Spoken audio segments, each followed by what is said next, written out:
for bout number one of our evening. This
Well, you're very welcome to the University of Bolton Stadium. We're in the Premier Suite. Bolton Wanderers were in action here a little bit earlier on, but all the action now turns to this, the ring behind us. 11 bouts we have for you here on Fightzone. Top of the bill, one smack, Jack Massey. He is in action.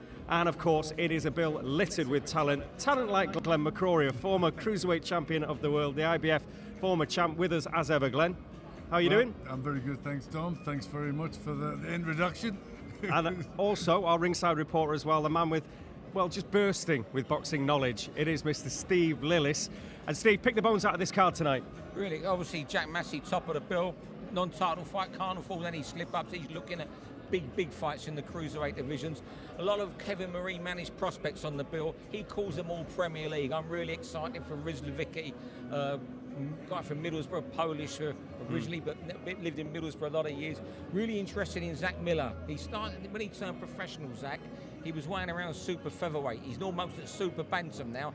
He told me yesterday he can easily do super bantam. If he can get down to that, he's going to be a real threat. Really looking forward to him. And of course, Callum Simpson, he was the star of the show a couple of weeks ago on Fight Zone. Are we going to see another knockout from him tonight? I think he's going for his third first-round knockout on the spin. Billy Dennis as well, who's very good prospect. So there is some excellent young talent. Mikey Gomez Jr., good to see. He was in fine form in his last fight out. So, I'm excited for all these fights. As ever, we've got a mix of prospects and seasoned fighters like Jack Massey, of course, who he wants the big fights now. He wants the titles. He wants all the cruiserweight belts now, doesn't he? He does. He's got the IBO belt. Yeah. That's a good stepping stone to at world level. So he's going to be up looking for big fights and big names and titles. And this is his time. He's mature. He's done his apprenticeship. He's ready to go for the best guys out there. You're a former world champion. Steve Lillis is not a former world champion or a current world champion. So I'm afraid, Steve, you're going to have to step aside for a proper world champion now, because we want to bring in Hannah Rankin here. Boxing, female boxing royalty. So absolutely. So Hannah, if you step in. Thank you very much, Steve. And firstly, Hannah, great to see you, and you're going to be part of our commentary team tonight as well. It's always a pleasure to have you. You're doing a lot of TV lately as well. Yeah. Notice TV, radio, but obviously all building for your own big night on Fightzone on May the 13th. Absolutely, I can't wait. Going to be headlining at the Ovo Hydro in Glasgow. It's an amazing venue and it's going to be an amazing night. Just tell us what you were doing a little bit earlier on the pitch out there. I was walking out in front of all these amazing fans and at half time, and it was electric. The energy was amazing, and it was just great to see everybody out there enjoying sport and loving it. Well, we look forward to Hannah joining us as well on commentary, so it's a massive night of action. 11 fights to get through. There's going to be a lot of crash bang wallop, we can absolutely guarantee that. So we're going to get cracking with the action. So for the first time this evening, when we can find him, Paul Booth will introduce our fighters, but he's not in the ring. Where's Paul? Oh, well. Anyway, Glenn, you mentioned Billy Dennis before. Yeah. I said you can guarantee a bit of crash bang wallop tonight, because when you look at some of the fighters that we have and we're looking forward to see, Callum Simpson, who we saw in Oldham, again, there's a lad in a hurry. And we saw Riz Lewicki in Gateshead. Again, every single punch he throws is full of menace. Riz Lewicki, I mean, he does look one to watch.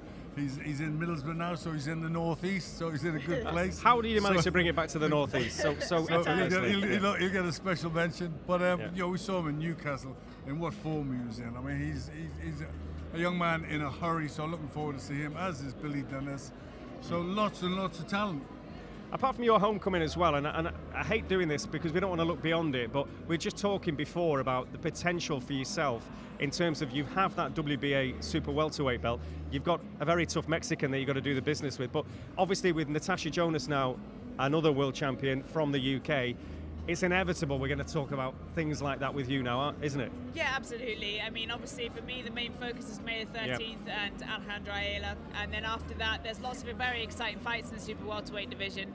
And actually having two world champions of the same weight class in the same country is quite exciting. So I think that would be an exciting fight for me and Natasha to have. It certainly will indeed. And again, Glenn, before we move on to the action here as well, because Paul is ready, but again, you mentioned Billy, we've talked about Callum, Mikey Gomez that we've seen a few times as well. He's really improved as well, hasn't he? He has. He's very focused, and I think any sort of criticism that's been on him, he's used that to become more motivated and become more ruthless in the ring, which is what he needs to be. We have found Paul Booth. He was never going to be far away. He's in the ring. We're ready to crack on. So let's throw for the first time tonight our MC Paul Booth.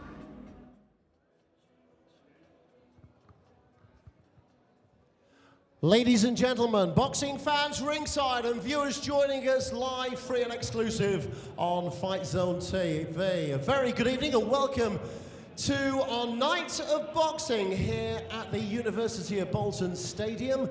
An event tonight brought to you by Dennis Hobson Promotions for Fight Academy and live at the University of Stadium Bolton and on Fightzone TV. Our first bout of the evening is a cruiserweight contest. First boxer to make his way to the ring from Slovakia, Pavel Garage.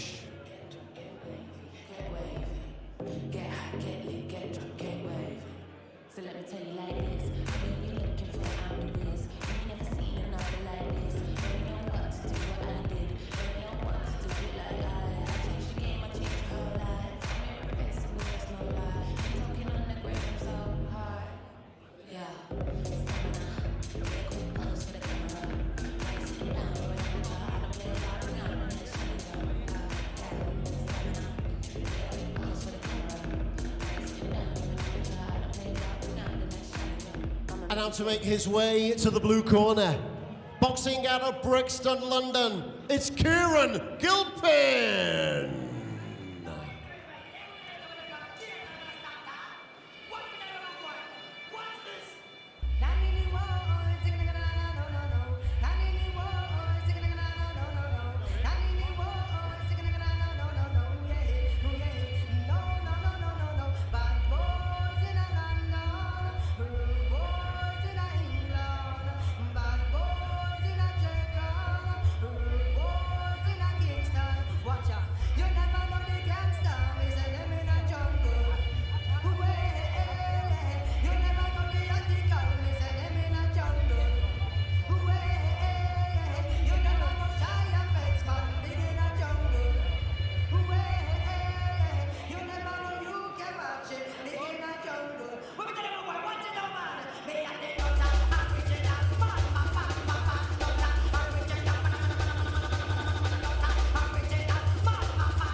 Boxing fans, here we go then with bout number one of our evening. This is a scheduled 4 rounds of boxing in the cruiserweight division. Timekeeper ringside is Gary Grennan of Burnley. Upon the sound of the bell, the scoring referee in charge of this contest is Darren Sarginson of Manchester. Boxing out of the red corner on the scales at 12 stone, 2 pounds, 1 ounce. He has 7 career victories, including 3 going inside the scheduled distance. He's wearing the blue and white shorts this evening and boxes out of Poprad, Slovakia. Introducing Pavel Garage.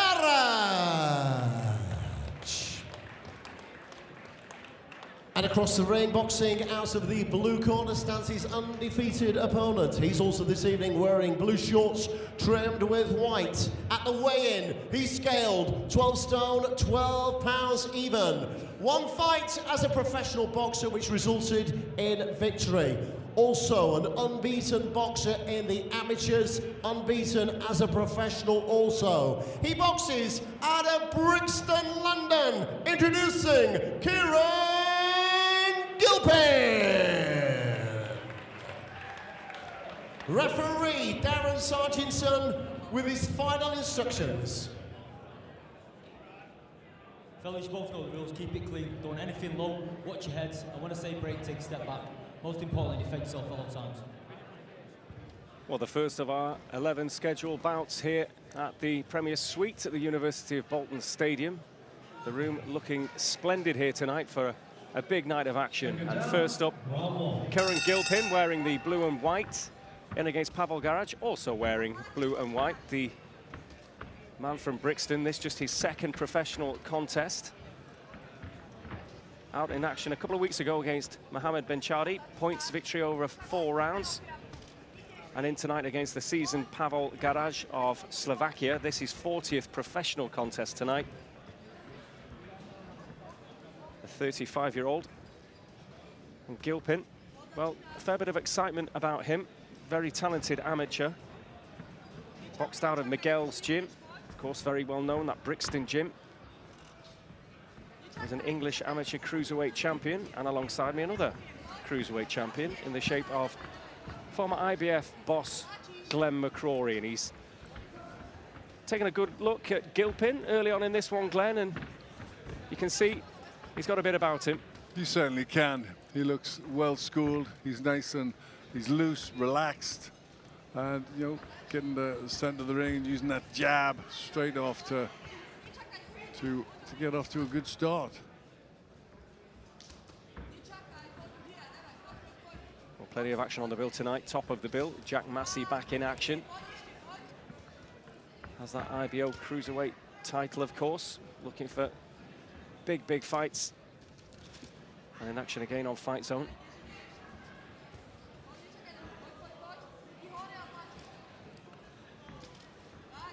Well, Gilpin pretty much using the jab solely, the occasional right hand or combination going in, but showing good movement. There's that solid jab. Throws it low from the hip.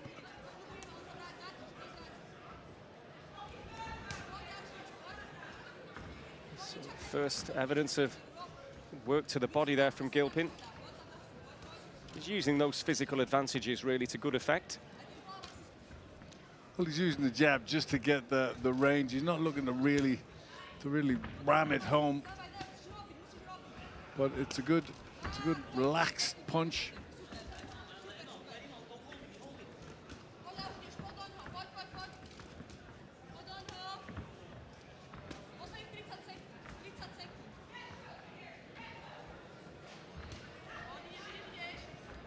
Well, Garage still trying to be on the front foot. He's getting picked off on the way in.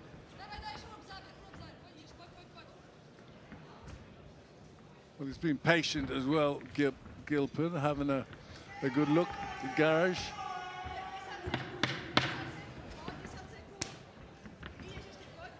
Garage, who's had 3 fights this year, 3 points losses. Well, the record of Pavel Garage, 7 wins. He has 3 inside the distance, 29 defeats. He's only been stopped once. He's got 3 draws on the record as well. So can Gilpin maybe make a statement tonight?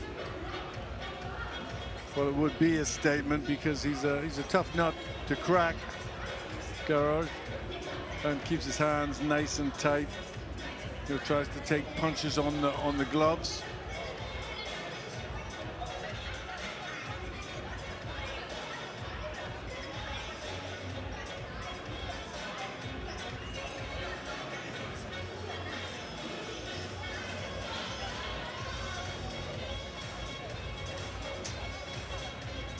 And that was a comfortable opening round for Karen Gilpin. Second down, round 2.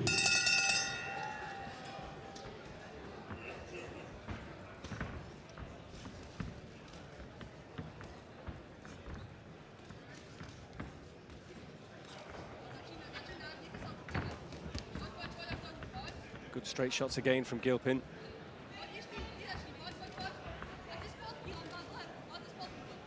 Garage relying on that high guard, but that jab is getting through from Gilpin.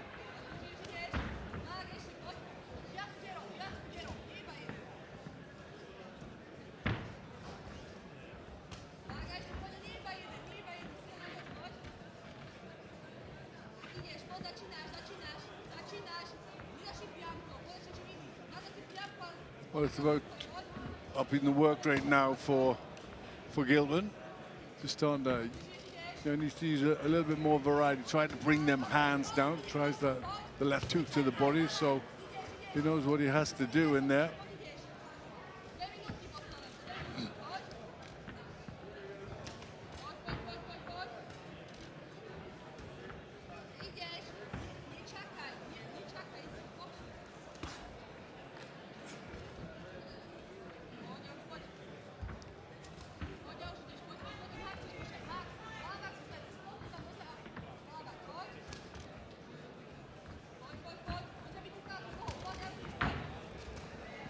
good right hand landing there. Tried the first right, it didn't land. The second one did.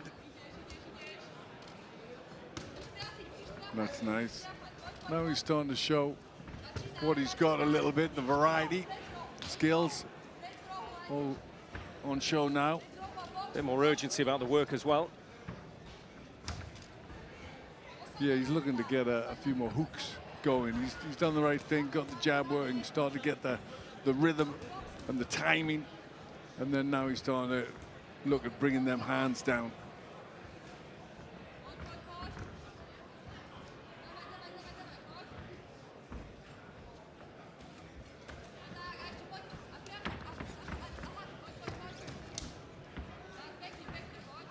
Pretty much relies on head movement for defense, which looks good, but that might be tougher as he gets in with better opponents, and I'm sure the hands will come up a little bit. You're not really a fan of the hands held low, are you, really? No, I'm not. I think if the meanest man on the planet used to keep his hands up, then I think that's a hint. Oh, Just coming together there at the end of round 2. So far, so good for Kieran Gilpin.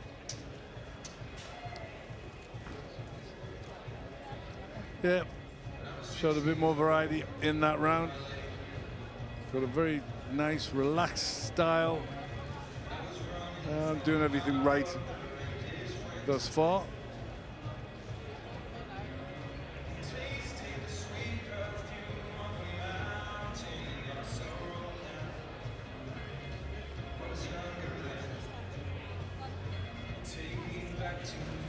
Good use of the jab throughout.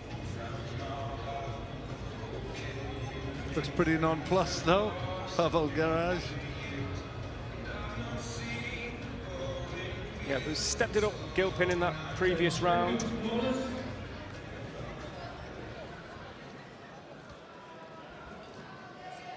Second half, round 3.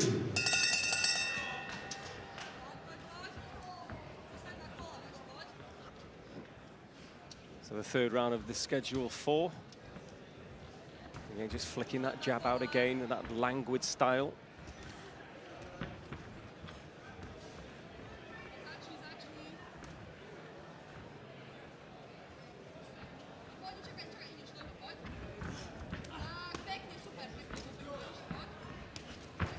Good work again from Gilpin, just wants him in the corner. Sinks in the body shot as well. Good variation now. It is good variation. Uppercut and right hand, following that big right hand of the body. So he's trying to mix it up. He's doing the right thing to try and get that guard down of Garage. They're hitting from all different angles. And what I like about him is, you know, he drops the hands, but when he gets in range, the hands come up. So I'll let him off with that for the time being.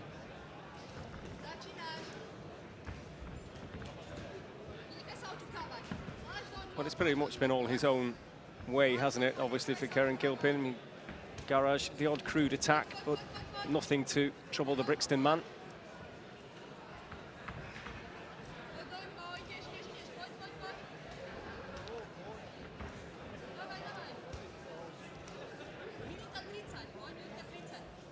But you know what I've seen so far, Dom, I like his style, I like the way he works around the ring, and you know, I'll be very interested to see how his career progresses and see him in more competitive fights, because I think you know, there's definitely a lot of talent there.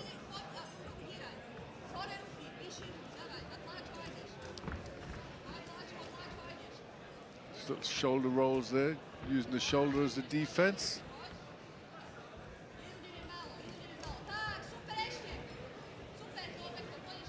I'm sure he's watched a fair bit of the career of Floyd Mayweather. Well, he's just landed with some spike there, an uppercut doing some damage, and Garage very much on the back foot now. Just try and fight fire with fire a little bit there, but this is much better from Gilpin. He's putting a bit more in each shot now. Yeah, I'm sure, like so many young boxers, Mayweather will have been an influence. Well, he wasn't bad, was he? No, he wasn't. He certainly wasn't. Well, I say was. I mean, he's still threatening to come back again, isn't he?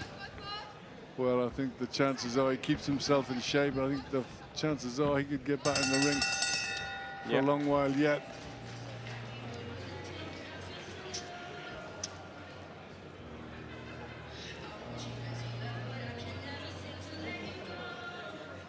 Good skills, just picking it up as the rounds go on. Getting some good work as well of Pavel Garage.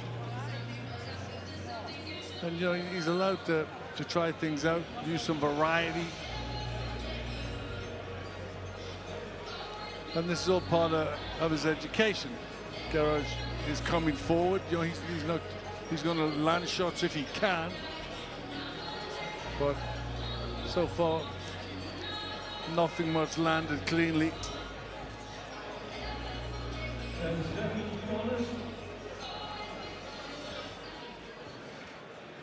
Well, Pavel Garage hasn't been stopped since November 2018, that by Kieran Smith. Can Kieran Gilpin change those stats, I wonder, in the fourth and final round, or will he see this as another good workout, just his second professional bout, this very talented amateur? And you know, it's difficult. We say it week in, week out, but the good journeyman are difficult men to shift. You know, in Pavel, you know, he's not one to be stopped.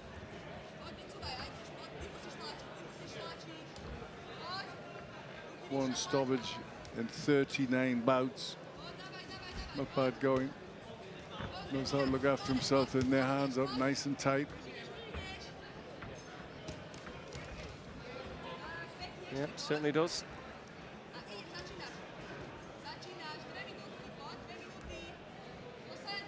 An interesting character, Kieran Gilpin.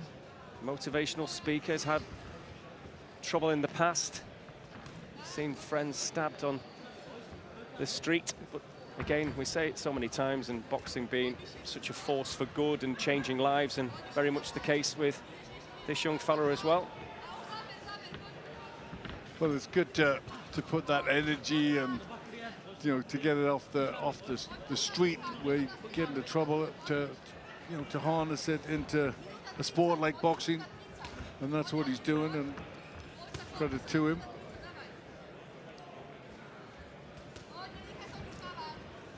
Okay. Nice 1-2s, and he's picked it up now. He's looking to land some heavier punches. Really sinking them in now. Likes a right hook. Looks for the uppercut, not quite landing on that occasion, but good work now as we enter the last minute of round 4 here in Bolton. Good uppercut as Excellent well. shot. Yeah, just leaning back, drawing Garage into him, and then letting go with that punch.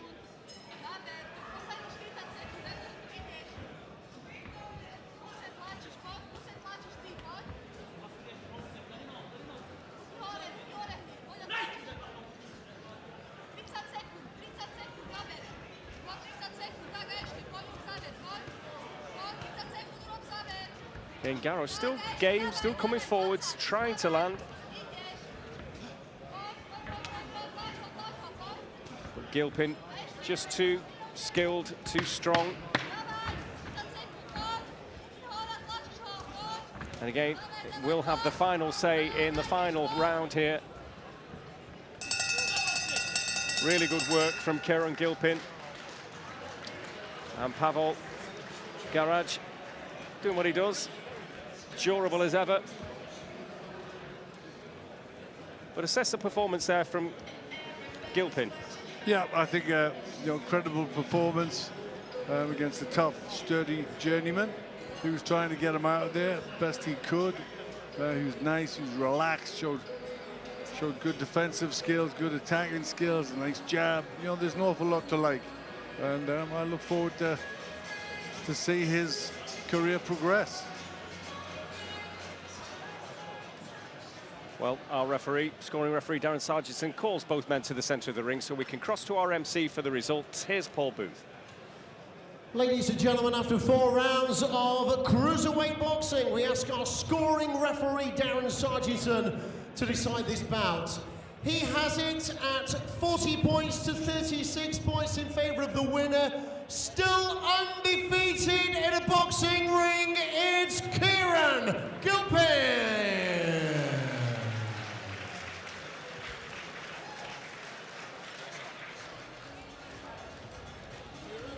So, professional contest number 2 for Kieran Gilpin. And that's 2 wins out of 2. Got a good look about him. Interesting character out of the ring as well. But of course, he wants to make statements inside the ring. So let's find out a little bit more about him. He's with Steve Lillis. Kieran, congratulations. Your second fight inside 2 weeks as a professional. How did that experience compare with your debut? Wonderful experience. I'm starting to feel myself warming up in the ring. No matter how much experience you have, it takes a lot of preparation to get in there, exchange blows. So it's beautiful to feel warm, and I'm getting into it now. After 2 years off with the pandemic, everybody in every industry has felt how challenging it is. So getting back in there, getting on track is a really positive, really good feeling.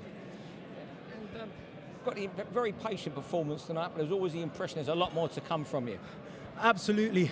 Anyone that's looking in there and can't see the potential, they need to get their eyes checked. I'm just getting warmed up. The encouragement by everybody at the ringside is helping me. Like, this is real stuff, like, it's really challenging.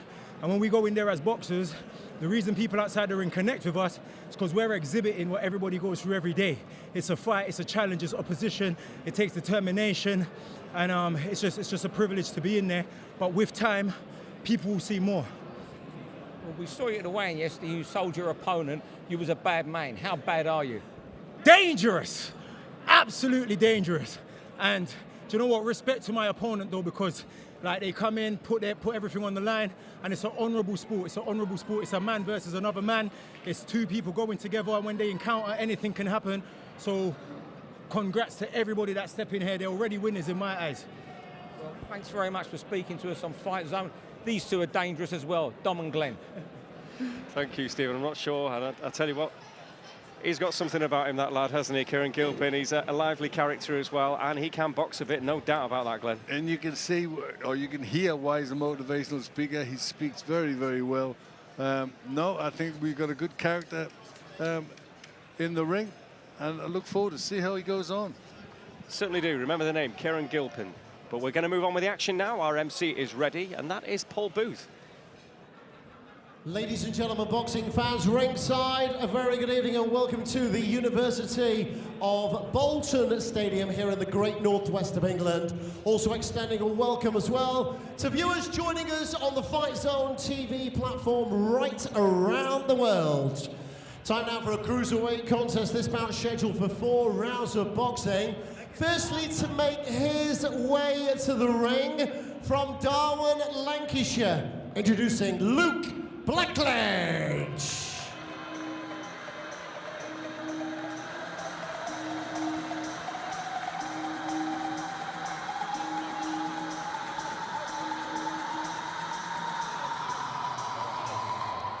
What you got? I call it housework.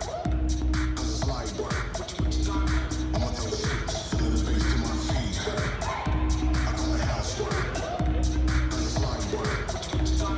But I'ma throw shade if I don't get paid for this housework. I call it housework. Cause it's light work. And now to make his way to the blue corner, he brings with him a perfect professional fight record from Chester, Wickham King.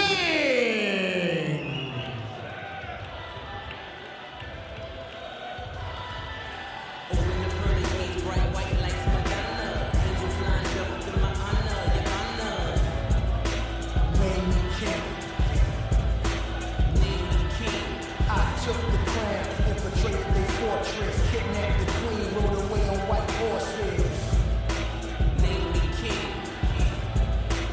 Name me king. Brick by brick, I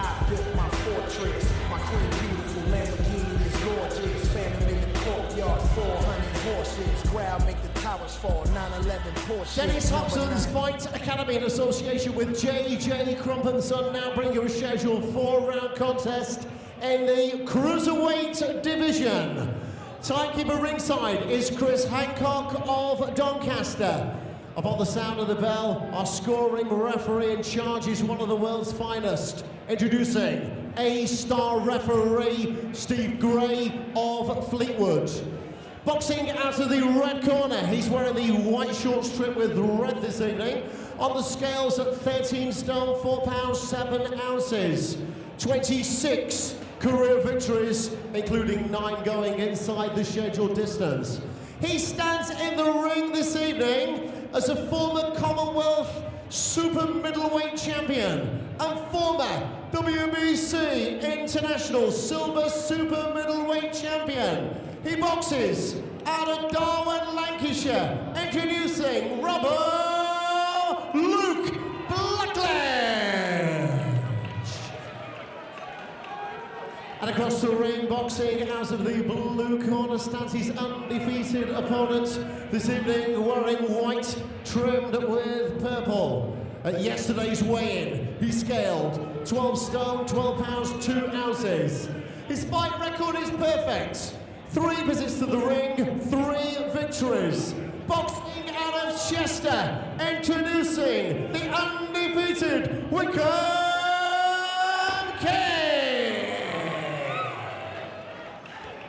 Referee Steve Gray will now give his final instructions. Okay, boys, for cold break, take a step back. Don't throw punches on the back of the head. Protect yourselves at all times. Touch gloves. Good luck for us. So Wickham King wearing the purple and white shorts, the man from Chester. Trains in Manchester with Paulie De Silva, in against the very seasoned Luke Blackledge, wearing silver and red. And Wickham King, this is 4th professional bout. So far, so good. 3 fights, 3 wins. All going via points in his direction against Luke Blackledge, who makes his 41st professional bout tonight. 26 wins, 9 stoppage wins, 12 defeats. He's been stopped 5 times and 2 draws. The 31-year-old from Darwin, just up the road in Lancashire from where we are here in Bolton. And Wickham King, the 28-year-old, will be looking to possibly make a statement. It's a big step up for him as well. It is a big step up. This has got to be a bit of a calculated gamble because, you know, he's moving up pretty quick. Just 3 fights, all 3 wins on points, going in against a very experienced Luke Blackledge. 26 wins. So, you know, he knows what he's doing. So, you know, they must really think a lot of Wickham King. Well, Blackledge, he has lost his last 6 fights, but he doesn't tell the full story. This is a fella that was unbeaten in his first 14. Did have a draw in that time, but his first loss against Eric Skoglund, he dusted himself down, came back, won his next 8, but then Callum Smith, that was a different proposition. Suffered a big defeat to Callum Smith, and of late has just kind of taken to the road a little bit, but of course, as you say, Glenn, massive step up, very experienced. And Wickham King will know it. Big right hand from him, though, finds the button and comes Blackledge firing back. Yeah, Blackledge is getting his fair share of punches on. He's got the centre of the ring, he's pushing forward, he's aggressive. And, you know, he's gonna try and suss out how good Wickham King is as quick as he can.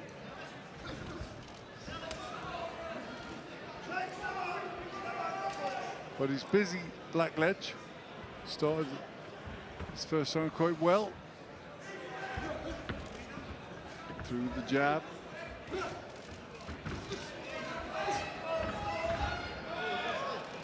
Well, just gets a little bit scruffy. Steve Gray just checks all is correct, and on we go.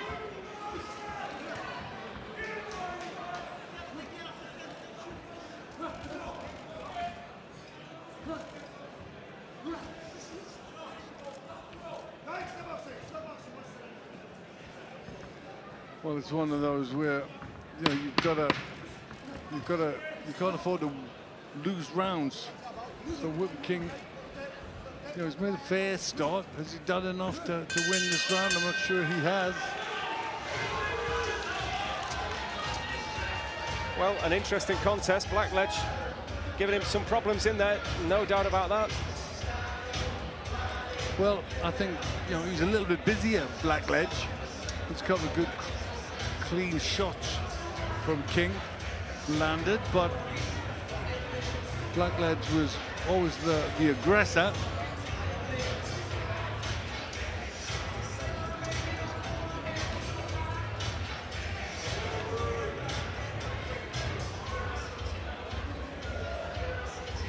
But a close round, hard-fought round.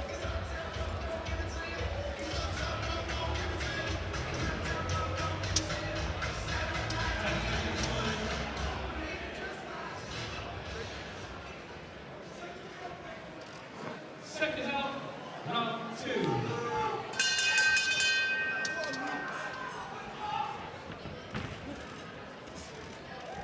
Blackledge straight out with a couple of jabs and a left hook landing. And again with the left hand. Looks like he's getting a bit of confidence in there, Blackledge. Positive start.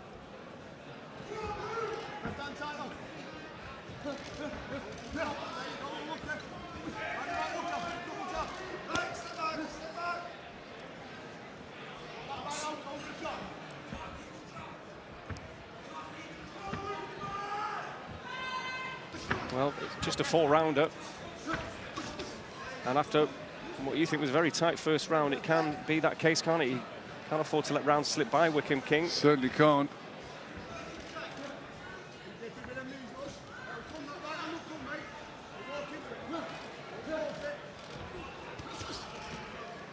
Well, he started the better in this round, Blackledge, landing with the jab.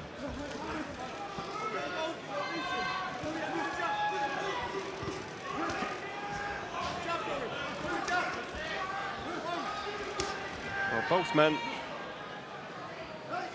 had their last fight last month, so no real inactivity for either man, no rust to shed.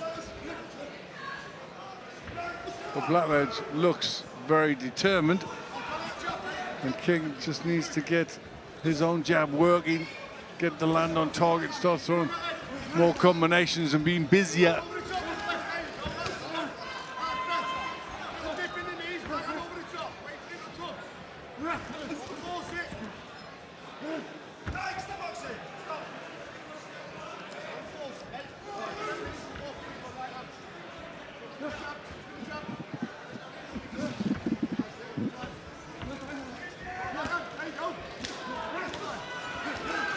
They landed a good couple of jabs, Blackledge, but then got caught with the uppercut.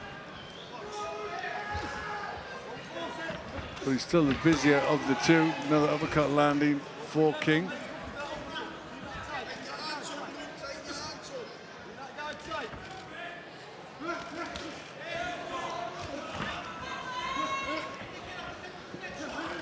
See, that's the difference, that jab and then them combinations.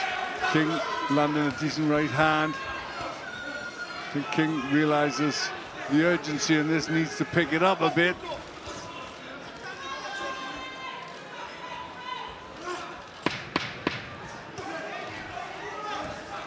Well, Blackledge still in there trying to make a real scrap of it.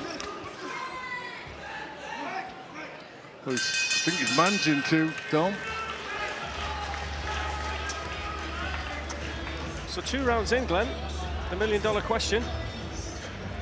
Do you know, I'm giving Blackledge that second round. I thought King landed a few good shots, but he missed an awful lot too. And just the busier work. First, very, very close. The first was not a lot in it. Maybe seen an even round, but I think slightly ahead, Blackledge. And I think in the Wickham King corner, I'd be worried. I'd be telling him, you really need 2 big rounds. You need to just go out there and throw lots of punches, because he's got all to do now. Well, Paulie De Silva giving the instructions in that corner for Wickham King, who boxed out of the Collyhurst and Moston gym. 27 amateur fights. It really did see the amateur game as an apprenticeship for the pros. But this is his first real test as a pro after victories over Ryan Hibbett, Lewis Van Pooch, who we know very well here on Fight Zone, Daniel Borisov, who's in action a bit later on as well.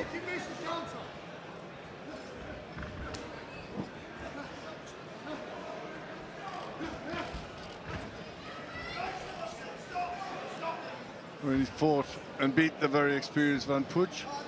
So maybe, you know, maybe they're just a little bit overconfident in taking this match.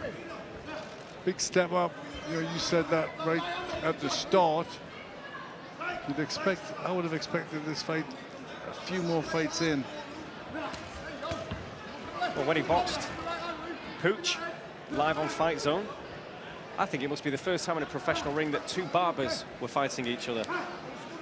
That's what Wickham King has been doing for a living. He boxes full-time, trains full-time now Monday to Friday, does a little bit of barbering at the weekends.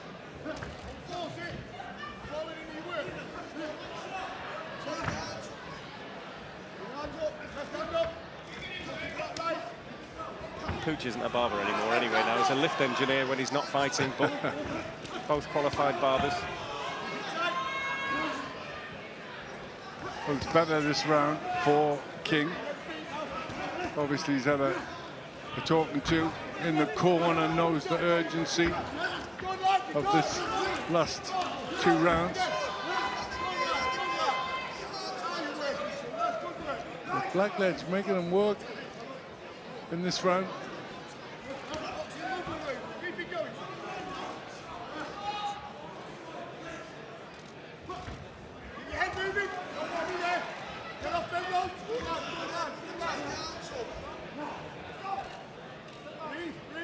Just looks the tireder of the two, Luke Blackledge. But he's worked harder in the first 2 rounds on my card.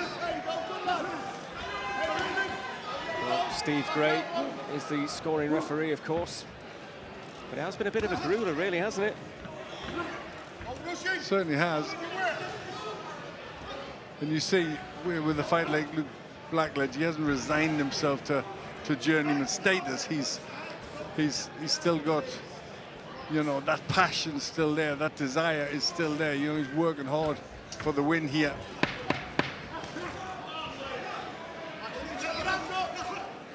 But it's been a better showing in this round for Wickham King.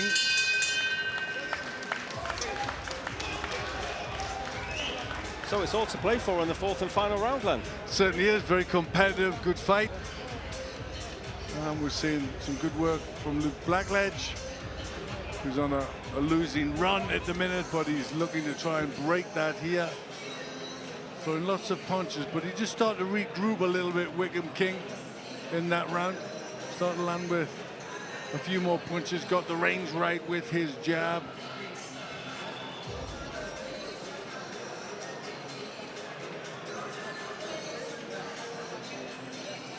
So it really is all the fight for Wickham King. Needs a big round. Well, still to come on Fight Zone, the big punching Ryszard Lewicki, the man from Poland, now based in Middlesbrough. Billy Deniz, a really exciting cruiserweight. Reece Farnell, Reece McMillan, Dan Catlin, Dangerous Dan. Zach Miller in action, as is Michael Gomez Jr. The very heavy-hitting Callum Simpson, and then the main event, Jack Massey, who will do battle against Vaclav Pejzar, who we've seen on these shores many a time. He's shocked a few as well. What will one smack Jack provide for us? At the moment, we have Wickham King, who's on the offensive against Luke Blackledge. A bit of urgency there. I'm sure he's been told he's got plenty to do still. Well, I think he'll feel that himself in the ring. He'll know that, you know, this hasn't been easy. I'm sure he knew it was a tough fight going in.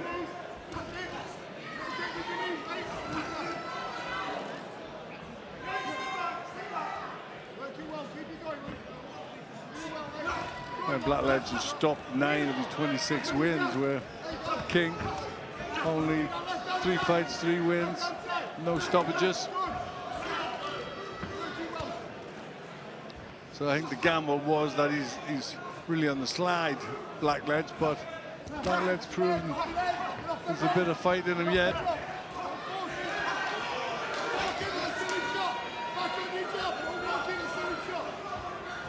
Trying to pick up with the jab, almost lost the gum shield there, Blackledge.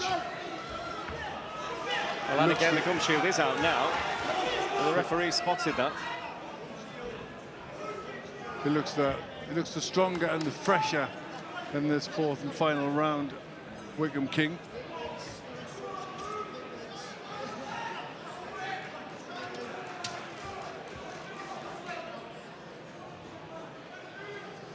That was a well-timed respite for Luke Blackledge. Bit of a breather. Well, he's got the experience just to get a breather.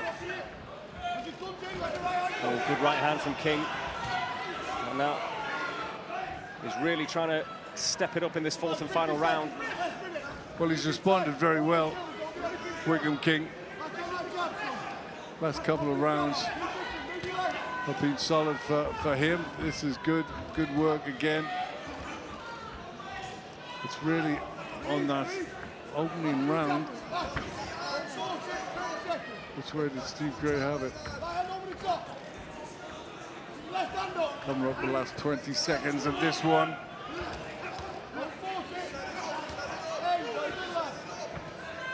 Well, I think it's fair to say Blackledge has tired. But King's landed more of the eye-catching shots in this 4th and final round than he had previously. Yeah.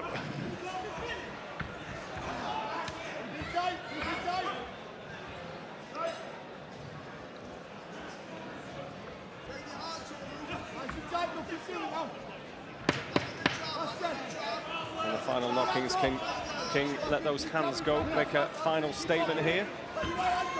Good jab, just flicks the head back of Blackledge. That's good to finish like that from King. Well, Blackledge raises his arm. He feels it could be his night. That would stop a run of 6 defeats. How are you scoring that one, Glenn? Well, last 2 rounds definitely for Wickham King. The second I had for Blackledge. The first, a very, very close round. Really what the referee liked in that. But there's nothing in this. Would not be surprised with a draw or... Well, I don't think I'd be surprised of anything in this one. Close, hard-fought fight. Maybe it's the classier work from Wickham King. Well, let's get the official result. Here's our MC, Paul Booth.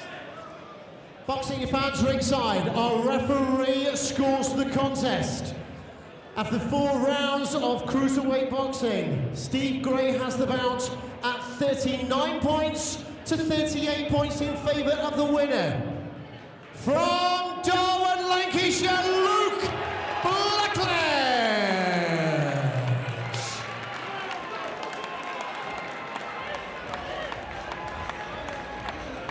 Well, you were proved right on that, and Luke Blackledge, you can see how chuffed he is. He gets his arm raised.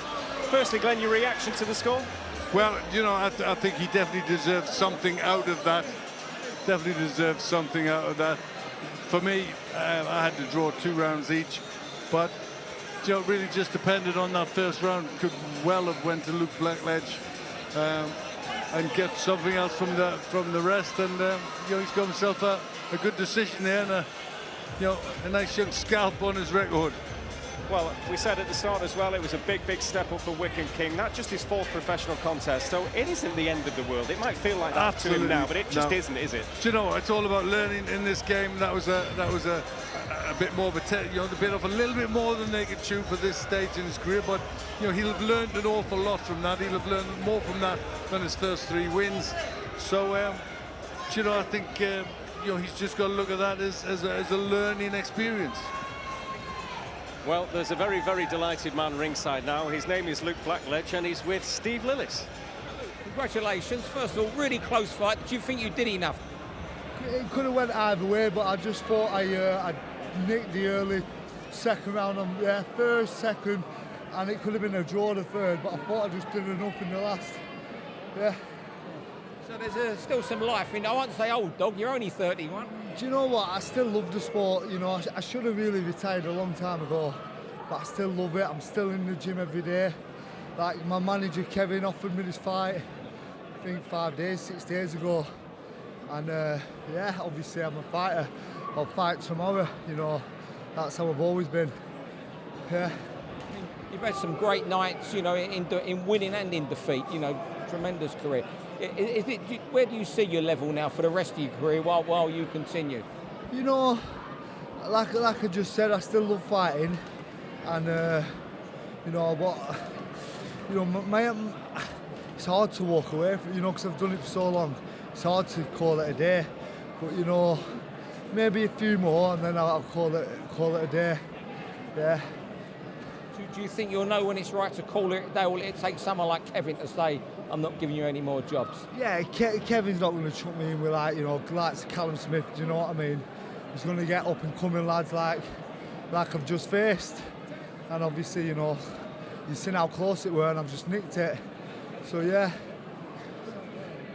Thanks very much indeed. Back to you, Dom.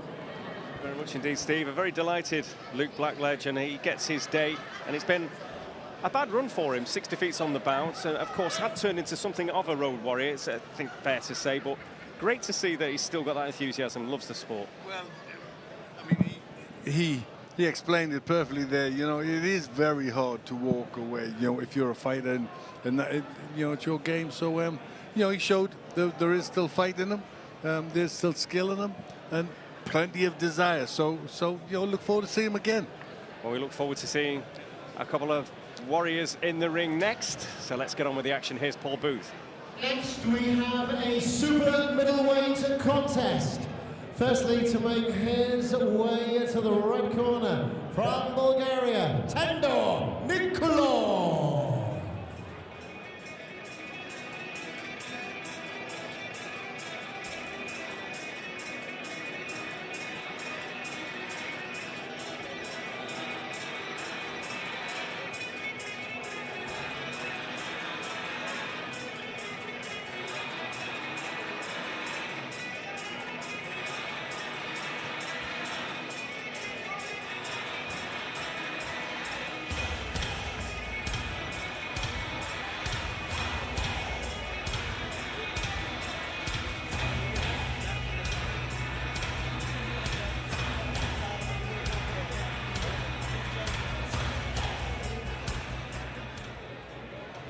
And now Bolton is the exciting talent of Ryszard Lewicki.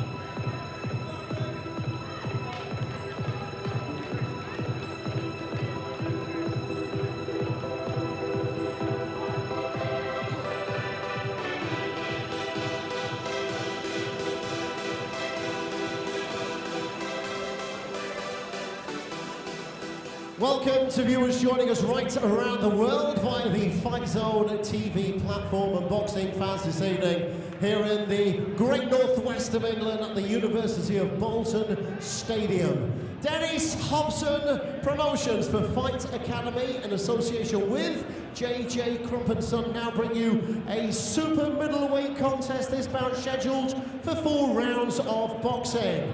Timekeeper ringside is Gary Grennan of Burnley. Upon the sound of the bell, the scoring referee in charge of this contest is Darren Sarginson of Manchester. Boxing out of the red corner. He's wearing the black short strip with grey this evening. Scaling at 11 stone, 3 pounds 2 ounces for this contest. He has 5 victories, including 1 going inside the scheduled distance. He boxes out of Sofia, Bulgaria, it's Tendor, the fast Nikolov. And across the ring, boxing out of the blue corner, wearing grey and lime this evening. He scales at 11 stone, 9 pounds, 7 ounces. One fight as a professional which resulted in victory. He now boxes out of Middlesbrough by way of his native Poland, introducing the exciting talent of the undefeated Ryszard Lewicki. Referee Darren Sargentson with his final instructions. Fellas, both know the rules. Keep it clean. Don't anything low. Watch your heads. When I say break, take a step back. Most important, for yourself at all times. Well, plenty of excitement around this young fella. Ryszard Lewicki wearing the grey and lime shorts, fluorescent lime boots in against Tedor Nikolov, the 27-year-old from Sofia, Bulgaria. But this, Ryszard Lewicki's second professional contest and his first in Gateshead. Well, he just blew his opponent, Vasif Mamedov, away. It was a fantastic performance, and there is spite in every punch he tries to land, Glenn. He's a real exciting talent. And Nikolov, who of course very seasoned, and straight out of the blue, as I'm saying that, he's caught cold and down. Well, that will be a shock to the system. Again, was going about his business as he tends to do, and now can Nikolov make a real statement of his own? The very seasoned Bulgarian, this is 54th professional contest, and what a shocking start. Well, what a punch. Right hand, bang on the button, and over Ryszard Lewicki went. And what a surprise. Stopped you midstream as well, Tom. Well, we were so impressed with him in Gateshead. I mean, again, he's getting caught now. The right hand from Nikolov finds the home, and really, Lewicki maybe has just gone into this far too bullish. He was bullish in the first fight. It went his way. Well, this time he's been caught in the opening round, and it's welcome to the pro game. It certainly is welcome to the pro game, but, you know, just 5 wins in almost 50 or 53 fights. Nikolov, very experienced, but, you know, very much a journeyman, but he's really had a fabulous start to this one against a very bright prospect.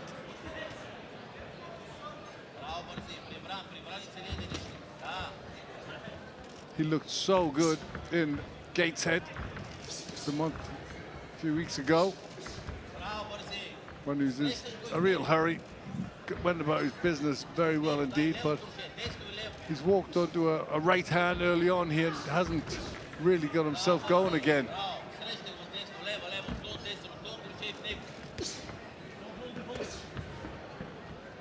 Well, I don't think it was a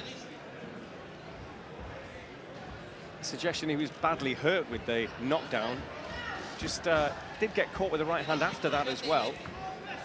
Seems to have recovered well. Certainly the legs are still with him.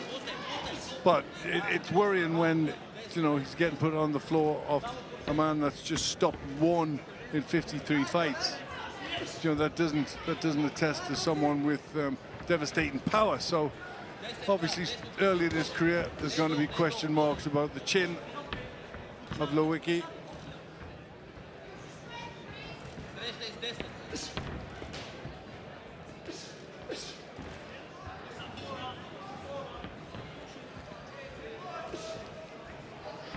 He's on the front foot now, controlling things in there. The 25-year-old, originally from Poland, now based in Middlesbrough, was a very talented amateur as well.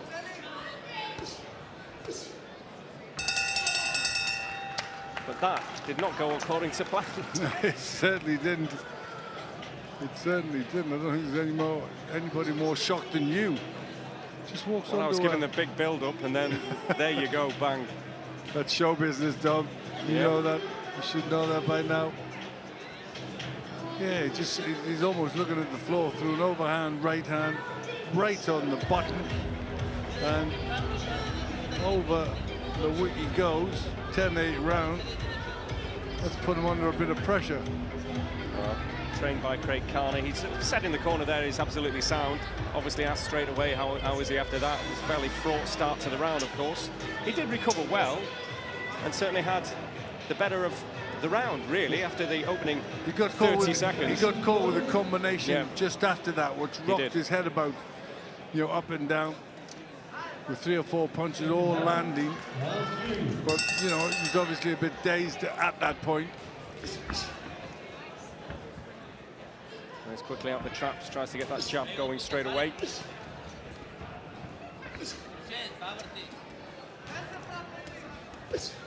Good shot to the body. And more like it from Rizard Levitsky.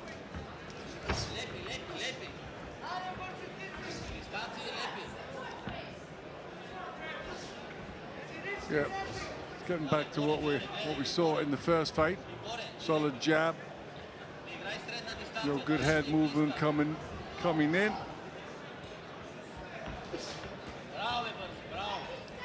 And he's got good variety. Levitsky.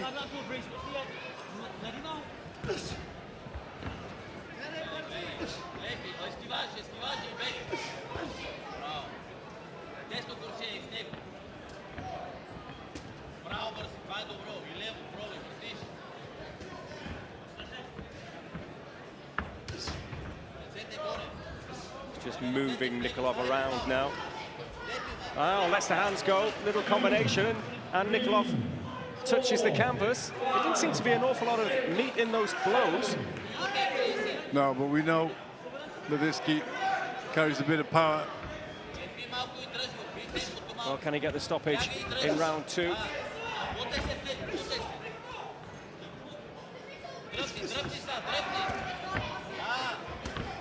Oh, still slinging those big hooks, Nikolov.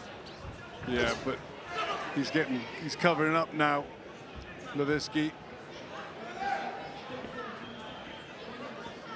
Well, told not to hold by referee Darren Sargentson. Plenty of time still in the round, just over a minute.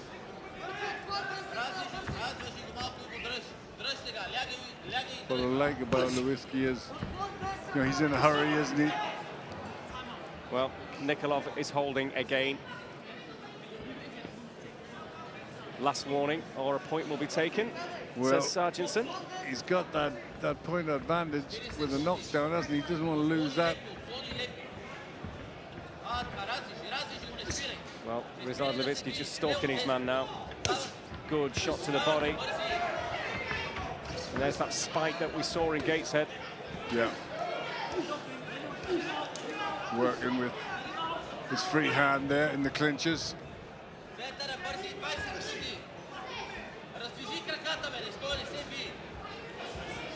And it's non-stop, isn't it, from Levitsky? Takes a little right hand coming in there.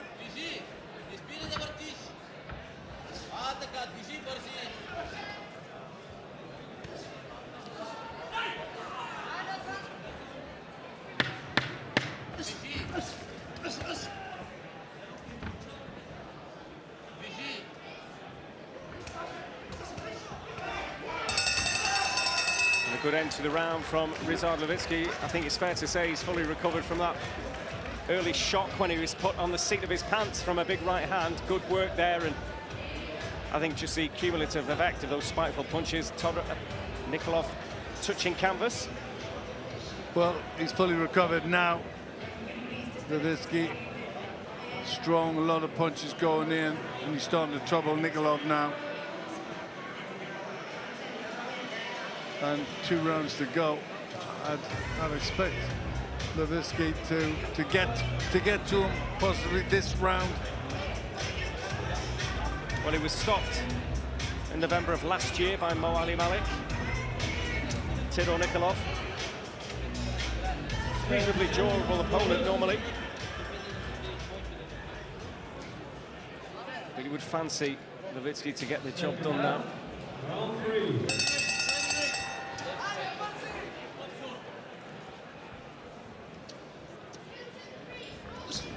He did promise a knockout ahead of this contest. Said it's going to be brutal. Well, can he back that up? Well, he's still trying to get that right hand off Nikolov, but anything he throws now is being taken by Levitsky. So I think it was a Well, the right hand lands.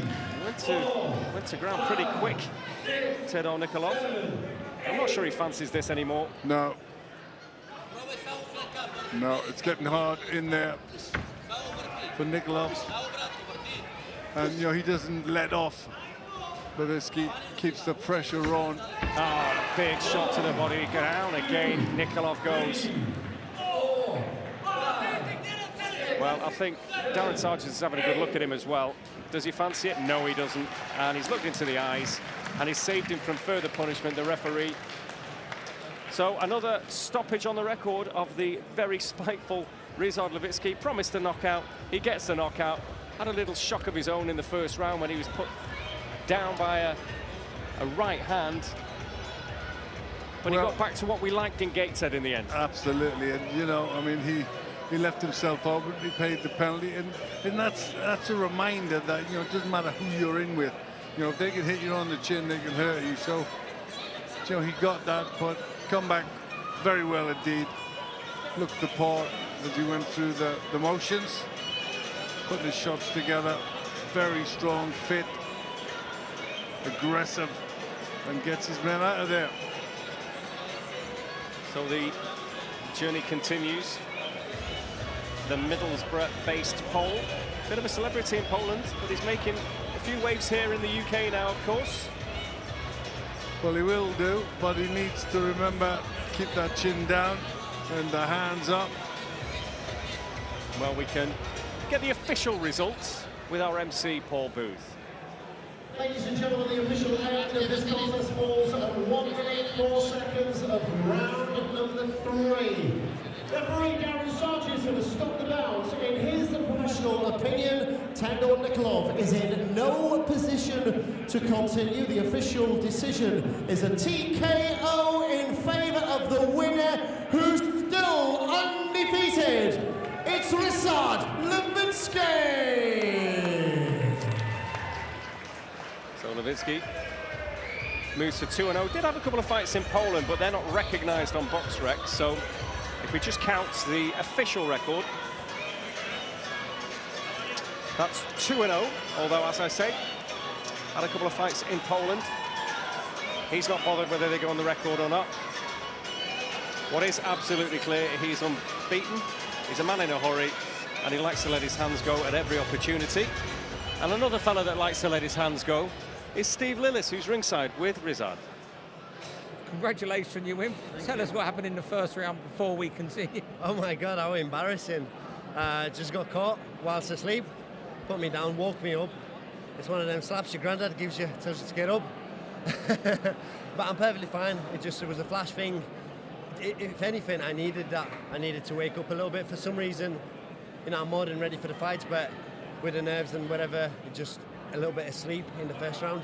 So that shot there was perfect awakening for me. I know it cost me a point, but in the end, it doesn't matter, does it? Well, if you're going to bounce back and win, you do it by dropping your opponent 3 times. That's it. That's it. That's what I said. It's the wake-up I needed. And 3 knockdowns later, it's over. And in my favour, and that's the main thing.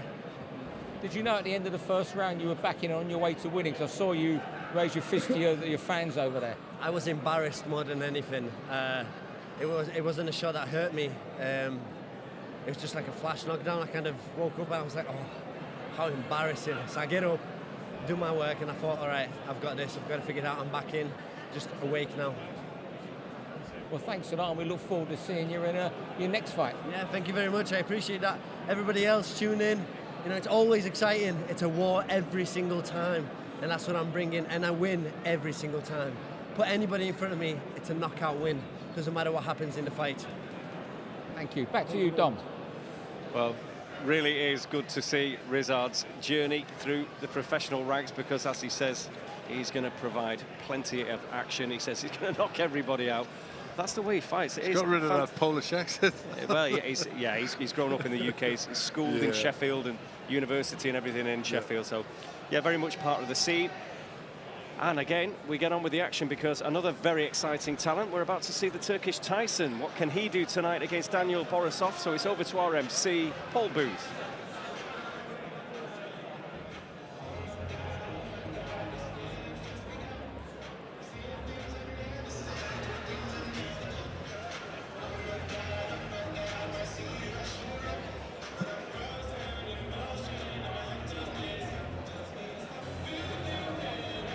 fighters aren't quite ready, Glenn.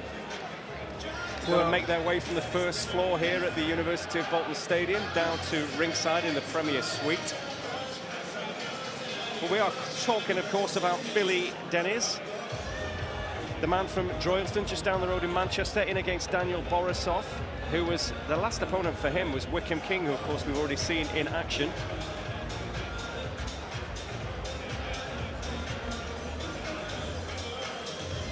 Yeah, good fight there, Billy. Exciting.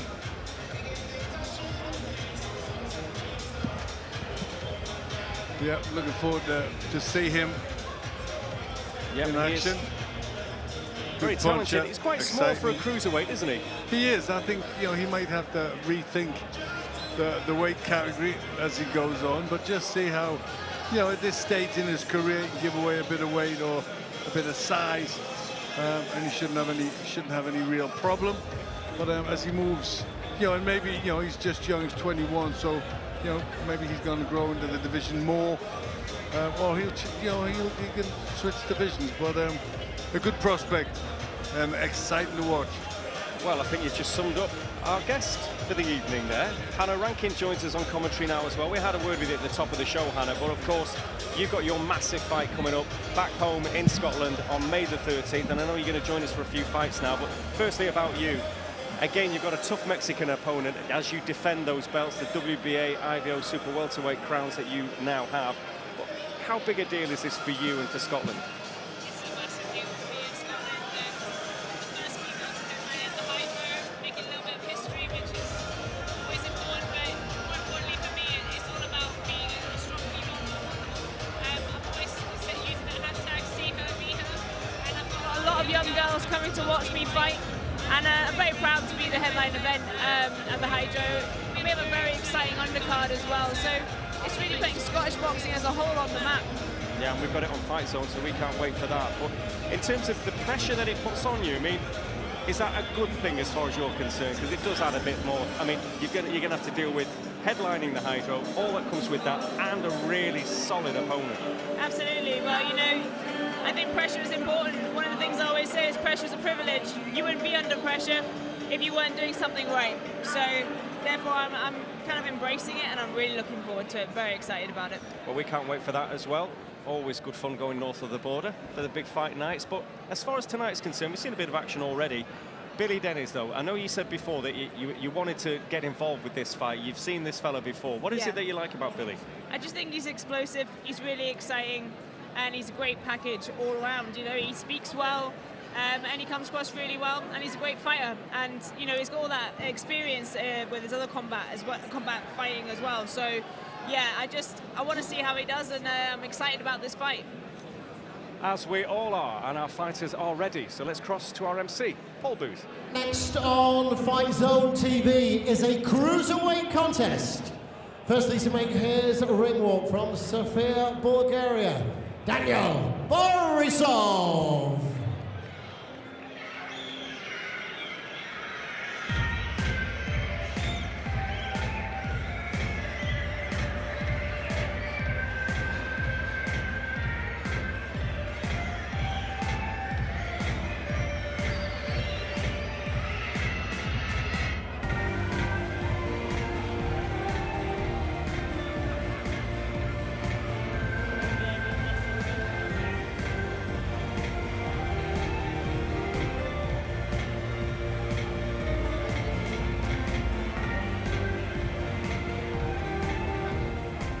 Bolton, it's time now for the Turkish Tyson, bringing with him a perfect professional fight record to the ring. From Droylsden, Manchester, it's Billy Dennis.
joining us around the world via the Fightzone TV platform and boxing fans ringside here at the University of Bolton Stadium. Get ready now for fireworks and a cruiserweight contest. This bout scheduled for 4 rounds of boxing.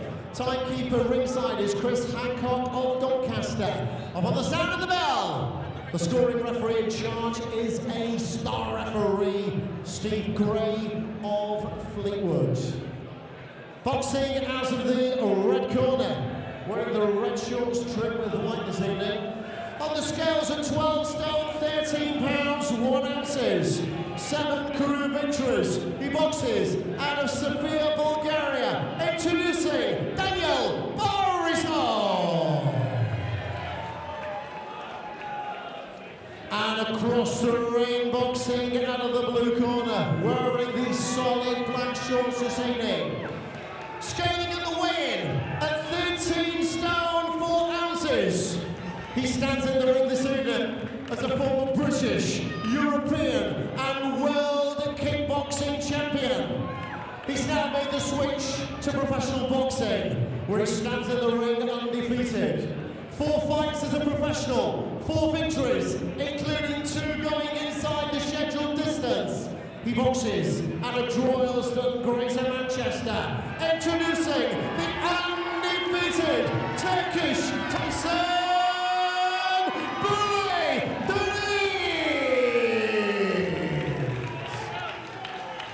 Referee Steve Gray with his final instructions. Okay, boys, in the call break, take a step back, don't punch your back ahead, take yourself all the time. So Billy Deniz, the Turkish Tyson, wearing black shorts in against the Bulgarian Daniel Borisov, the 36-year-old from Sofia. This is 41st professional contest. 7 wins, 31 defeats. He's been stopped 11 times. The man wearing red and white, couple of draws. Billy Deniz, this is 5th pro fight. So far, so good. 4 wins, 2 via way of stoppage. He is explosive, the 21-year-old. Likes to make a quick, fast start.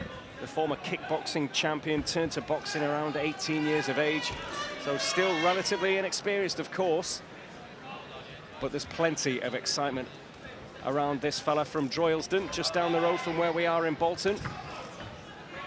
And again, as a former cruiserweight champion of the world, Glenn McCrory, you always like to look at the fellas that operate in your old division where you won that glorious belt. He is, as we mentioned before, small. Maybe light heavy might be the natural weight as he goes forward, but he likes to get involved, big hitter. He does, yeah. A real talent, Billy Deniz. And you know, I think as he moves on, he'll step down a division into the light heavies, where I think he'll be much more comfortable, you know, when he's starting to go for titles. But at this stage, you know, he can afford to give away a little bit of weight against this type of opponent. For the big right hand. Again, just lands it. Borisov takes that well. I'd just like to see him box his way in a little bit. He's looking for the big shot early in this. Needs to get the timing right, get the jab working. You know, just get that rhythm going. Don't look for the power shot. Let it come.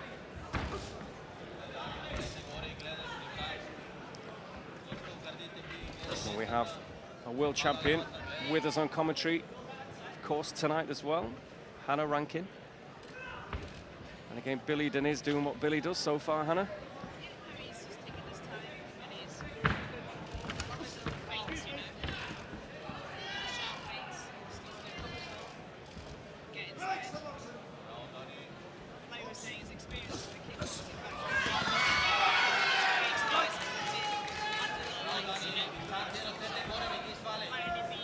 Fights in on him as a pro, but he's had experience before in the combat sport. Well, had incredible success as a kickboxer. He started when he was just 6 years of age. He won domestic, European, world honours. But we're glad to have him. And he made the switch to boxing. He's still just 21 years of age.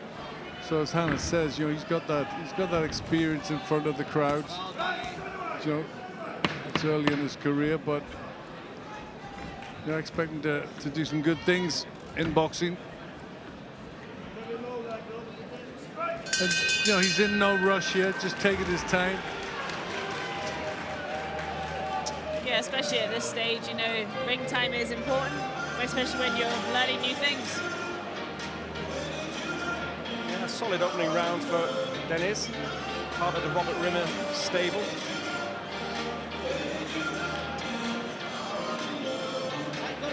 Yeah, decent work. Needs to get the jab working a little bit more.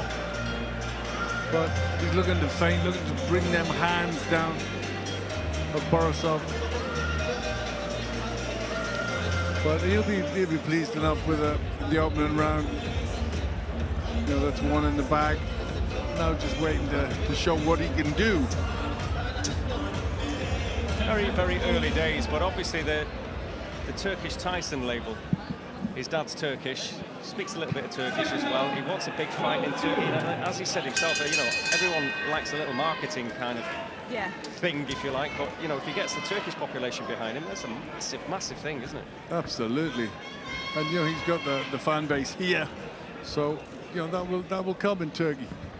Especially if he gets to get us out there. You're always looking for a gig away, aren't you?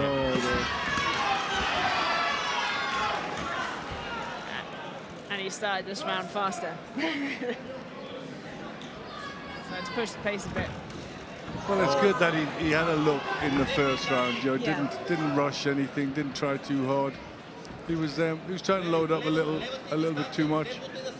But you know, Robert Rimmer in the corner will have told him right now, let's start stepping it up. Let's start trying to hurt the opponent. Let him know where he is.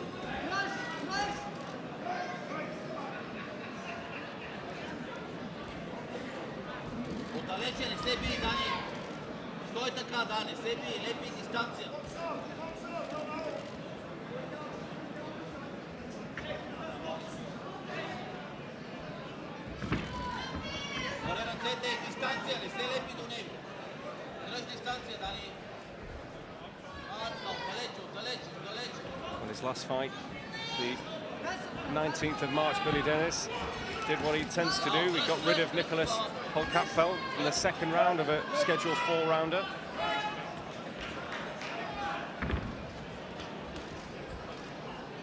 His stablemate Jack Massey tops the bill tonight, fellow cruiserweight.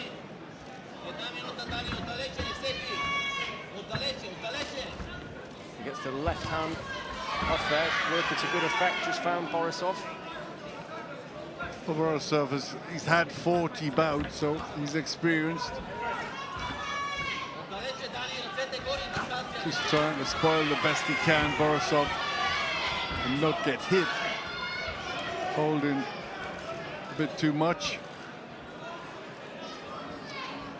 And one of the things Dennis has to learn is how to get them hands free. And we need to watch Mike Tyson, who's great at it, because everybody used to try and grab Mike Tyson, and all he'd do is bend his knees and pull his arms out. You just go down in the hunger's position, pull your arms out, and that's how you get free. Did he do that to you in sparring? No, he tried, yes. You're going to learn something from Mike Tyson after 96 rounds, aren't you?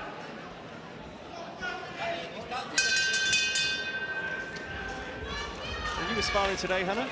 Pardon? You were sparring this morning? I was sparring this morning, yes. I got the rounds in with Amara Taylor, a very talented amateur coming through, who I'm sure we're going to be seeing join the pro ranks at some point. Yeah, some great work. A little bit more with her next week, and then we're done for camp. Excellent. It's very, very fast approaching. 13th of May. Yeah, I've had some fantastic sparring for this camp, so yeah, feeling really good, ready to go. Well, another round in the bank for Billy Dennis, no doubt about that. It's going according to plan, although he will be itching for another stoppage. As Robert Rimmer gives him instructions in the corner. Yeah, well, one of the things he's got to learn is that you're not going to stop everybody in every fight. And you've got to find them organs, not try and load up too much. And he's been guilty of that a little bit in his first 2 rounds. But it's pretty comfortable for him.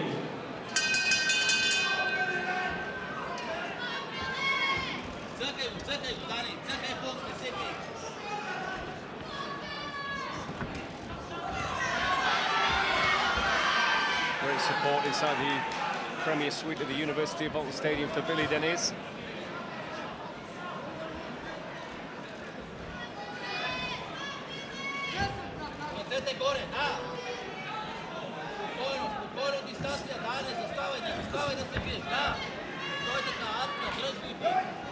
Denise trying to bring them hands down by aiming some long shots at the body. Quite an awkward customer, Borisov.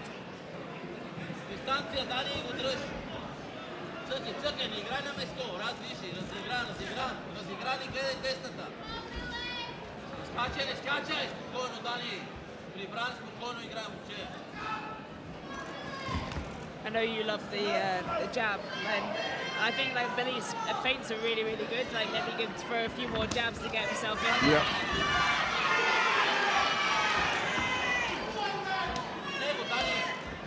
Yeah, you need to double up on the jab. You know, again, you know, obviously, you know, he watches Mike Tyson a lot, and he's built a you know, bit of a reputation on trying to mimic the look of that. But Joe needs to watch. You know, one of the things Mike Tyson was very good at was doubling up the jab. Had an excellent jab, Mike.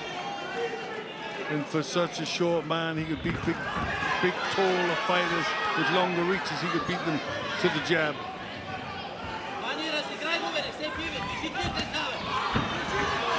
Well, he's really loading up with these shots now. Dennis, and Borisov for the 2nd time goes to ground. Steve Gray still unmoved. No knockdowns, but surely one is coming if Dennis keeps this up. Yeah, it's getting tough now for Borisov. Looking for the uppercut. Dennis down again. That was a knockdown. Well, it's all one way, and I think Steve Gray is going to have a good look at Borisov because he's making it ugly in there. He's holding, and it's all Billy Dennis now is looking for the big finish, and again Borisov just wants to cling. Yeah, Borisov is doing everything he can to survive now. Another little uppercut in the legs. Went again. Just got to time this right. Dennis, don't rush it too much now. The gum shield's out.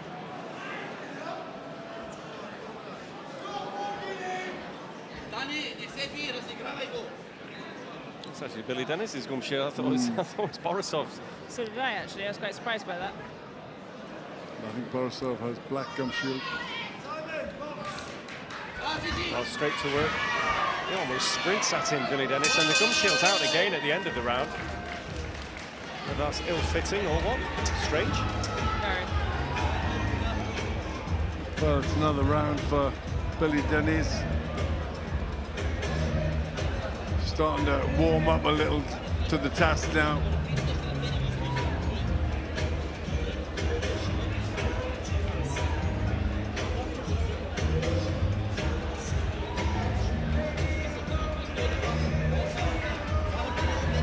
Well, if he puts on the same sort of pressure that he did in the 3rd round, I think that will be enough to get him out of there. Sometimes just trying again a little bit too hard, loading up instead of, you know, double jab, then throwing the hooks. That's the thing in boxing, is as soon as you try too hard, it never happens. Absolutely, you know, you just stiffen up. You know, you've got to be loose to get the shots on. So what will we see now is the crowd just urging him on, and he's really putting plenty of spite in these hooks. Billy Dennis looking for that uppercut again.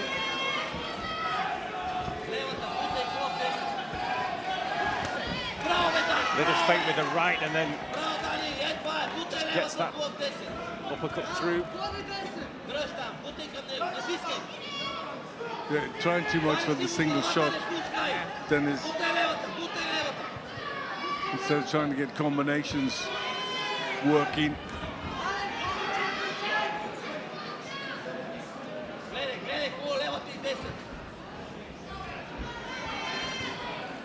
Good reflexes and movement from Dennis.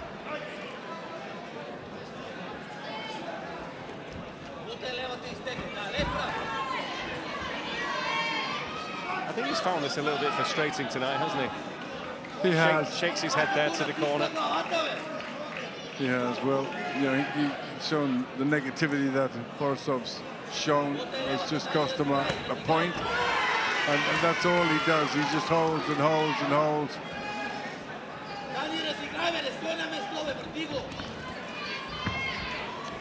But you know, Dennis is going to come across all sorts of styles, lots of negativity. He'll find in opponents who are just trying to get through the fight.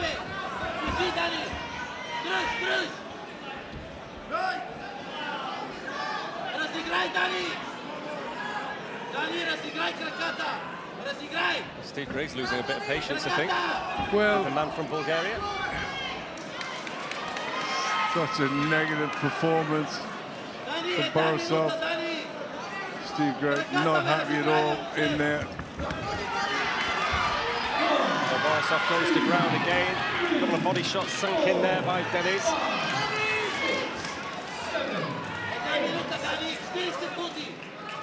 Well, he's got 45 seconds to survive, and Dennis is going to try and do something about it. Goes to ground again, another body shot.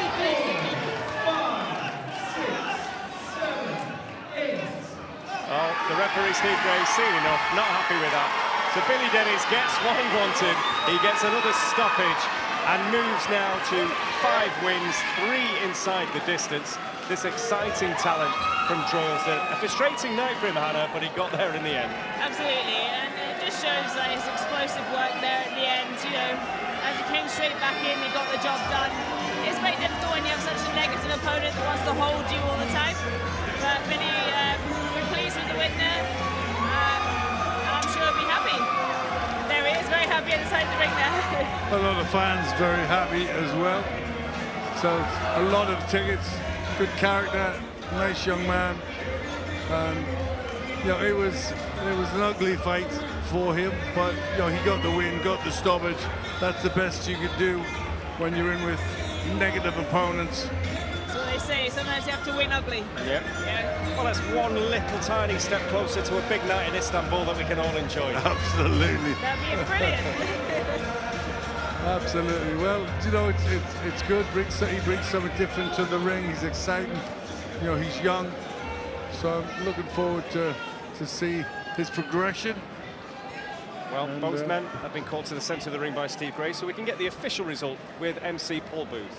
The official end of the Cruiserweight contest falls at 2 minutes, 19 seconds of round number 4. Referee Steve Gray has stopped the bout. In his professional opinion, Daniel Borisov is in no position to continue. Official decision is a TKO in favour of the winner. It's stoppage number 3. It's victory number 5 for the Turkish Titan, Billy Dennis.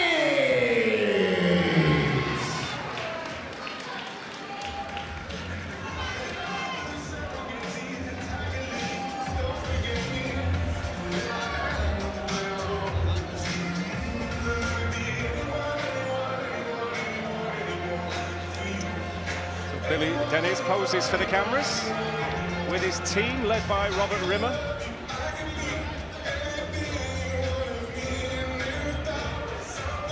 Another good performance.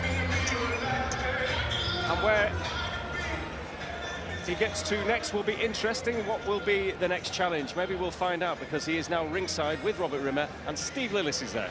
Congratulations, Billy. Another stoppage. Celebrated wildly at the end, but there was times in there you looked pretty frustrated with things. Yeah, I was just annoyed because he kept holding me. I'm good in the inside and he's stopping me inside work, but I was a bit nervous coming into this one. I don't know why. I think it was because Fightzone and stuff like that. I've got pressure on me, but yeah, few things I've got to take from it, but I'm happy with the win. What do you take from it? Just rushing, not listening to Rob, bit erratic. You know, everything we've not worked on in the gym. And I've sparred better than that. I've sparred much better kids than that, and I've looked better than that. So I know myself what I need to improve, and obviously Rob will tell me in about 5 minutes. I'll bring Rob in here because when I was at your gym last week filming Billy and the boys, you said to me Billy's going to be a really good fighter when he starts listening to you. Listen, that's it. The key is when he starts listening. When he listens, he's got all the tools in the box. You know, you can see it there. He's got the shot selection. He's got the power. He's got the speed. He's got everything. But he just knows needs to know how to use it and when to use it. And you know, not try so hard. You know, loading up with single shots and making mistakes. He said to me, "Don't look great, but when you're cute and you've got that rhythm, that movement, and everything will come." It starts. But look, he's still learning. He's still learning on the job. You know, he's unboxed as an amateur. You know, he's doing well in the pro ranks now in the last 3 stoppages. So I can't complain. But you know, he does need to start listening. And once he starts listening, we'll start seeing a better version of him. Bill, how are you going to celebrate tonight? Is it taking over drills and or spend your paycheck in flannels tomorrow? Well, you know, I'm just chilling. I've got all the boys in that here. We're going to stay and watch Jack fight and celebrate. You know, I'm not happy with my performance, so I'm not in the best of moods at the moment, but we won, that's all that matters. Thanks very much. Back to you, Dom.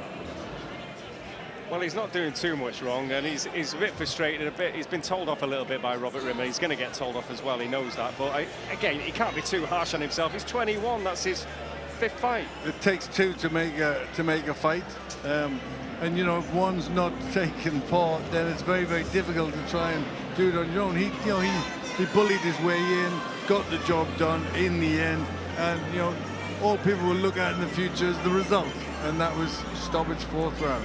On he goes, and on we go. It's on with the action. Here's Paul Booth. Next time, ladies and gentlemen, we have a light heavyweight contest. Firstly, to make his ring walk from the Czech Republic, Daniel Bezo.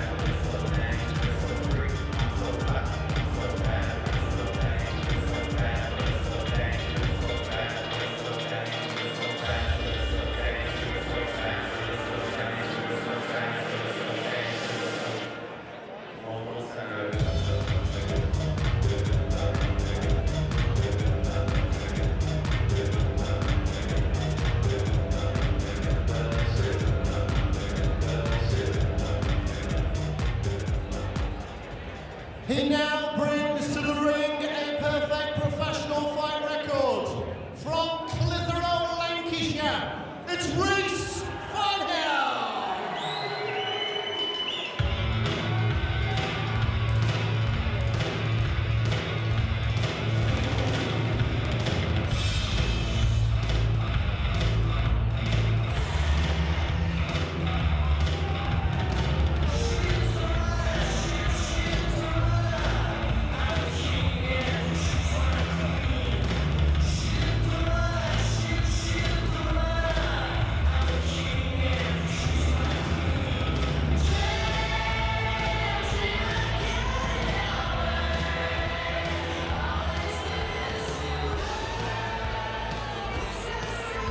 Welcome to viewers joining us right around the world via the Fightzone TV platform. And boxing fans ringside this evening at the University of Bolton Stadium.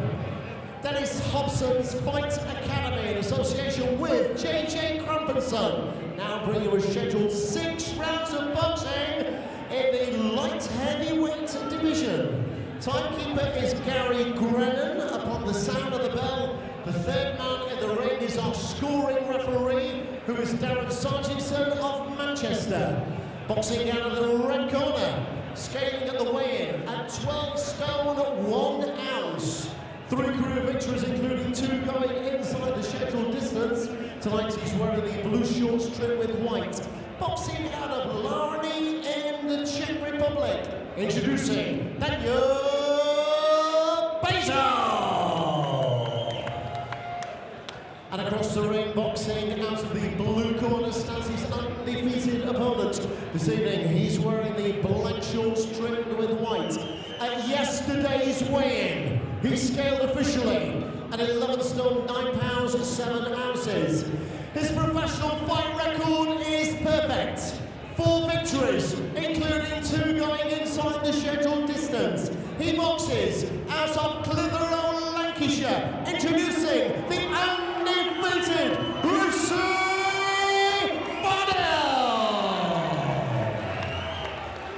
Referee Darren Sargent with his final instructions.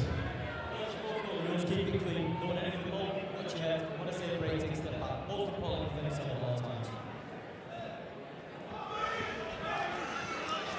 For Rhys Farnhill, wearing the black shorts with claret and blue. Man from Burnley, 24-year-old. This is his 5th professional fight. 4 wins, 2 inside the distance. His last 2 fights have been early against Kyle Pavey last month and Rob McGill the end of last year. He's got plenty of spite about him. Farnhill likes to overwhelm opponents. Daniel Barzo, the man from the Czech Republic, the 24-year-old with his 30th professional bout tonight. What can he provide in terms of stern opposition in the opposite corner? The man wearing blue and white. This scheduled for 6 rounds.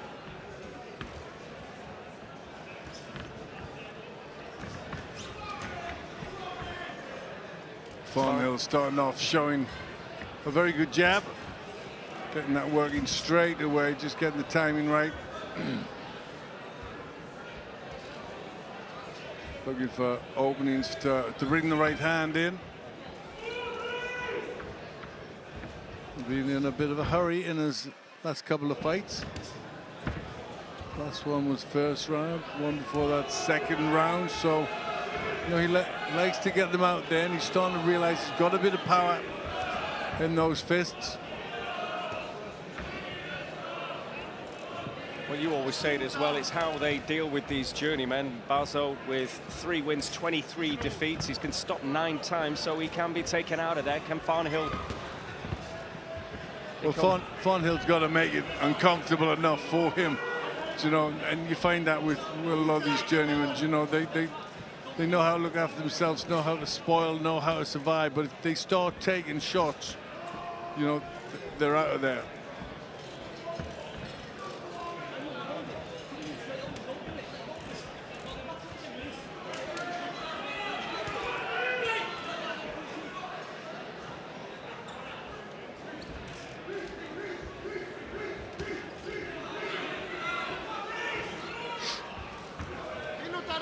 Well, he's not rushing it, he's looking for his shots.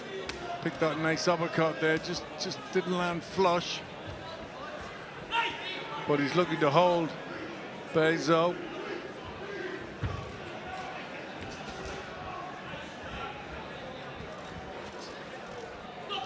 I think that's the punch. He's just missed again with that uppercut. That's the punch he needs to use. Well, he's already getting a ticking off Barzo because he's made it quite apparent he's going to try and hold when he gets in close. Well, Darren Sargent clamping down on it very early. You know, we want some entertainment.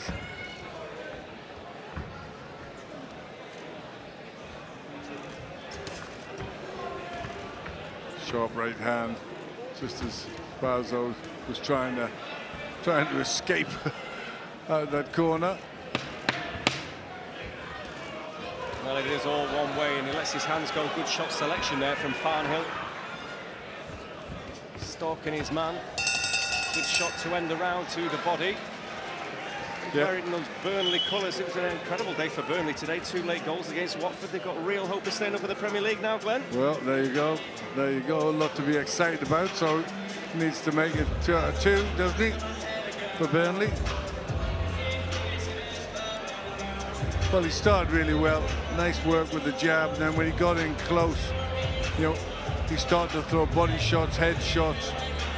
You know, when Barzo went back to the corner, he looked uncomfortable. And that's because Rhys Farnhill is making it uncomfortable for him in there. And I think, you know, what we need to see is Reese up the tempo again.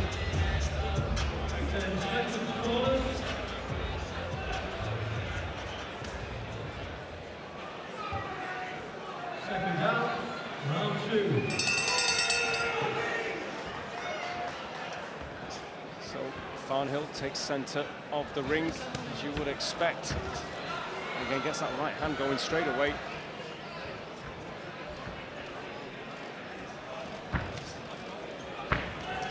Again, a big right hand, and Bezo goes down with a delayed reaction. Well, it threatened that with the opening exchange of the second round. I'm not sure Bazo's going to be in any shape to continue. The referee, Darren Sargent, has a good look at him, but it seemed like a really heavy knockdown. But now back on his feet, and Farnhill with that right hand.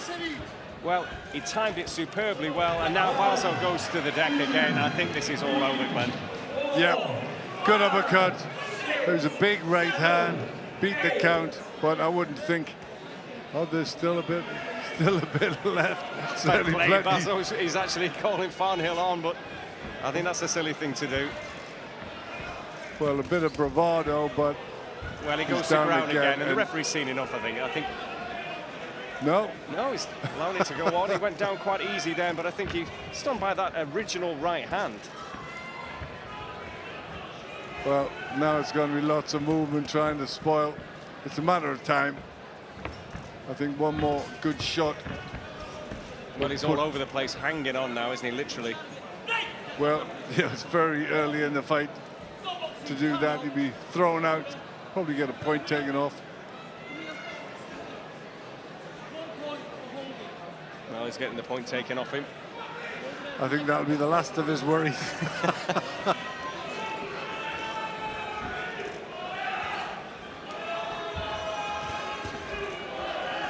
Maybe take the other 9 off if you want. Well, Farnhill going to work again. Yeah, you know, he's heavy-handed inside, and it's really uncomfortable for Bezo. Yeah, just looking to grab. He's looking to smother him. Yeah, the uppercut, good punch. The right hand, good punch. Needs to just try and get the combinations going a little bit. Not looking for the one single shot. Trying, and he's gone down again because he's just looking to grab as soon as he gets close to Farnhill.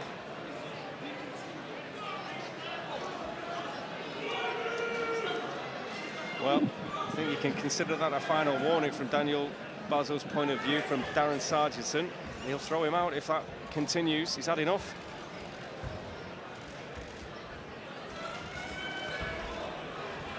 I think a bit more like this will be asking to get thrown out. Well, it's all Farnhill, obviously, and again just sinks a nice shot into the body from range.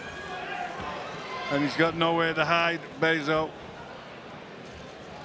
He can't grab. He knows he's on a final warning. He's got to try and just bob and weave, keep the hands up, get through this the best he can, but it's a matter of time till Farnhill finds the shot.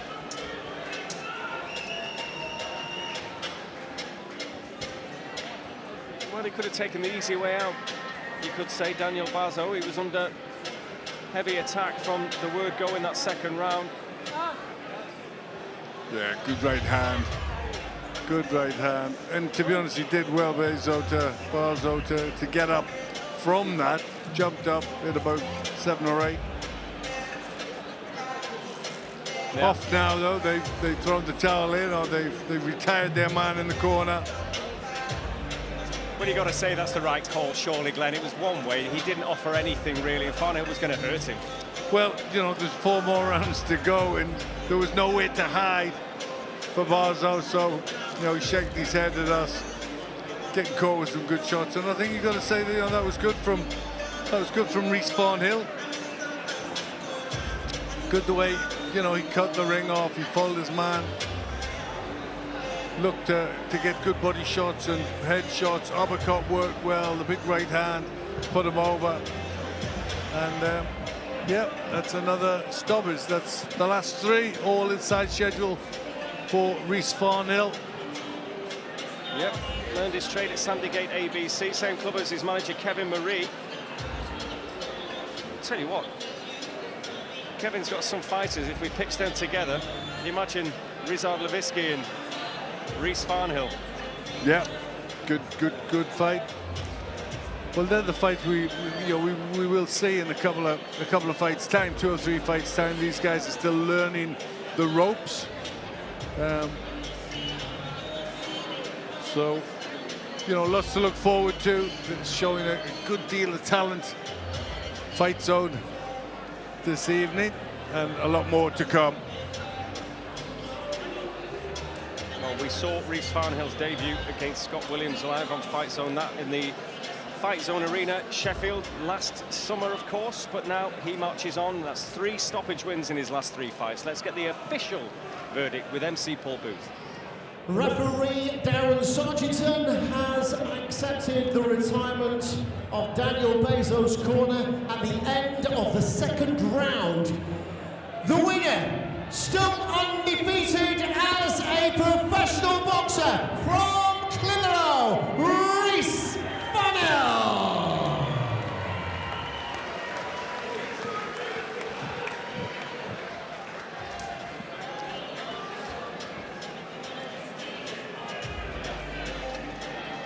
Rhys Farnhill gets the job done. Poses for the pictures.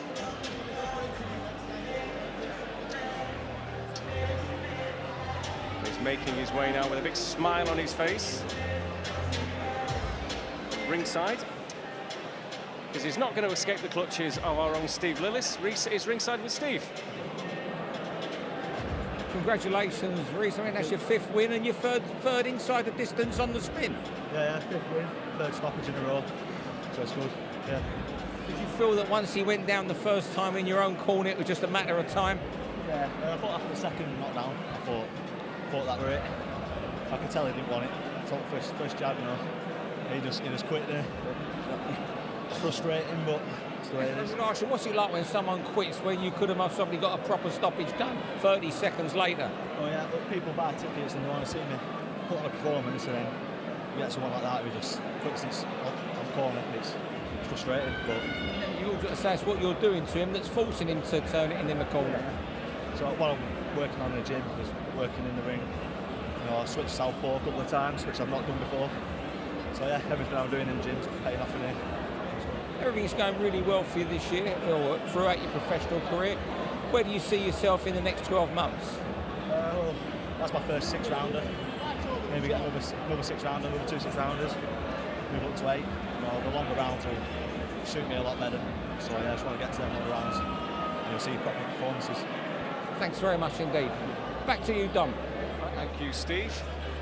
So Rhys Farnhill, a bit frustrated there, but again, he can only do what he can do with the opponent who was going to make it a little bit ugly. Obviously, he was warned and nearly thrown out for holding. He's just got to deal with that, and obviously retired on his stool by his corner.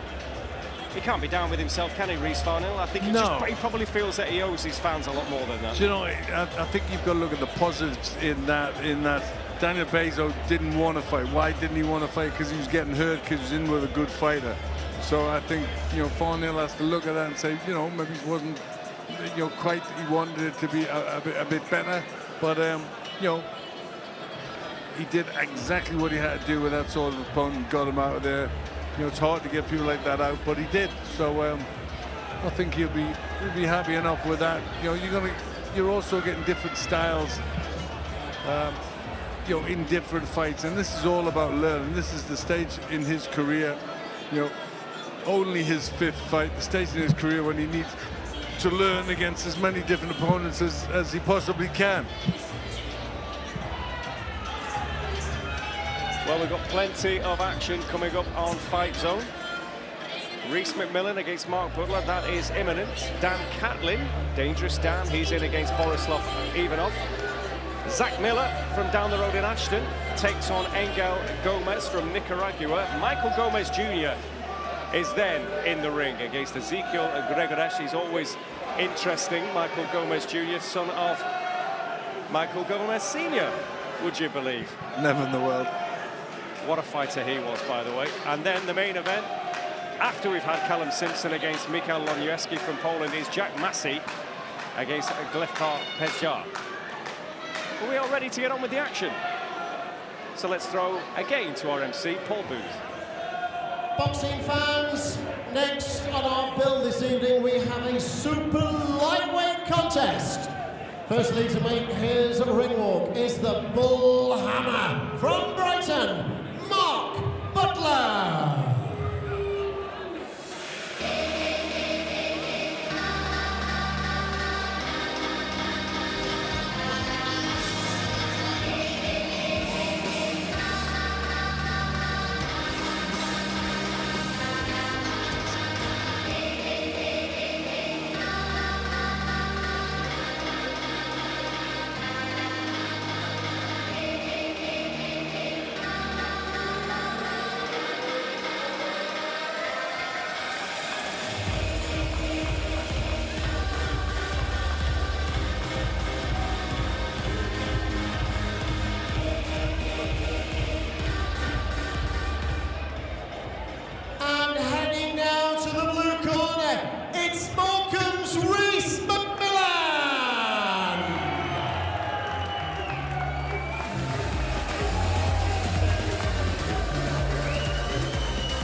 Tonight then we're live from the University of Bolton Stadium, broadcasting to viewers right around the world via the Fightzone TV platform.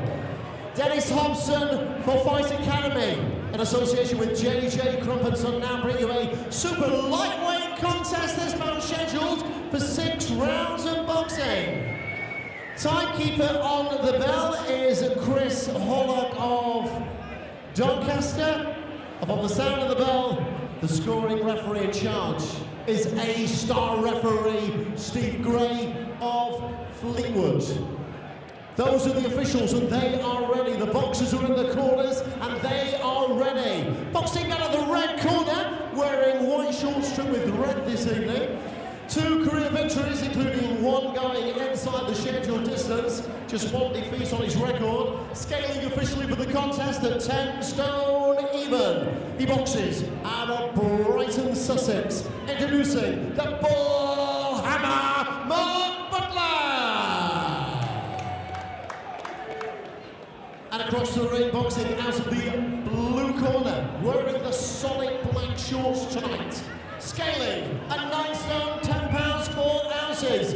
14 career victories, including 2 going inside the scheduled distance. He boxes out of Morecambe, Lancashire. Introducing Rhys McMillan.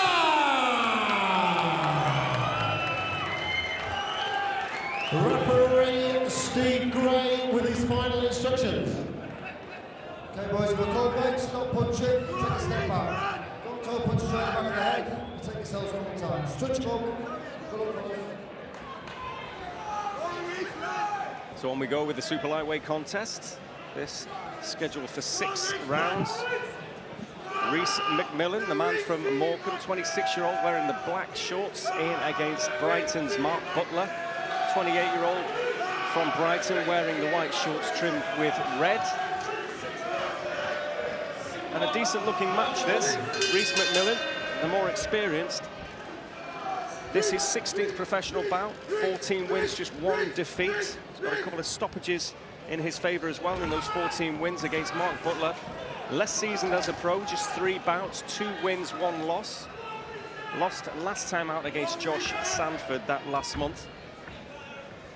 But he takes centre of the ring in the opening exchanges here. And Rhys McMillan, we've seen on Fightzone before, was in action against Des Newton last time out. A points win over 6 rounds, used to the distance. This the first step up to 6 for Mark Butler. An interesting one, Gleb. It certainly is. And, you know, Butler's given away quite a bit inexperience. Takes a right hand there, right flush on the button.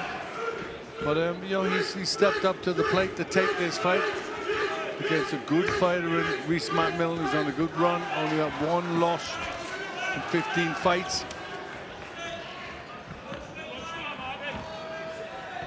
Well, Butler has started positively, but he has been picked off a couple of times by McMillan in this opening round. Yeah, nice little counter punches there from McMillan, the uppercut, the left hook. Good fan base, McMillan. Lots of noise from his fans.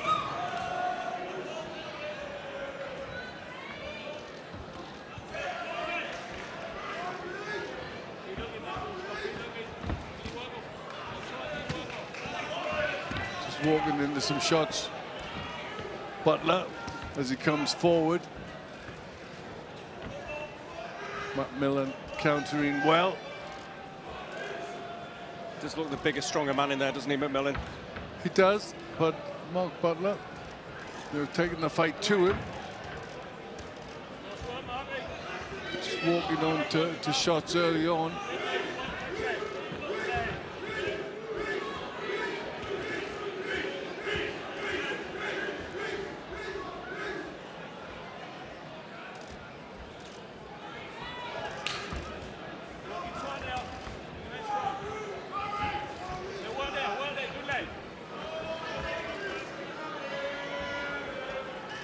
He's still on the front foot, Butler, still trying to move McMillan around.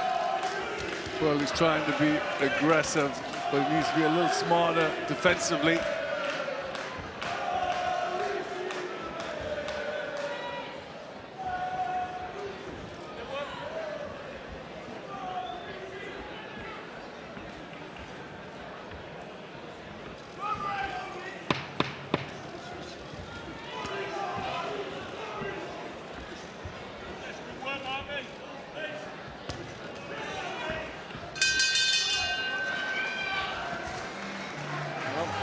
Hammer from Brighton did try to take the fight to McMillan from the off in there.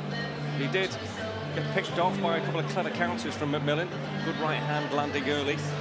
Yeah, I think Butler feels that, you know, aggression could be a key here, but and rightly so. But I think he's got to not take as many punches on the way in, and that's his problem at the moment. Now maybe first round just you know, needed to warm up a little bit, but needs to have a better defense when he comes forward.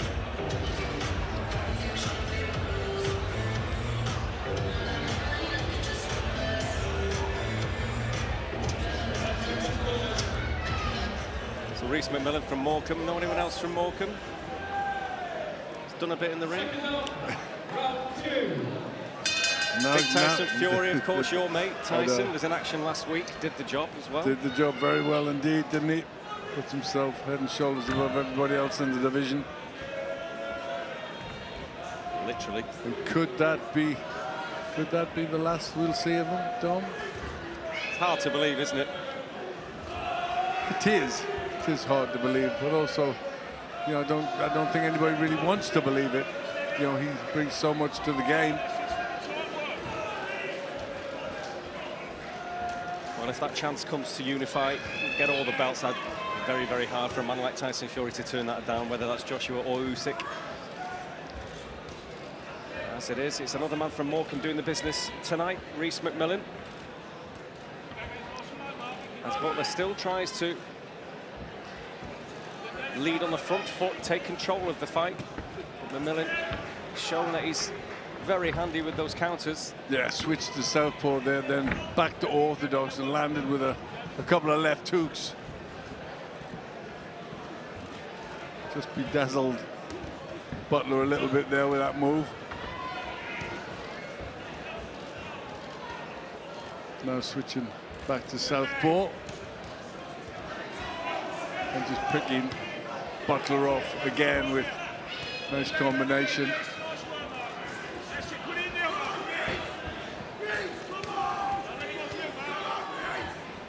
Butler's certainly game. landing his own uppercut there. Oh, good work from McMillan, and he's really just picking off Butler there now. Just kind of rocked the head back with that combination. Yeah, and now he's landing with a lot of shots, getting through under pressure here. Butler's just unraveling a little. Yeah. I think the experience certainly starting to show now.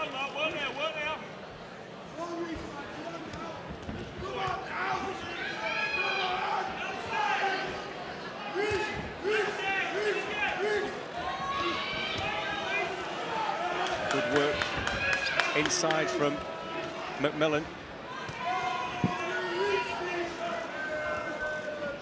Well, this is as game as they come. Mark Butler starting to take more and more. Looking to get his own punches off, but carries that chin a bit too high, doesn't he?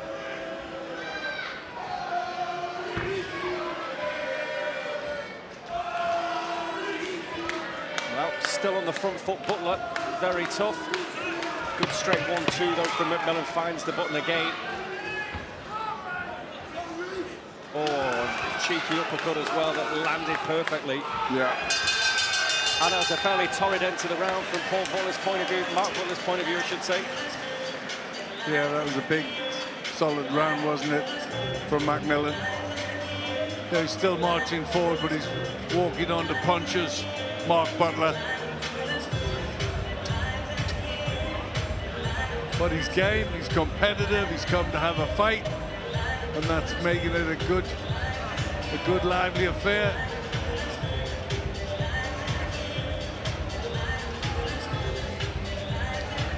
Well, plenty of action in that round. And he can afford to wait for him, because when he does come forward, he picks him off with the right uppercut.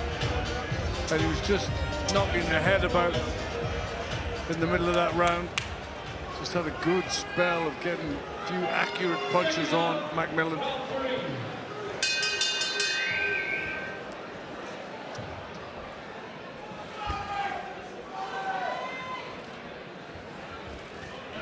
Well, third of the schedule, 6. Impressive work from McMillan. And we got a very, very experienced referee, Steve Gray, in the ring. I think we're looking out for Butler, that he doesn't start taking too many punches. Well, he's proved his bravery already.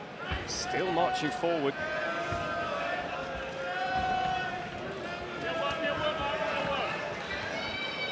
Yeah, the punch for Butler is the uppercut. Just need to bring something behind that.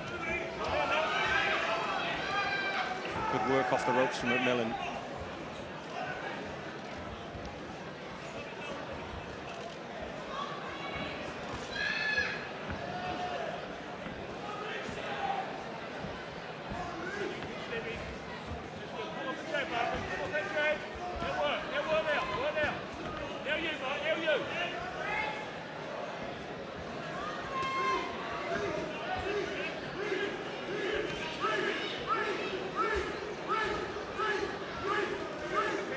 Slightly less intensity from McMillan's point of view in this round. Is he just timing himself? Yeah, I think Joe needs to throw a lot of punches, to impose himself on Butler. He's getting the odd success.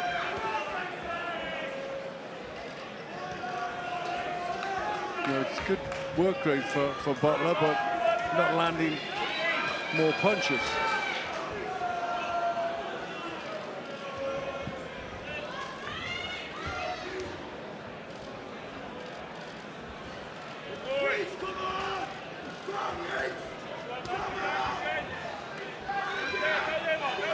Butler just forced back now.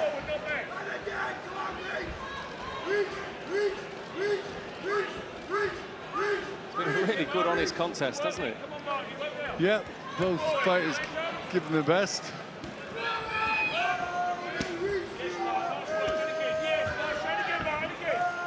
still Butler's in there having some success as well. You know, he's very determined. He is having success. Putting a good account of himself up in this round. I'm not sure he's doing enough to win the round, but so is he going to try and tire McMillan out? Well, they haven't exactly needed to look for each other.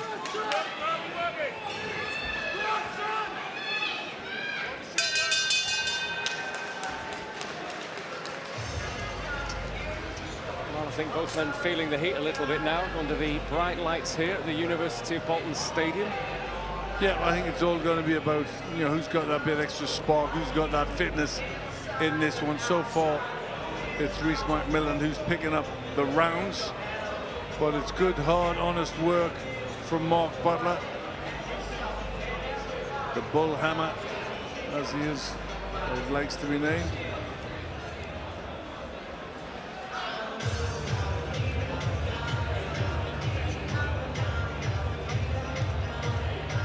So second half of the six rounder. Who's got more in the tank? Certainly McMillan is the slicker of the two. He's got the better pedigree, more experience. And at this halfway point, you have it 3 to the good for McMillan, Glenn. I do. I think, you know, Mark Butler putting a good display up for himself, but just not landing with enough punches to win the rounds.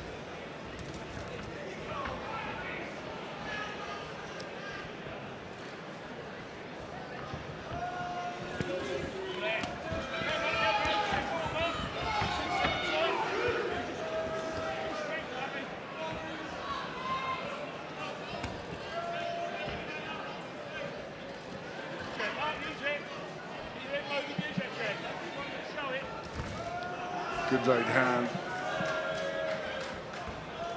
Before just looking to throw some feints with that jab and then catch Butler on the way in.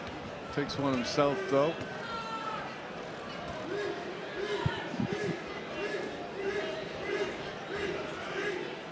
Just pouring that jab out, McMillan.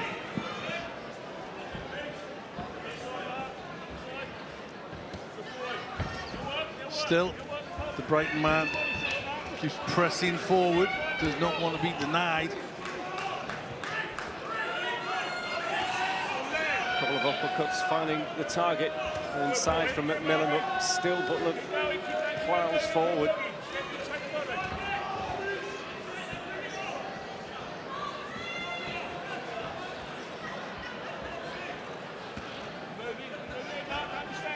But he's good on his graft, doesn't he, Mark Butler? Credit for that.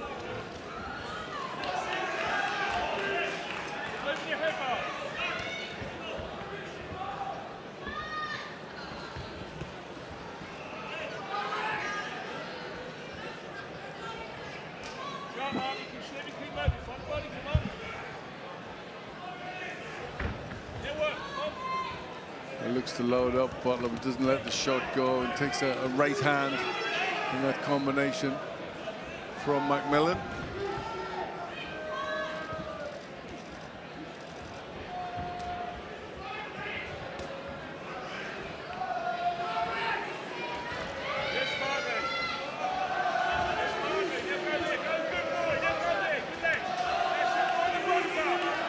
They sold a few tickets, Rhys McMillan.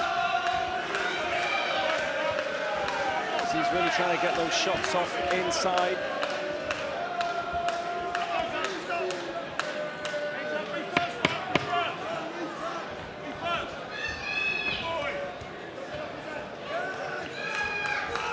Well, still plenty of effort from both men.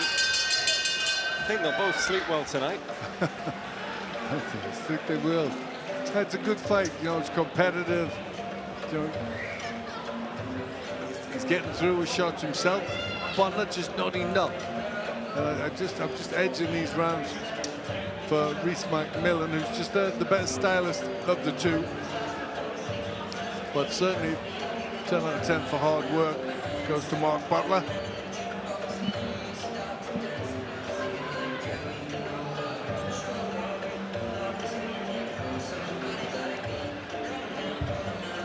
just keeps pressing forward, just keeps the work coming, just needs to land cleaner punches. Butler starts getting some rounds.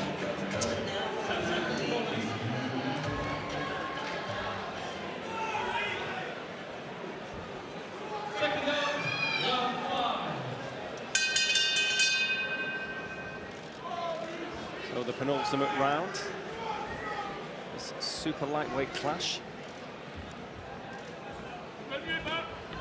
And as been the case from the first bell, it's Butler on the front foot, centre of the ring. McMillan using the ring. That's better for Mark Butler, getting through the left right. Well, he looked to be in trouble in the second round, but he's come back strong, Mark Butler, and he just won't be deterred, will he? Well, you know, he looks like he puts the work in the gym. He's fit, he's strong. You know, he's fairly durable.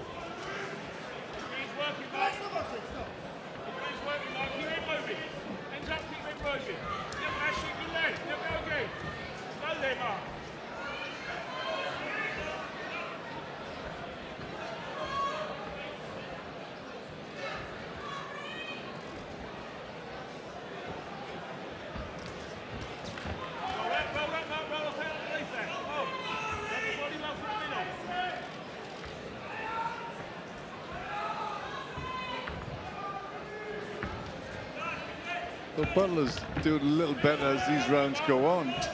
Certainly more competitive than this one.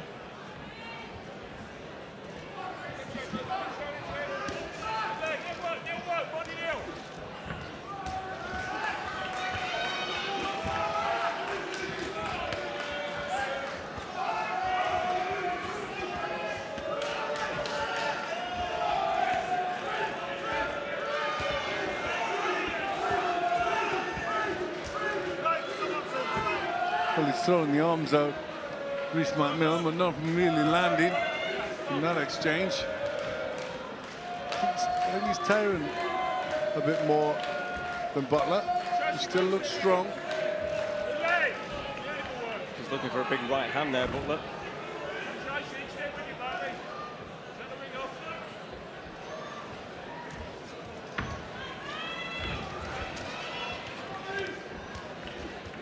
McMillan starts to let the hands go. Really good exchanges. Yeah, Butler having his share of success there at the end.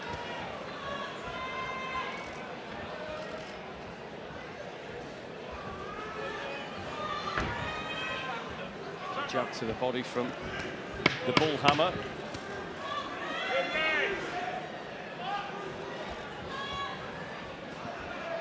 Both just a little banged up now. Blood coming from the mouth of McMillan, but the best round so far for Mark Butler, with Rhys McMillan looking a bit tired at the end of that one.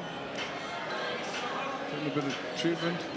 Well, there's a lot to applaud in the work of Mark Butler, but you still have him 4-1 down, Glenn, going into the sixth and final round. I do, but a lot of these rounds have been very, very close. I thought, you know, the better work has been coming from McMillan. I definitely think he's ahead. You know, but credit to Mark Butler, who's just kept at the task. You know, this is a fight.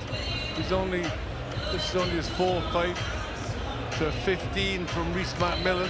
McMillan only that solitary loss in 2017. So, you know, he's quality. But Mark Butler still in there, still trying, still scoring.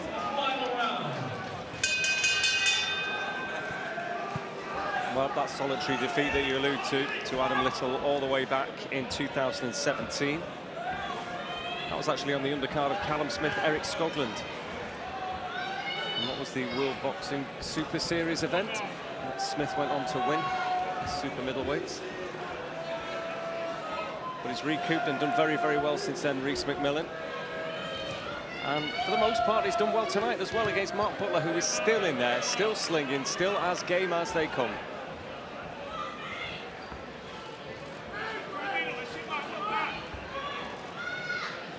And you make the point all the time, Glenn. It's a good fight for Rhys McMillan as well. Should he see this out and get the arm raised? He's been in with a really lively opponent, not a journeyman who's trying to survive. Mark Butler has put it on him from the very first bell. He certainly has. And, you know, still 6th round. Mark Butler still trying to get shots off.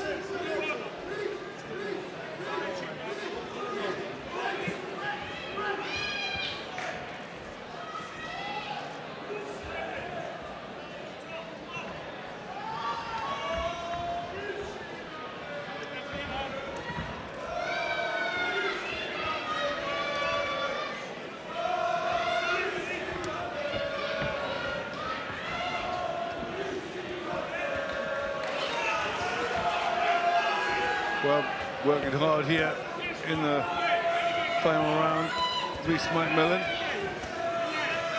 He's really trying to put on a show now for his supporters. Against a dogged and determined Butler.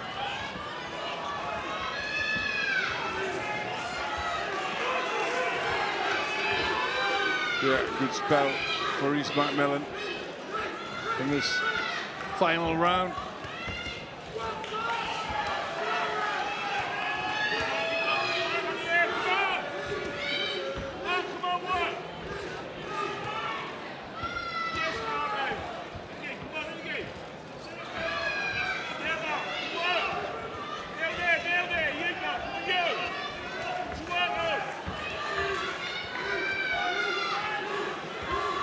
Still slugging it out right to the end. Good exchanges again, and McMillan just trying to sink the shots into the body.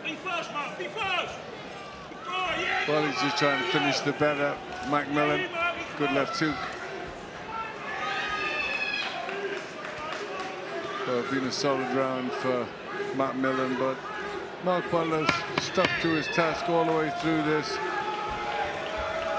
Giving away a lot of experience. He's got a big heart, the man from Brighton. Well, there it is, 6 good, solid rounds for Rhys McMillan and Mark Butler. Really putting on a good, honest battle there. Mark Butler really on the front foot from the word go. Rhys McMillan with some eye-catching work in those early rounds and finished strongly as well. And I know you have him as a handy winner, but a lot of respect needs to be put on the name of Mark Butler. It doesn't tell the full story, that scorecard, because, you know, them rounds were close. I just thought, you know, the cleaner work was coming from Rhys McMillan, but, you know, 10 out of 10 for effort to Mark Butler, who put up stiff resistance and certainly give Rhys McMillan a fight.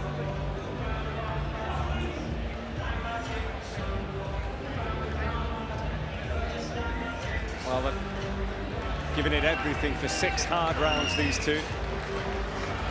Steve Gray, of course, is the scoring referee.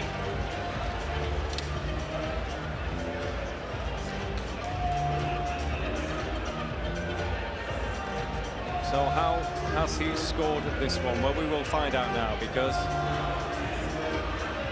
everybody is ready in the ring, as is our MC, Paul Booth. Ladies and gentlemen, scoring referee Steve Gray decides the bout. He has it at 59 points to 55 points in favour of the winner. From Morecambe, Rhys McMillan!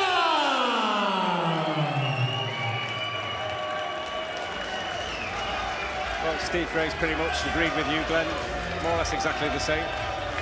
Yeah, one round where Mark Butler was definitely a clear winner, but the better work on the other 5 for Rhys McMillan. In a good contest, it'll be good to see both these boys in fights in the future. So, an honourable mention for Mark Butler, the man from Brighton, who gave it a real good go. Never stopped working. No. And Rhys McMillan, the 26-year-old from Morecambe, now moves to 15-1 as a professional. But he had a pretty tough night. Let's find out what he thinks of his work tonight. He's with Steve. Rhys, congratulations. That was a hard 6 rounds, wasn't it, for both of you? Yeah, good boy, strong. Tough kid. I got him some good shots in the second round. I thought I've got him here and just keep coming back to me. So fair play to him, yeah. Because just what I needed really, good 6 round. It must have been pleasing because there were some great exchanges there, but you'd always coming up. You was always having the final say in them, weren't you? Yeah. Well, my trainer Bob, I've come on a lot since we've training with him and stuff. I knew he was stand there and have a fight, but I'm learning how to box with him now and like I say, just make the cleaner work and stuff. I'd still like a fight but it's going back and you know what I mean. You're not going to be far off moving up through the rounds. How far off a Central Area title? I think Jimmy First is a Central Area lightweight champion. How soon are you looking to fight someone like Jimmy? As soon as possible. I've been told by my manager Kevin. Thanks Kevin, he's been keeping busy now. Me and Bob, week off and we'll take back to work and go forget your Central Area. That's Jimmy First. I've been told we've got it, so yeah, game on. You'd like to go straight to that next 10 rounds? So yeah, got to keep busy and like I say, Kevin's kept me busy and momentum's getting better and better. I'm always learning and stuff, trying new things even when I'm fighting and stuff. It's good, yeah. Bob, the amount of work he puts through me. I believe I'm strength and conditioning coach Samuel Leon, he's doing well as well. So like I say, it's all come together and getting better each fight. So that's the main thing. Congratulations and thanks for entertaining everyone on Fightzone and a good fight. Yeah, good fight. Thank you very much. Thanks to everyone who came as well. Thank you. Over to you, Dom. Thank you very much indeed, Steve. So, Rhys McMillan, yeah, good, hard 6 rounds, what he needed. He moves onwards and upwards. And it's on with the action. We've saw loads of action here on Fightzone.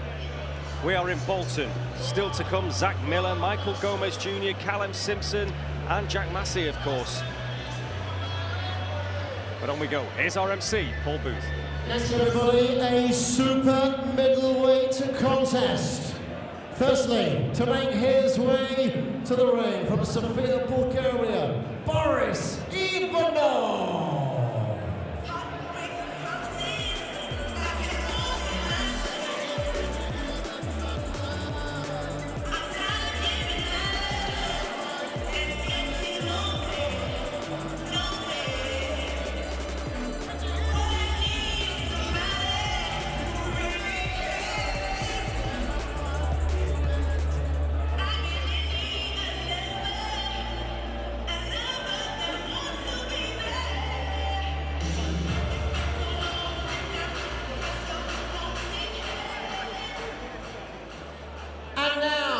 From the far coast to Fightzone TV, it's Dangerous Dan Catlin!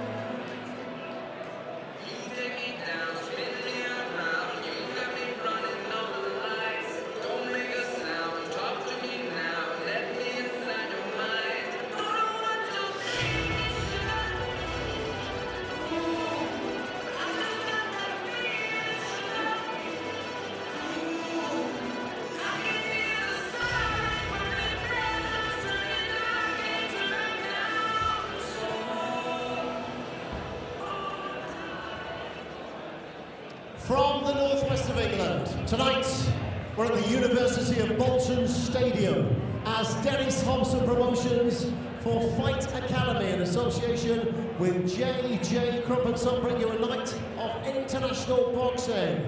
Next on our bill this evening, a super middleweight contest. This bout scheduled for 8 rounds of boxing. Gary Grennan of Burnley is our timekeeper ringside on the bell. Upon the sound of that bell, the third man in the ring is our scoring referee, introducing Darren Sargentson of Manchester. Boxing out of the red corner, he's wearing the red and gold shorts this evening, scaling at 11 stone 8 pounds 1 ounces. 10 big wins, including 5 going inside the scheduled distance. He boxes out of Sofia, Bulgaria. It's the Egg, Boris Ivanov! And across the ring, boxing out of the blue corner, wearing black shorts this evening. Scaled at the weigh-in, 11 stone 9 pounds 3 ounces. 8 career victories, including 3 going inside the distance. He boxes out of Fleetwood, Lancashire. Introducing Dangerous Dan Catlin! Referee Darren Sargentson with his final instructions. Fellas, both of them, keep it clean, don't anything low, watch your head. When I say break, take a step back. Most important, defence off all time. So here we go, dangerous Dan Catlin, the man from Fleetwood, wears the black trunks with gold trim in against another Bulgarian. We've had 2 already tonight, but Borislav Ivanov from Sofia wearing the red and gold. This scheduled for 8 rounds. And Catlin, the 23-year-old from Fleetwood, really rated. Just 1 blip on the record. He's had 8 wins, 1 defeat. That to Nathan Junior. Just too big for him on the night. Junior took the fight short notice. In against Borislav Ivanov, who makes his 13th ring walk as a professional tonight. And he's come out with a little bit of ambition early on, which is just what Catlin will want. And look to seize those openings now with trainer Mick Jennings, of course. Fantastic fighter in his day, very good trainer now as well. A man from Chorley. But Ivanov on the front foot. He's showing a bit of ambition, Glenn. He is, but I think that'll suit Dan Catlin. You know, a competitive opponent coming at him. Doesn't have to go looking for anybody. You know, he's letting his shots go. Ivanov. So that'll leave openings in the defense.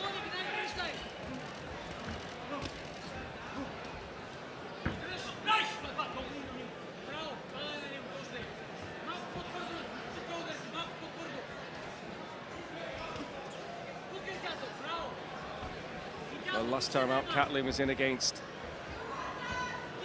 Baltic bomber Gennady Kurayevsky. We've seen many times on Fightzone.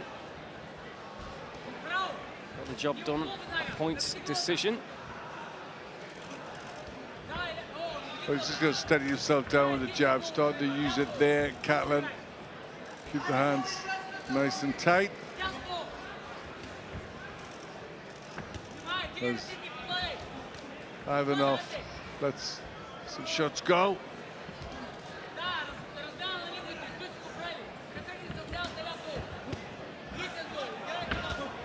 That's a decent left hook from Catlin. Just looking to get his timing right.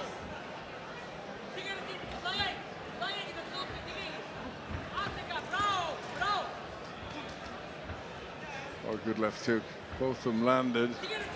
Catlin's was the better of the two.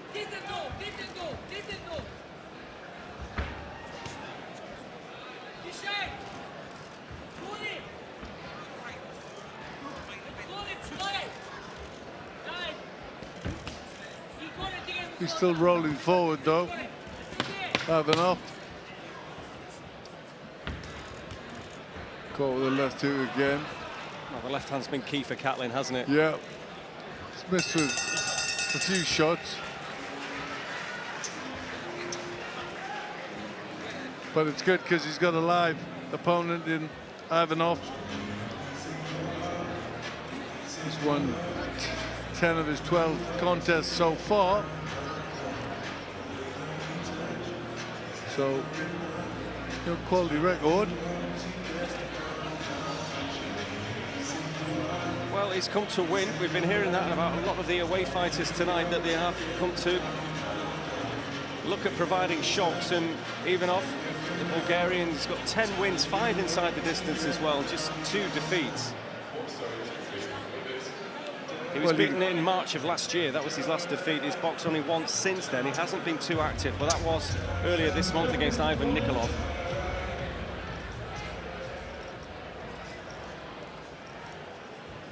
Second round, round 2.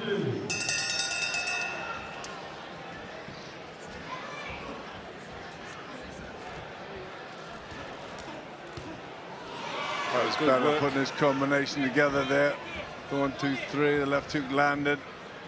The end of that combination. Well, he's up the tempo a little bit now, Dan Catlin. A bit more intent, it would seem. But Ivanov Still pushing forward. Bolton landed a good uppercut there. Just stopped Catlin in his tracks.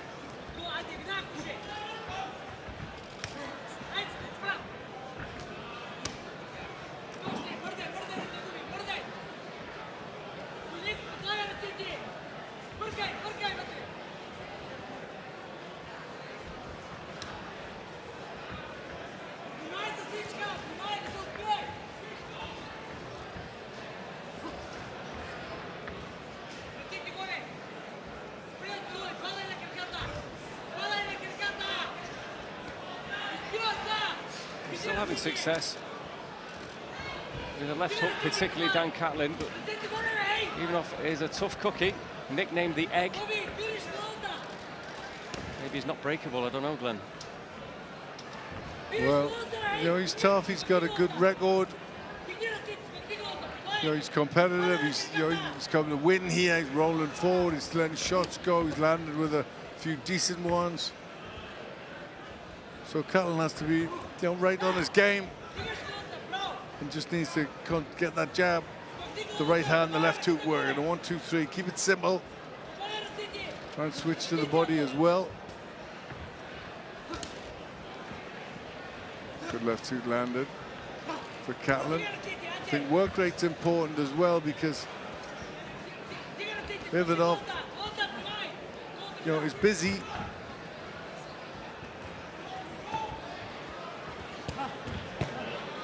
That was a good right hand land from Catlin and the left hook. This is better.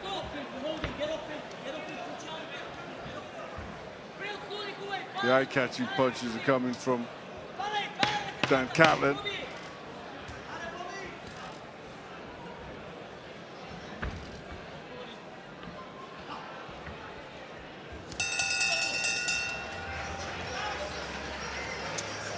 Well, will weariness be the key? Catlin looks in better physical shape, if you like, than Borislav Ivanov, but we know we can't read too much into that. Yeah, his legs looked heavy as he came back to the corner. Borislav. But I think it's really down to Catlin to keep it nice and clean, nice and crisp. Get them combinations off snappy.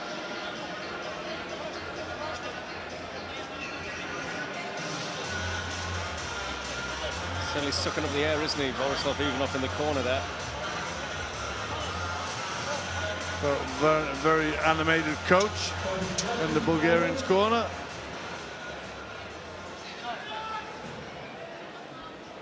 Full house at the Premier Suite here at the University of Bolton Stadium. It has been as well for a couple of hours. It's always great, isn't it, when everyone gets in early and stays right the way through the event. Absolutely. But these fights got lots of support, and I'm sure everybody's going to stay for the big fight. Jack Massey.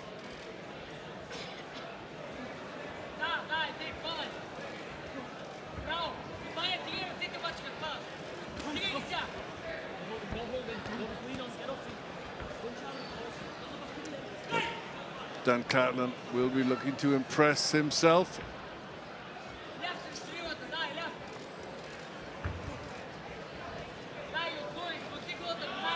Well, Catlin,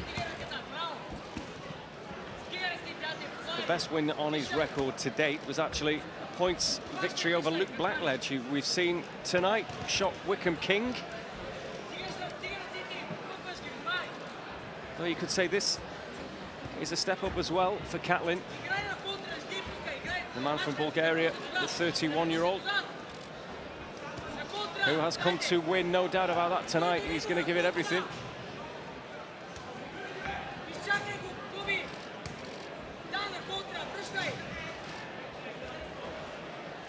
Well, I think the difference could be work rate. Catlin needs to just pick his work rate up a little bit, because he's rolling forward.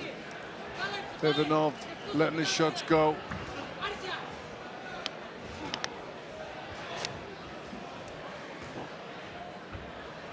You know, he's not a journeyman, he's a live fighter with a winning record. Well, it's his first appearance on these shores, but has boxed on the continent. Borislav Ivanov, as well as obviously in his home country of Bulgaria.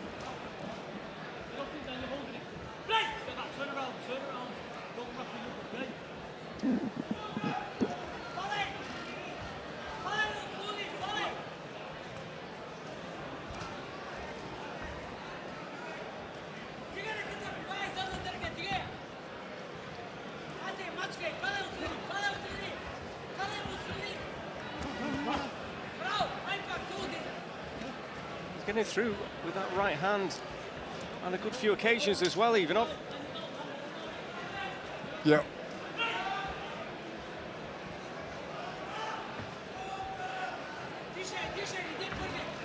That was better with the right hand from Catlin.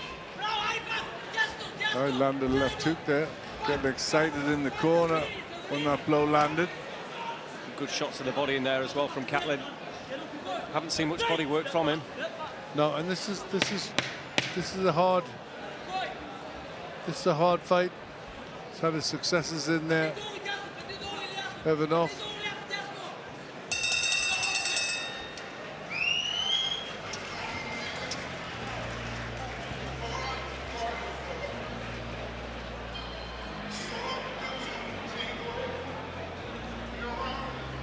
Just started to get a little bit more success, Ivanov.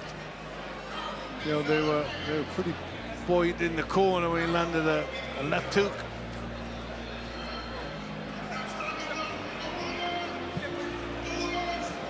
But bobbing and weaving, trying to get into range to let his shots go. Ivanov.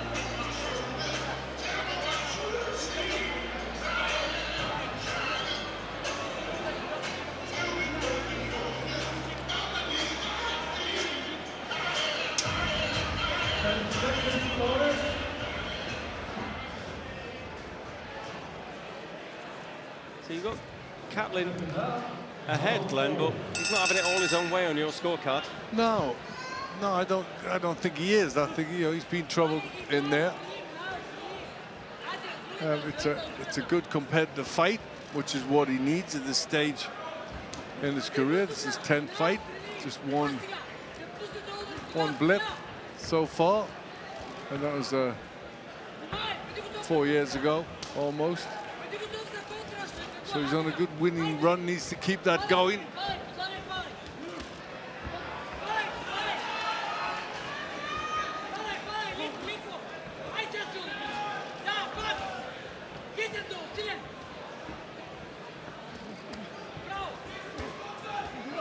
Big overhand right from Ivanov, and both men now he's letting the hands go, and this is decent work from the Bulgarian. Catlin comes back with good shot to body and head himself.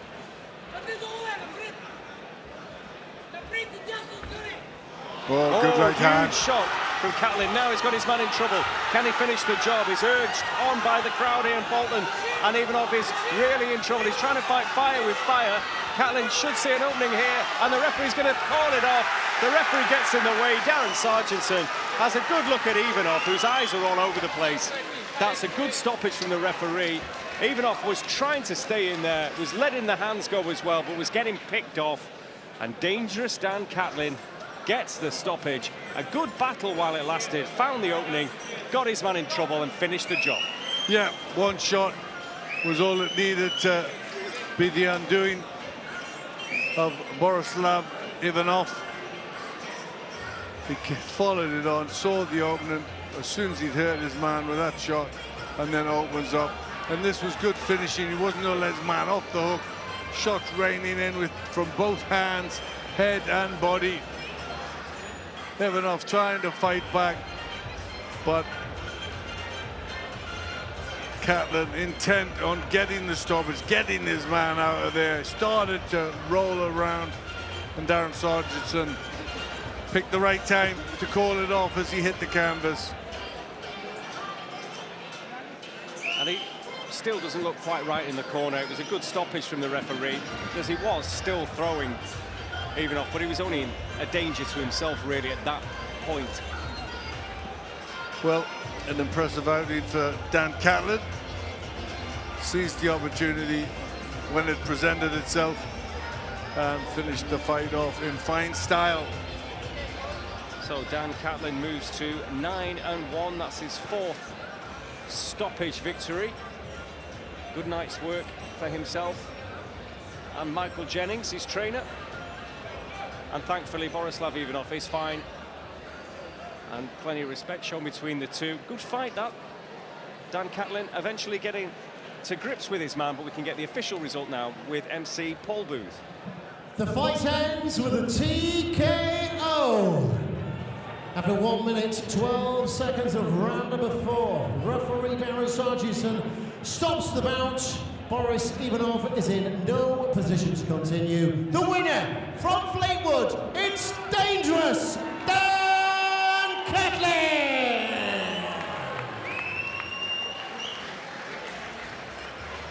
The dangerous Dan, Fleetwood man.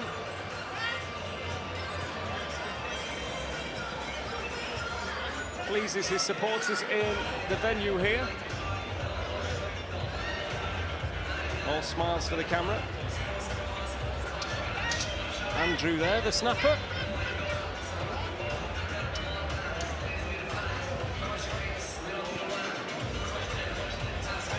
Joined now by Michael Jennings, boxer legendary Miguel Cotton. Not bad, that. Not bad at all. Great guy. Michael Jennings, very good fighter. Doing great work in his gym with brother Dave as well. And now, Dangerous Dan is ringside with Steve Lillis. Congratulations, Dan. Lived up to your nickname in the 4th round there, Dangerous Dan. Got my honor, yeah. Took it like slow at first, caught some good shots, but I thought it'd be tough to crack here, but started to land the left up, set up the right hand, you know, make his toes in the corner, walk him onto the 1-2. Every time I threw it, committed to it, it was a landing, and we got him out there. Was you surprised you got him out there? Because the first three rounds, you know, you were winning, but it was a hard fight for both of you. I knew as a matter of time as I caught him, like I knew I would catch him, and I knew he'd feel it. But it was just about his recovery skills, and I realised he's a tough man though. Obviously, if you gave me 4, I thought he was in for an 8-round war, to be honest with you. So I was moving away with the jab, and I thought, stepped up in the last 3 rounds. I thought he was in for a tough 8 rounds, so happy to get him out there, you know. Is that what you want, a few of those wars? Your eyes light up when you talk wars? I always want the stoppages, always want the knockouts, you know. That's where everybody buys the ticket, that's what you come to see, you know. So that's what I want to do, I want to stop people. Well, congratulations, because you've bounced back well from the defeat, haven't you? That's it, yeah. So I moved over to Jennings with Mick and Dave, and I feel really good. I feel like it's made a difference, and I feel like you can see that tonight. In my last fight, I had to put a few demons to bed maybe, but in this fight you can see the improvements, you know. And it's all thanks to Mick and Dave, you know, and helping me in the gym, working out with me in the gym. Congratulations on your latest win. Nice one, thank you, mate. Thank you. Back to you, Dom. Very much indeed, Steve. So Dangerous Dan got the job done. He's happy with his night's work, as he should be, in against a very tough opponent. Plenty more action still to come on Fight Zone. Still, we look forward to Michael Gomez Jr., Callum Simpson, very heavy-hitting man from Barnsley. The main event, Jack Massey and Vaclav Pejar. But it's on with the action we go. Here's our MC, Paul Booth.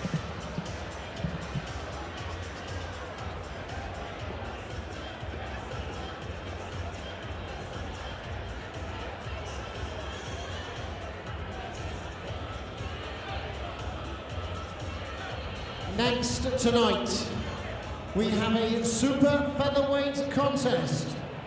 To make his way to the red corner, from Nicaragua, Angel Gomez.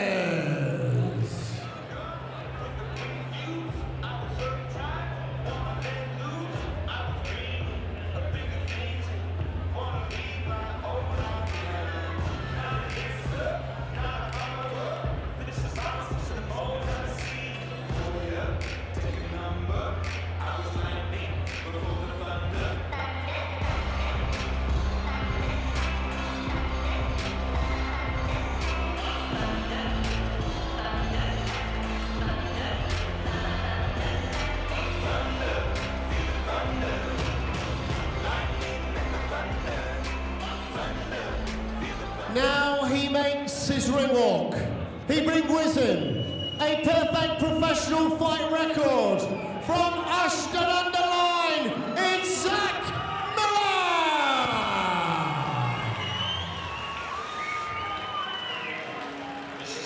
service announcement, sponsored by Just Belize and Good Folks of Robertsville Records. Fellow Americans, as with the utmost pride and sincerity that I present this recording as a living testament and regulation of history and making during our generation. Allow me to reintroduce myself. My name is Ho. Thanks to the homie. I used to know snowflakes by the homie. I can't see them back then. You can call me CEO by the ROC. Fresh out the frying pan, here to the fire. Here, music is number one supplier. Flyer in a piece of paper, bear my name. Got the hottest chick in the game, wear my chain. That's right, ho. Not DOC, but similar to the letters. No one can do better. I shit cheddar like a food inspector. My only straight told me do finish your breakfast. So that's what I'ma do. Take you back to the Tonight's boxing is live and free via the Fightzone TV network and brought to you by Dennis Thompson Promotions for Fight Academy in association with J.J. Crump & Son. We're live this evening from the University of Bolton Stadium in the northwest of England. And now, it's a super featherweight contest. This match scheduled for 8 rounds of boxing.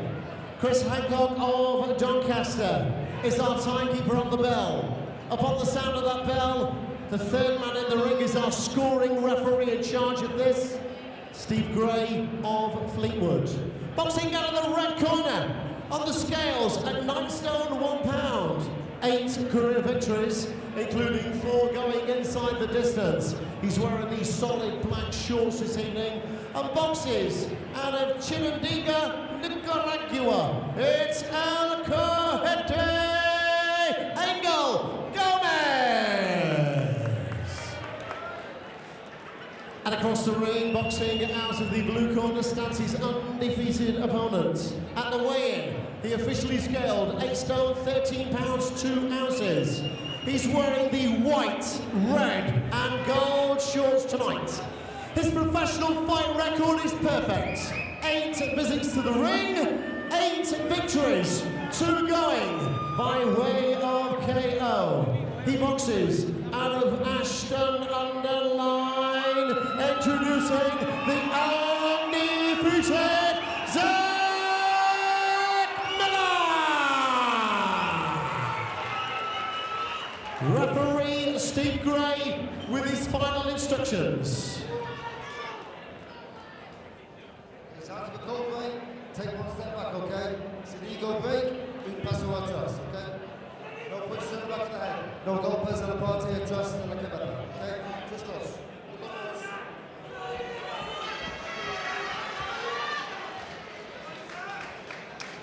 So final instructions in English and Spanish from our referee Steve Gray. Zach Miller, the man from Ashton, wearing white shorts with black band against Engel Gomez from Nicaragua wearing all black shorts. The man from Nicaragua, the 22-year-old nicknamed El Cojete, the Rocket. What can he do tonight against Zach Miller, the 25-year-old, trained by Steve Mailer from the finest gym in Ancoats, Manchester? Well, Zach Miller really is a rocket, isn't he? Because he's a very talented runner and he's puts a lot of movement in around the ring.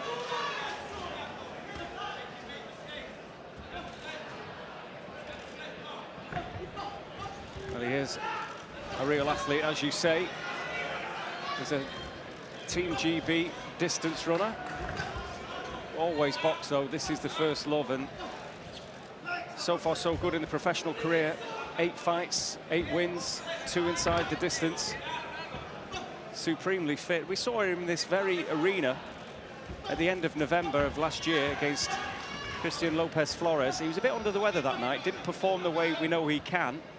Was a bit disappointed, did get the win obviously, but then last time out we saw him in Sheffield, live on Fightzone against Christian Narvaez, who's a real tough competitor, hard to look good against, and Zach Miller did look very good against him, did really well with him. So it's onwards and upwards for Zach. Well, all fighters can have an off night and do have off nights, but when you win, you know, when you still win, when you're not feeling up to scratch. That's that's the mark of a good fighter. And Zach Miller did that a couple of fights ago. That was the night, of course. Our main event, Jack Massey won his IBO crown.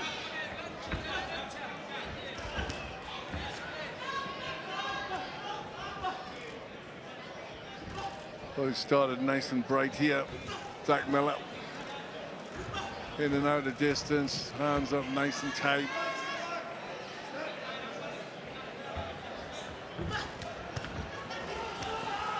Well, Gomez has a half-and-half record, and he's given it a go in there. Yeah. 8 wins, 8 defeats. Good left hook there from Zach Miller at the end of that. Just came out with the better punch.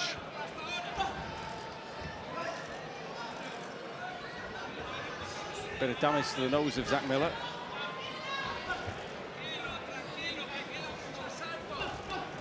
Well, as we all know, he can't take a bath without getting wet. And Gomez has managed to get through.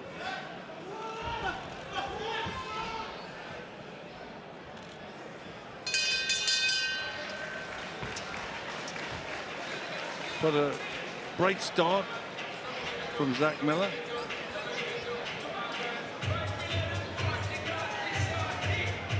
Getting off with that jab in now to range.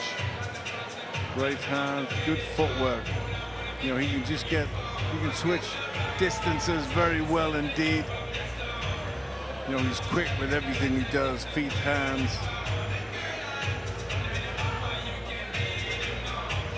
But he is a real mover, isn't he, Zach Miller? He's always on his toes. Yeah. And he's not bouncing as much as he has done. You know, when that wastes energy, he's starting to slide more and more. So, you know, he's a bright kid who's listening to any criticisms. He's trying to prove all he can. This a step up as well. He's got to deal with his first 8-rounder tonight. Done a couple of 6-rounders. But it's always in the back of a fighter's mind, isn't it? How do I pace myself over the longer distance? Do you know, if you put the work in, if you've done it right in the gym, you shouldn't have to pace yourself. You should just be able to go. You should be able to go all out every round. You've got a minute's rest. You know, that's what you train for, and that should be enough to get you back for another hard round.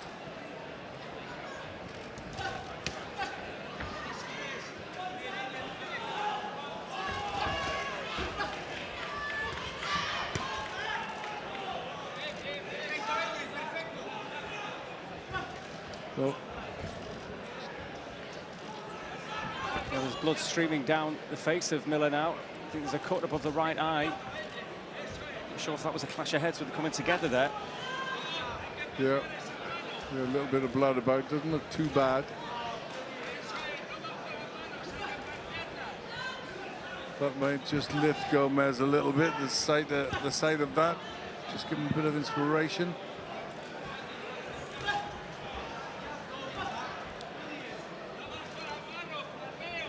So a bit of blood from the nose and the eye now for Miller. Well, he's just got to keep focused on the job in hand, hasn't he? Because obviously this happens, it can happen. The nose damage in the first round, and the cut now he's got to deal with. It's part of the game, but it isn't ideal. No, but it's a test of his character. You know, he's got to deal with it without panicking. You know, anything can happen when you step in the ring, and you know, cuts, clashes of heads, that's all part of the course. But the sharper punches are from Miller. Took a right hand over the top there from Gomez, who's a little bit dangerous because his shots come from all sorts of angles.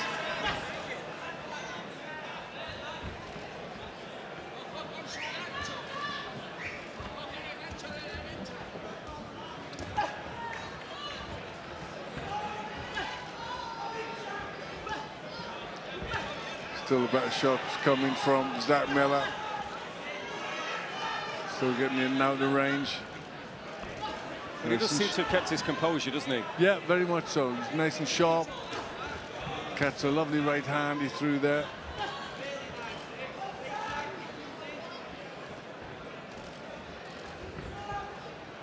And that cut seems okay, actually. It seems to have stopped streaming down the face anyway, and obviously they'll work on that in the corner. Kevin Marie will be there alongside Steve Maylett, addressing the issues. Well, it's another round in the bag for Zach Miller. Nice and sharp boxing.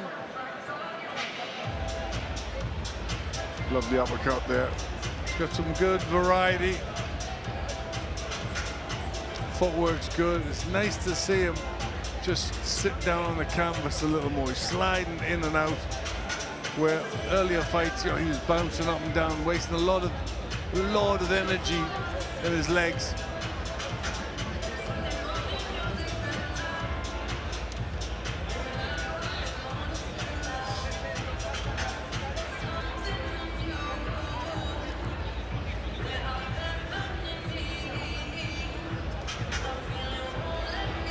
Kevin Marie is working on that cut in the corner.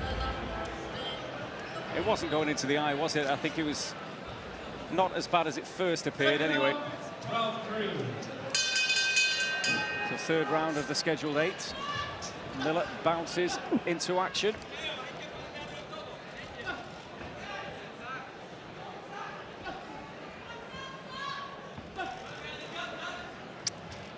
I think it's important to keep that jab out for Miller. Just keep Gomez off balance. He needs to get set to show his big punches. Good jab to the body from Miller. Nice snappy double jab.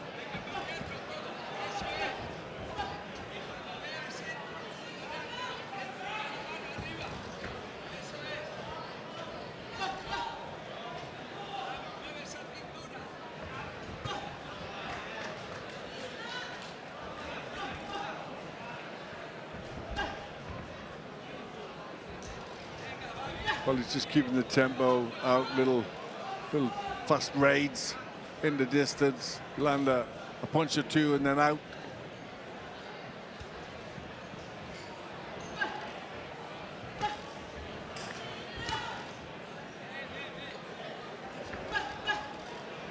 Good jab. Gomez unable to really get set because of the good work from Zach Miller.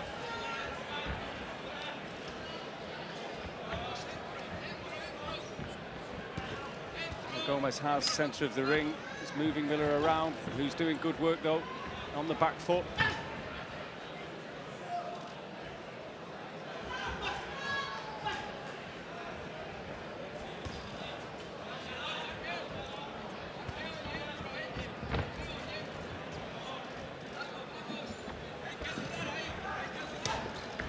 Good right hook as well from Miller.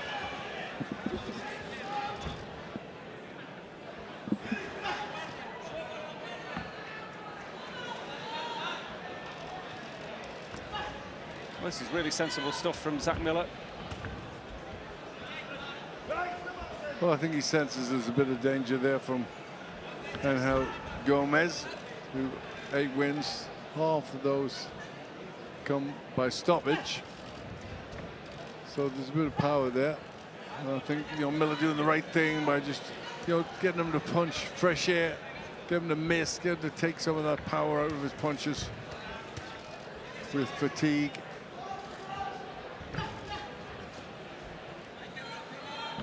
His familiar face on these shores, Angel Gomez, who was in against Ibn Adim last month, lost a 6-round points decision. Well, so far his face getting tattooed with that left jab of Zach Miller's.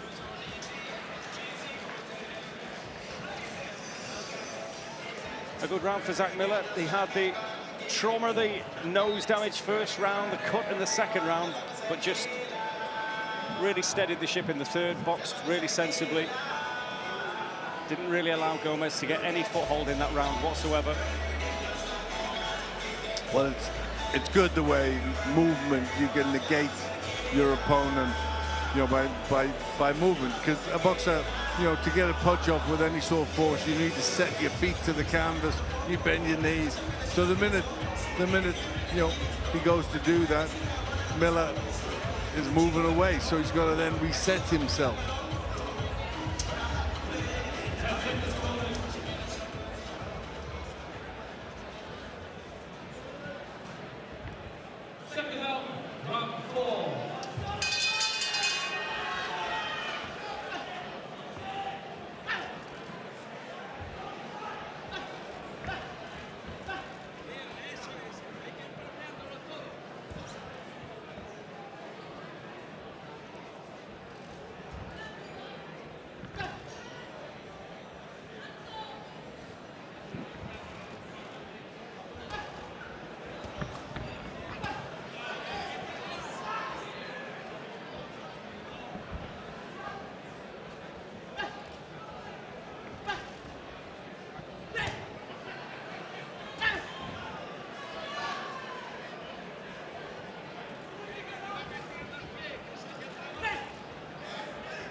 Still very concentrated.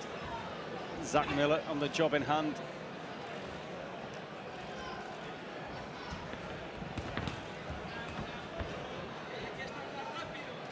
Gomez with those 8 victories, half of them have been stoppage victories.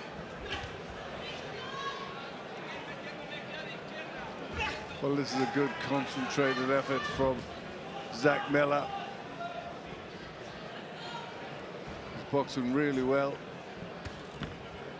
Sharp defense is good. Movement excellent. Sliding in and out of range, letting the shots go.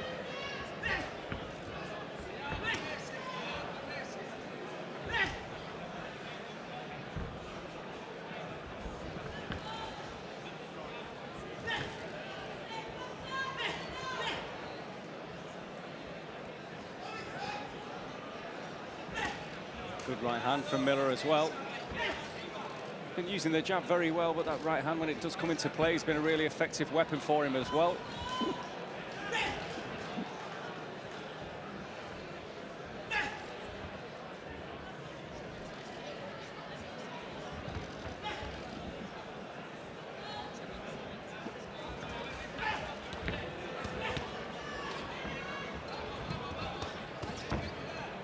Trying to lift the pace a little bit, Gomez.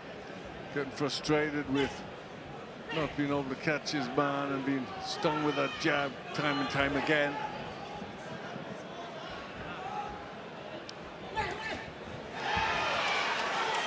Now the crowd really buoyed by Miller's success.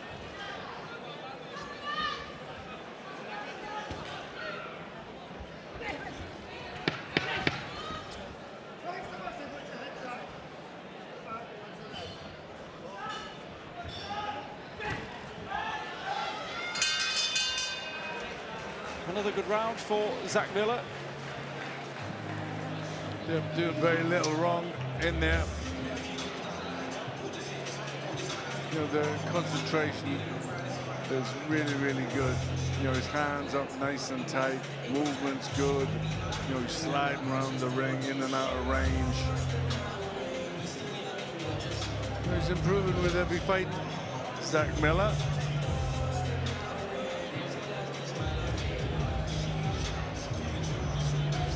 They've done well with the cut as well, Kevin Marie. It's not been an issue really, has it? No.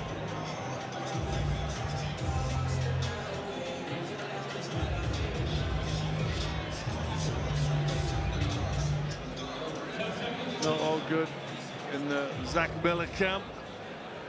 We might see a bit more urgency from Angel Gomez now. His rounds are slipping away. Well, at the halfway stage, Glenn McCrory's scorecard reads 4 rounds to the good in favour of Zach Miller. So a good, handy lead for him, the man from Ashton. And I think in the corner, they'll just be saying, do exactly what you're doing. There's less and less coming from Gomez. You know, you're winning these rounds handily. Just don't take any chances.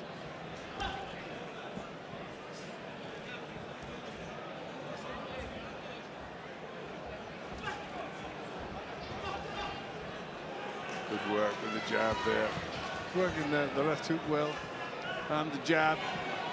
Occasional right hands go in and land.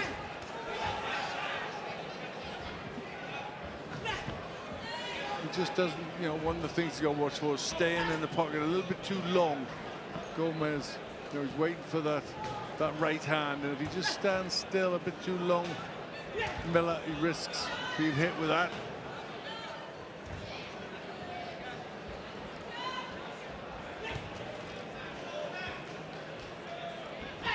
Certainly dangerous, Gomez.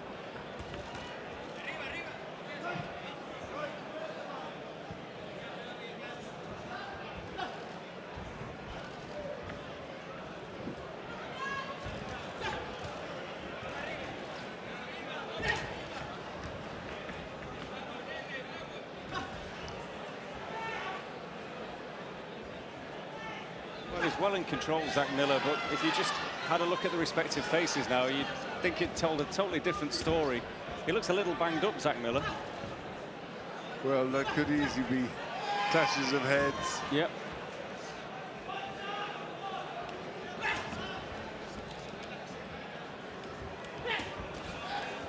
None of the damage looks particularly bad, though. It's just a little bit of claret. Well, that's what I'm saying. It looks deceiving, doesn't it? Because if you look at his face now, you think he's on the wrong end of a bit of a hiding, but it's nothing could be further from the truth. No. It's always a bit dramatic when there's a bit of blood about the face.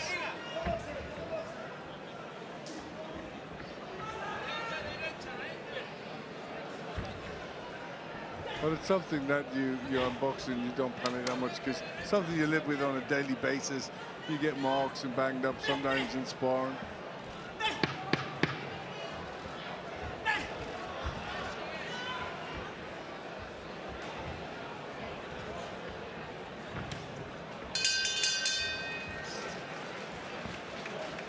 Well, another solid work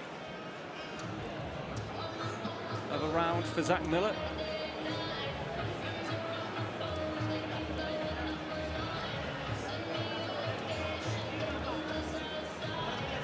Yeah, he's trying, Gomez, but he's falling short most of the time, letting a few big shots go from here and there. But Zach Miller, you know, never looked too far ahead, but looks to have Gomez's number. You know, he knows that the movement is key, and he's moving very well indeed.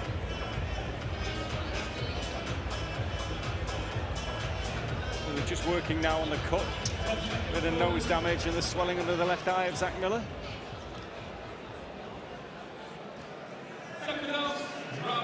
Well, he almost got a drink there, Gomez.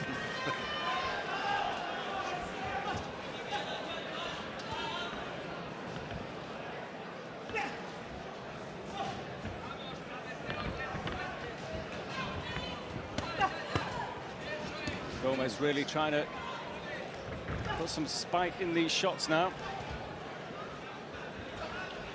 Yeah. Well, this is where, if he's come out to try and unload for a big round, this is where Miller needs to be very attentive and, you know, get on your bike a little bit. Use the movement, side to side, front and back. The jabs work really well for him as well. Zach Miller.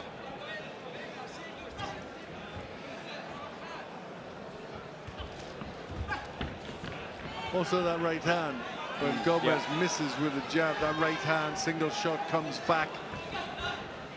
So, you know, he uses that as a sort of backhand jab. You know, he's not looking for a great deal of power, just to stun Gomez.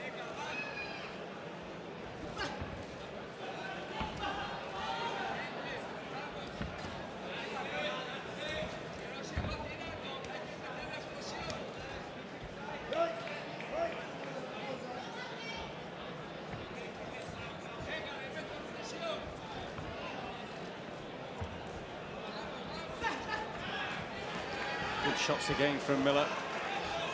He does that punch well, leads with the right hand. Difficult to get away with, but it works for Zach Miller.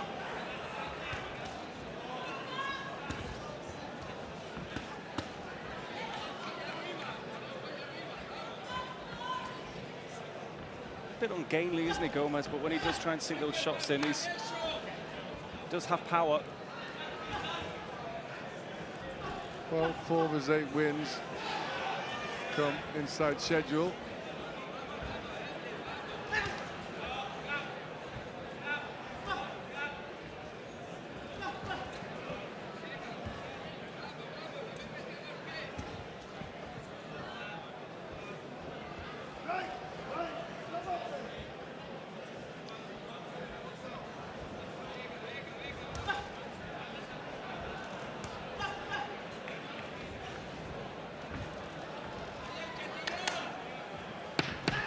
Trying to rough Miller up a little bit, but not really able to.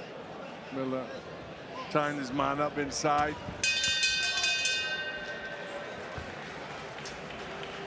Well, another good, sensible round, if that's the right way of putting it, for Zach Miller. Just intelligent boxing, really. Yeah, that's exactly what he has to do for this opponent. You know, he's dangerous, he's strong. Comes forward maraudingly.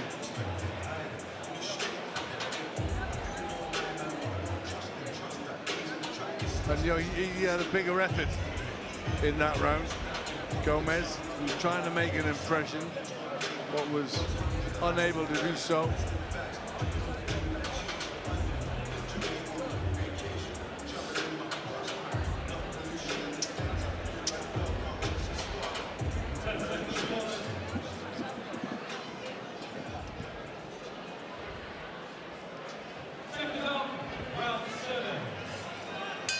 Penultimate round. Still the jab. Used to good effect from Miller. Just a little bit busy at the start of the 7th.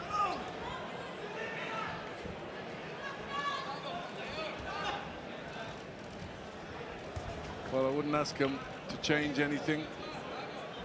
Miller, I think, you know, he's boxing within himself, but he's boxing the right way.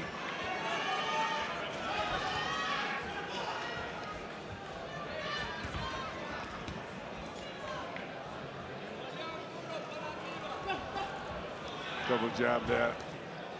Lovely work from Miller. Just checking you for some blood splattering there, Glenn. I felt some. Yeah. Felt some come well, we've definitely past. been sprayed a little bit there. We'll have to have words with Zach Miller after this, I think. Well, it's the pitfalls of ringside, isn't it? Yeah. For the best seat in the house. Exactly. Good work again from Miller.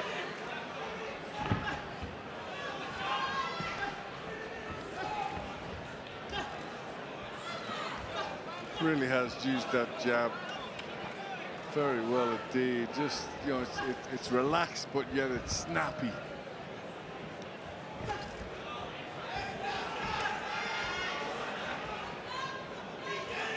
Well, he did have to just deal with a little bit of adversity at the start of the fight. Didn't feel sorry for himself with the nose damage, then the cut eye. He's got the swelling under the left eye now again. Yeah, there's a lovely left hook to the body and the right hand. You know what, I think those body punches are hurting Gomez more than anything I've seen so far. I think that's somewhere to just target a little bit more.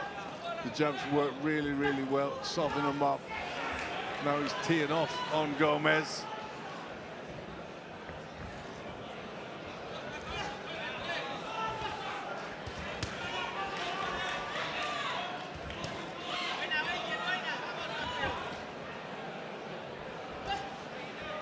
Beating him to the jab every time as well, Zach Miller. Yeah.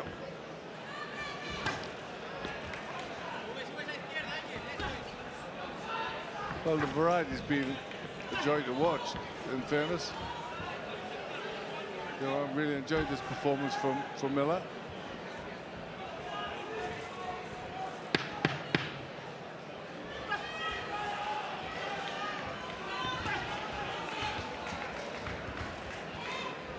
Touch of the noble art at its noblest.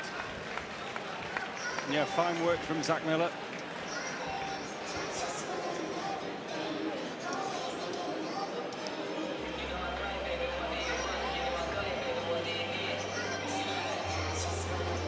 And you've got to sort of wonder with the performance he's put on, how's he got the marks on his face? I mean, very little has caught him, but he is rough and tough, Gomez. It is funny. He'd probably go home to say, "Oh no, second place." Look at the state of your face. No. But he's thoroughly in control of this fight. Just one of those things. Showed a couple of scuffs with the insides of the gloves, showing the tapes is, and well, and let's face it, certain people mark up easier than others anyway. Yeah, and I mean, you know, when he gets, you know, Kevin Marie's got him looking ship-shape there. Yep. Well, the cut hasn't been a problem at all. Could have been, and hasn't been. If you remember as well, a fella not too far from here used to like getting cut, didn't do him any harm, Ricky Hatton. Yeah.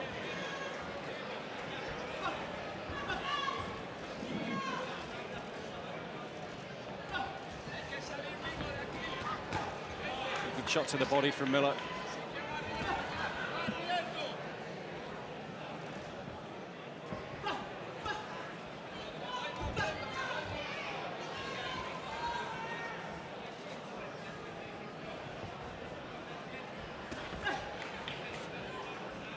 Well, Gomez still game, isn't he?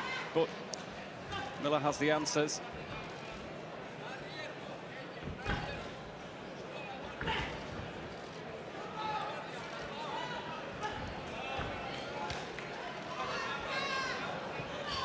Well, he's a sturdy enough character, Angel Gomez.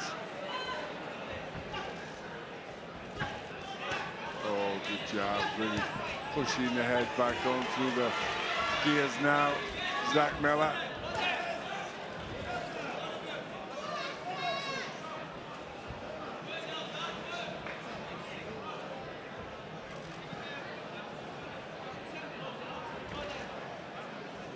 The fitness of Zach Miller is so evident as well. He's still moving so well, isn't he? Yeah, I don't think fitness will ever be a problem for Zach Miller. You know, great engine in there.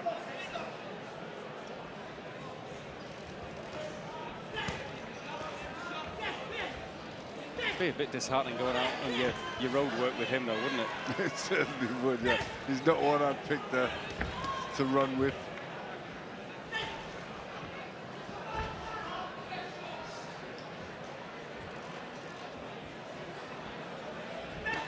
Well, inside the final minute. It's been a really good, engaging contest. Ooh, good left hand from Miller as well. Just felt by Gomez, that one. Good work to head and body now from Zach Miller. Sinks those hooks in. Gomez, though, is still there. Great work. Well, this is the exact sort of fight that Miller needs. You know, this is a good, hard, learning fight that you've got to work for. You know, if he relaxed or slackened off, that would let Gomez get in. You know, he's strong, he can punch. But defense has been good, even with the marks on the face. Don't know where they come from, to be fair. Well, there it is. An excellent 8 rounds for Zach Miller. I think you've got him as a shutout there, Glenn.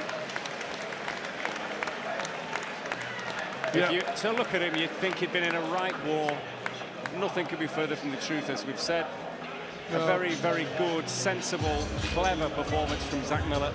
Dealt with the adversity of the nose damage in the first round, the cut in the second round, the swelling under the left eye. He just got on with the job, didn't lose focus, didn't lose concentration, listened to the corner. He's got an excellent coach there in Steve Maylett. Job well done. Yep, certainly is. I mean, the man that matters, obviously, is Steve Gray, the scoring referee. but I'm pretty sure he'll see it in a similar way to yourself. You have it 80 points to 72. Yeah, I'd be surprised if Steve Gray had any different. I mean, he was always in there. He was always working Gomez. He was always competitive. But the classy work was always from Miller, who's had a good outing. Should have learned a bit in there. I liked his movement was much better, not bouncing as much, was sliding around the ring. Defense was very good. You know, his hands were off. He's doing everything right. Shame he's got a few bits of marks. Probably come from clashes inside.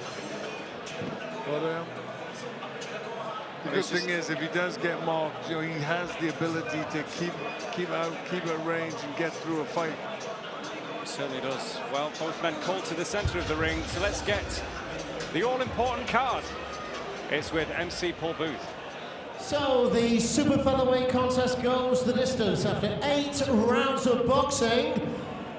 Our referee, Steve Gray, scores the contest. He has it at 80 points to 72 points in favour of the winner. Still undefeated from Ashton-under-Lyne, Zach Miller! Well, Steve Gray agrees with you, Glenn. It is a shutout, all in favour of Zach Miller, who will pose for the cameras. The cheeky chappy that he is. And still to come on Fightzone. Next, we're going to see Michael Gomez Jr. in action against Ezekiel Gregores. And then Callum Simpson. Chief support in against Mikhail Lonierski from Poland. Callum Simpson, who always seems to be in an incredible hurry to get the job done, such as his devastating power. Then Jack Massey, one smack, is in against the Czech Vaclav Pejsar, who's proved he can cause a shock or two. But Zach Miller has got the job done in very good fashion. It's a shutout, and he's with Steve Lillis. Zach, your face is a mask of bumps and bruises, but it doesn't tell the full story. No, got in there. I knew he was going to be a tough kid, you know what I mean? But I just got in there and got right on my boxing. Suffered a cut in the second round. Don't know if it was a dead clash or a punch, I don't know what, but after that we stayed cool. Steve stayed cool. Got back to the corner, addressed the situation, and boxed how we needed to. Boxed to instructions and got a shutout win. And that was just fighting off the jab, wasn't it? Yeah, it was just off the jab, staying nice and tidy, not getting it with anything daft. Just trying to stay as clean boxing as we can. But yeah, I'm happy with the performance due to the circumstances. Steve, you had a bad week for the gym last week with Sam Maxwell. Has that lifted you tonight? I spoke to you yesterday. You were still pretty down. Yeah, obviously I'm a winner out and most of my boxers have only ever gone on in one fight, so it's nice to come back with a win tonight. Sam Maxwell will be back 1,000,000%, yeah. And I thought he boxed really well tonight. He suffered a cut in the second round. Nobody panicked, and thought his jab was brilliant tonight. I thought he got his hands up well after that, and he just outboxed a tough kid who come forward, and he's not a journeyman. He come for a bit of a go. You got down to 8:13. Is super bantamweight your weight? Yeah, super bantamweight is my weight. I made that weight easy. People can believe me or they cannot, but listen, I go down to super bantamweight, and I'm trouble for anyone. What do you think, Steve, of the weight?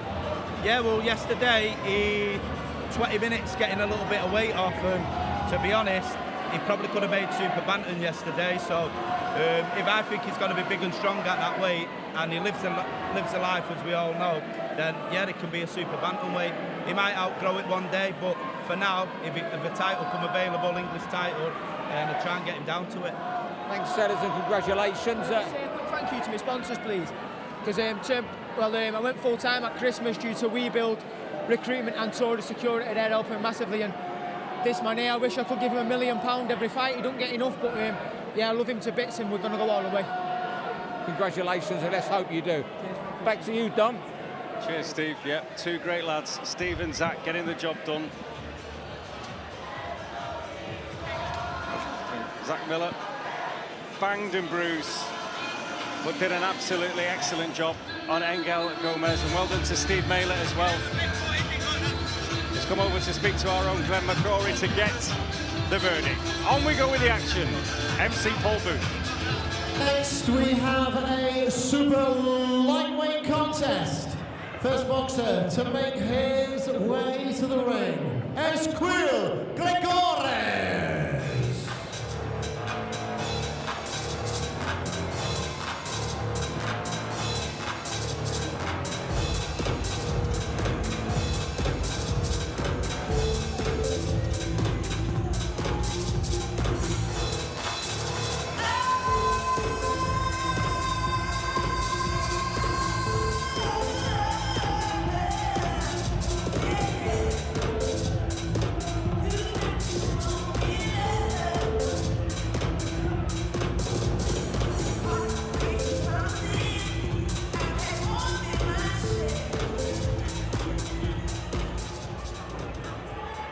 Bolton, are you ready for Manchester's Michael Gomez Jr.? The pain I feel never know, emotions I never show. I'm on a lonely road, but I want this lonely road before. I'm a Spartan soldier, I was born to conquer. I was raised and trained for a while. I'm a Spartan soldier till my life is over, till my heart can beat no more.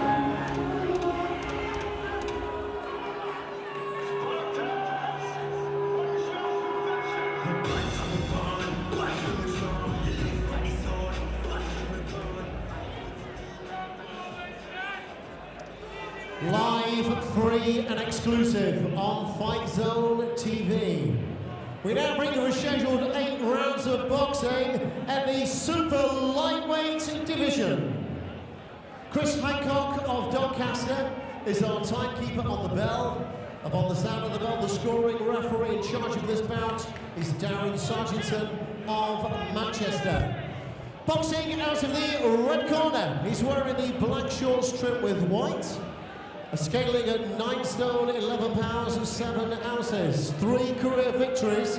He now boxes out of Mallorca, Spain, via way of his native Mar del Plata, Argentina. Introducing Esquil Gregores.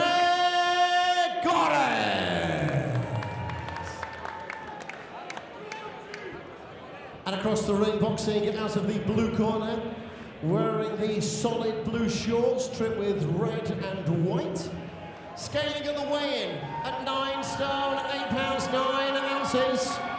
16 career victories, including 5 going inside the distance. In the UK, he stands in the ring this evening as the reigning Central Area Super Featherweight Champion, boxing out of Moston, Manchester. Michael Gomez Jr. Referee Darren Sargentson with his final instructions. Fellas, both of the rules, keep it clean, don't anything low, watch your heads, and when I say break, take a step back. Most important, defend yourself at all times. So here we go, Michael Gomez Jr. wearing the blue trunks with red panels. The 27-year-old from Moston in Manchester in against tonight. Esquil Gregores from Argentina, now based in Mallorca. Proudly displaying the Argentinian colours at the side of his black shorts with white trim.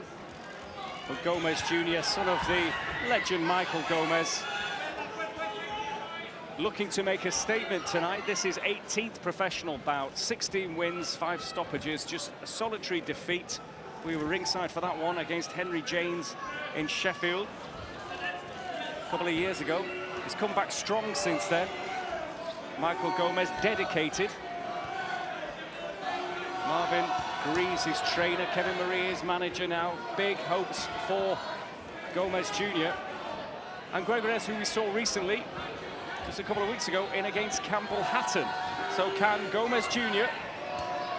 go one better and stop a man who's never been stopped? Campbell Hatton got the points win over 6 rounds. This one tonight, 8 rounds. Well, he looked very good in his last fight, Gomez, against Lopez Flores, who, you know, really assertive. And Gregores looks strong, starting to take the fight to Gomez.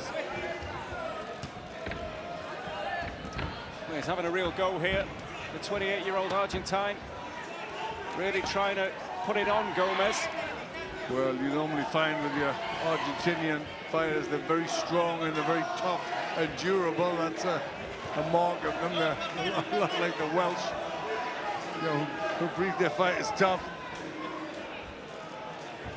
Well, he's got 3 wins, 10 defeats on the record, never been stopped.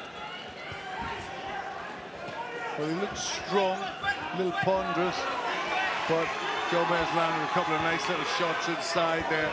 He's missing wildly, Gregores. Well, a couple of very solid uppercuts as well, hit the button as well from Gomez's point of view. Good work from him. Yeah. He's very economical with his work as well. Gomez making every shot count. And already Gregores nodding at Gomez Jr. Getting caught with some good shots. Just got to be careful for a shot retaliation from Gregores, because you know, he swings wildly out of them clinches. Well, he's got the Argentinian in all sorts of trouble in this opening round. He may have blown himself out as well. He had a real go in the opening stages of the round. Now he looks absolutely exhausted, and Gomez Jr. is just absolutely peppering him. Well, the left hook to the body, very solid shot. He's trying to get something in. There's uppercuts, there's hooks, everything going in, but everything is landing. You know, very sharp, and looks like he means business. An excellent first round, and Ezequiel Gregores, he had a real go early on, tried to unload everything really on Michael Gomez Jr., who just tucked up nicely, covered up well. He's wild and erratic, and I think he's half spent himself. Yeah, he rode out the storm well. Gomez didn't panic under fire, kept his hands nice and tight, then came back, and you know, the last half of that round he really punished Gregores.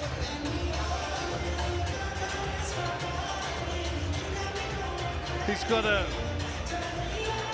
much more of a focus in his work, Gomez. I think he wants to be in with good opponents. He wants to be in big fights, and he's got that attitude of not wasting time, not wasting energy, just get the job done. Well, there's a Gomez in the ring when the sombreros are out. His dad, the Manchester Mexican, of course. Now that tradition is carried on. Good work to body from Gomez. The opening of the second round. There's the big swings. He just has to watch out for those. There's nothing much else to fear. He hasn't got much of a jab, Gregores, or certainly hasn't shown it. And Michael Gomez Jr. picking his shots. He is his own biggest critic, Michael Gomez. He always wants to impress. He always wants to put on a perfect display. Never happy with himself.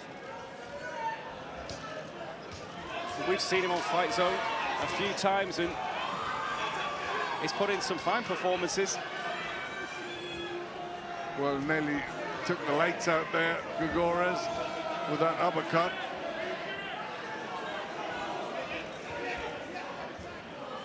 And really targeting the body, Gomez Jr.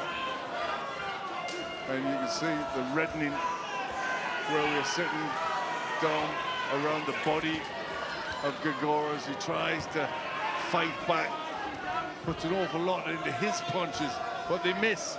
And that takes a lot out of you. That's why he's looking tired. Uppercut, excellent punch lands. Gregores looking at his corner, and he's looking to hold. It's dawning on him the job he's took on.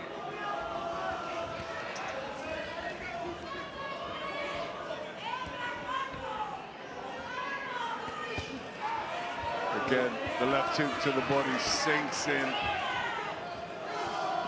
thudding punches.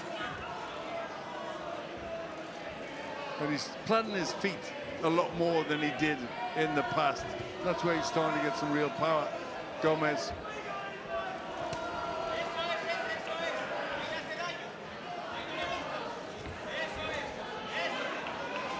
Lands with an uppercut, Gregores.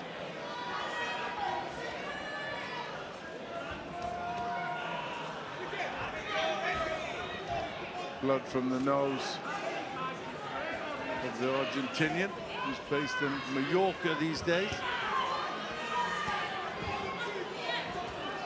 He's very raw and rugged, Gregores. Yeah, he's just strong. Yeah. Throws a lot into puts a lot into every punch. But that takes a lot of energy. And catching the shots on the gloves. Gomez Jr., another good round from him. A few more splashes of blood ringside as well from the nose of Ezequiel Gregores.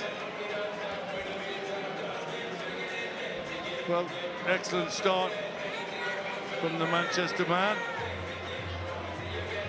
Well, we saw him on Fightzone as well. He has had a fight this year against Lopez Flores, which you alluded to before, but of course against Sufi Ahmed at the Tower Hotel at the end of last year. It was impressive. Really did a number on Ahmed. That was that Central Area Super Featherweight title. But at 27 now, Gomez Jr. really wants to start making waves. Yeah, I think the next few years are his time, you know, when he's going to be at his best physically. Clogs us a glance. Yep. He's doing well so far in this contest, and could you imagine as well, it's already been whispered, Michael Gomez Jr., Campbell Hatton, Gomez Sr. and Ricky, of course, trained together in the Phoenix camp. Big mates, but we've seen it now, recent history. Sons of the fathers doing the business in the sport, and that would be a huge fight in Manchester.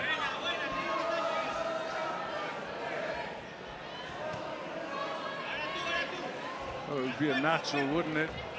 Real crowd pleaser.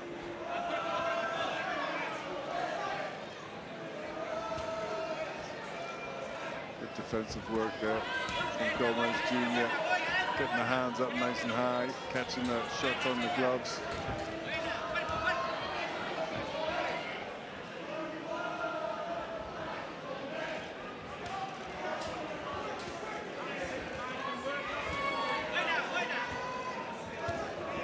Good work to the body again, just sinks that left hook in to the right torso of Gregores.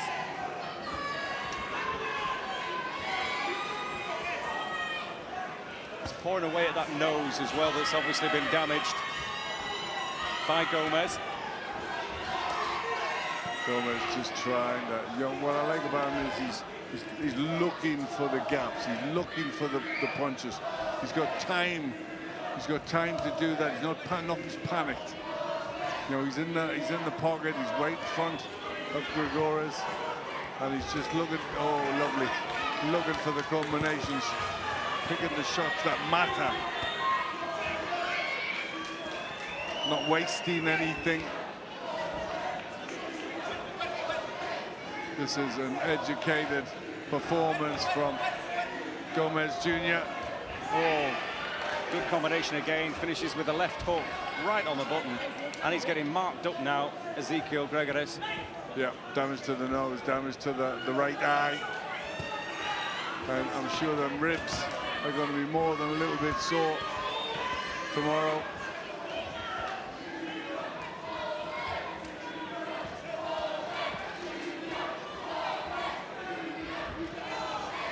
Well, great support for Gomez Jr.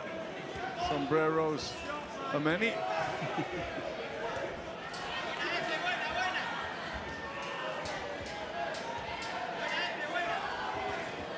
Well, Gomez Jr.'s manager, Kevin Marie, once trained his dad. Young Michael used to walk into the ring, holding belts aloft, all that business. So Real close connection between Kevin Marie and Gomez Jr. A little nod there from Gregores at the end of that round. And another good solid round for Gomez Jr., Glenn. Yeah. Yeah, all business. You know, no thrills. Just getting about the job in a very professional manner. And you can see how he's grown as a fighter, Gomez Jr. Just that one loss, came over that. I think he might have fell out of love a little bit with the game, but he switched on. He knows what he wants now. He wants to be in big fights. He wants to make hay when the sun's shining. Yeah, the only loss, if you remember, Glenn, to Henry James back at Pons Forge, and it was just, there wasn't much in it, if I remember rightly anyway. No. It was a close call. Howard Foster was the scoring referee, and Gomez was not happy, and that's putting it mildly, on the night. But he did threaten, I think, to walk away then. He was so disgusted. Yeah. But he is back in his, renewed vigour, as we can see. He lives the life. Well, I mean, that's enough, isn't it? He's keeping focused. He's keeping in the gym. He's keeping working. He's getting regular fights now. Yep. He's on the Fightzone platform.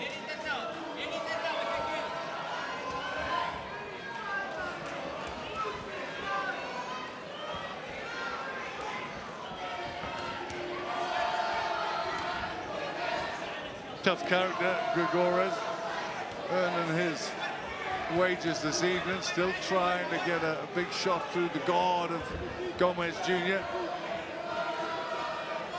Well, you would worry about Gregores if he's going to continue as a road warrior. He needs to just defend himself a little bit better. He's taken a good few belts for his trouble tonight. But Gomez, quite happy to stand right in front of a strong, bullish type character.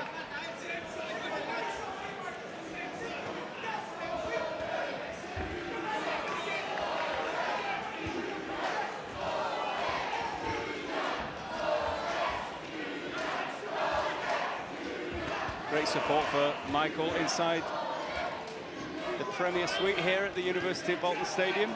Well, again, really sinks that left hook to the body in, and he's obviously fit and tough, Gregores, because those body shots would have weakened and taken out a lot less of men.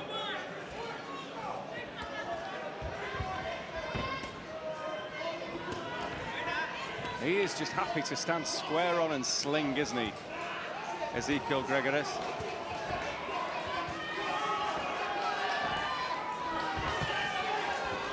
All the clever work coming from Gomez Jr.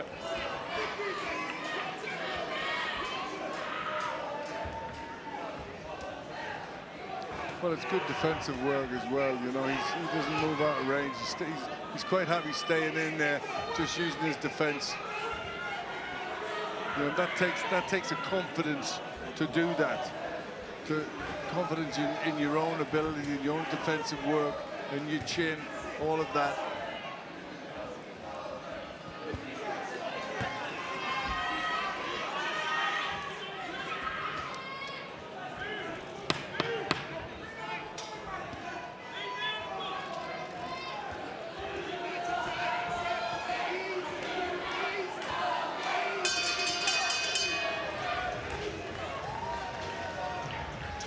He's really feeling the heat, Ezekiel Gregores. Clever shot selection from Gomez Jr. Yeah, it's good solid work from Gomez Jr.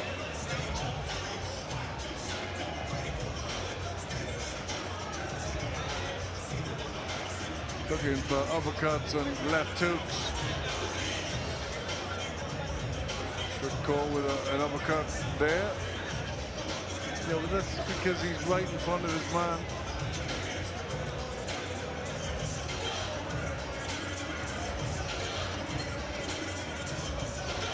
Talking away in the corner, Gomez.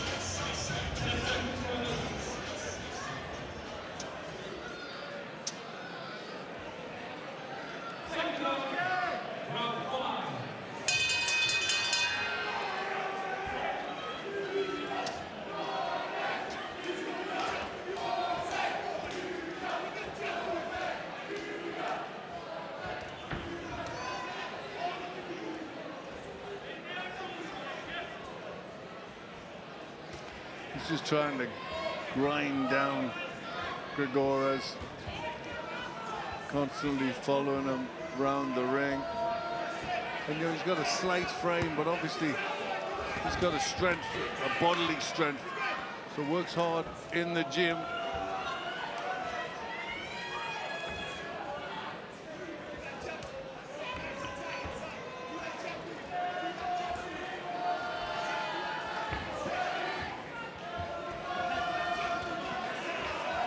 Nice combination to the body there, letting the hands go.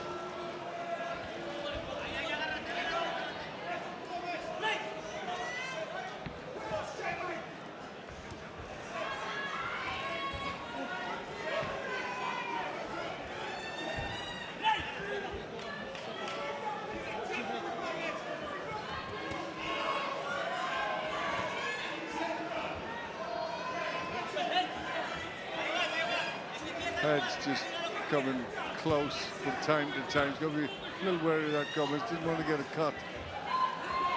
A clash of heads.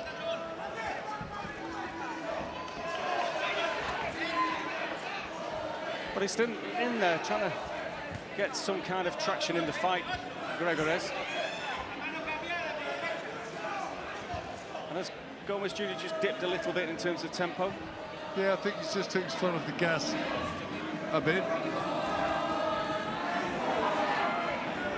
Right on cue, starts to let his hands go. Yeah, he's been working, he's been working hard throughout this. He's kept pushing forward, trying to be dominant.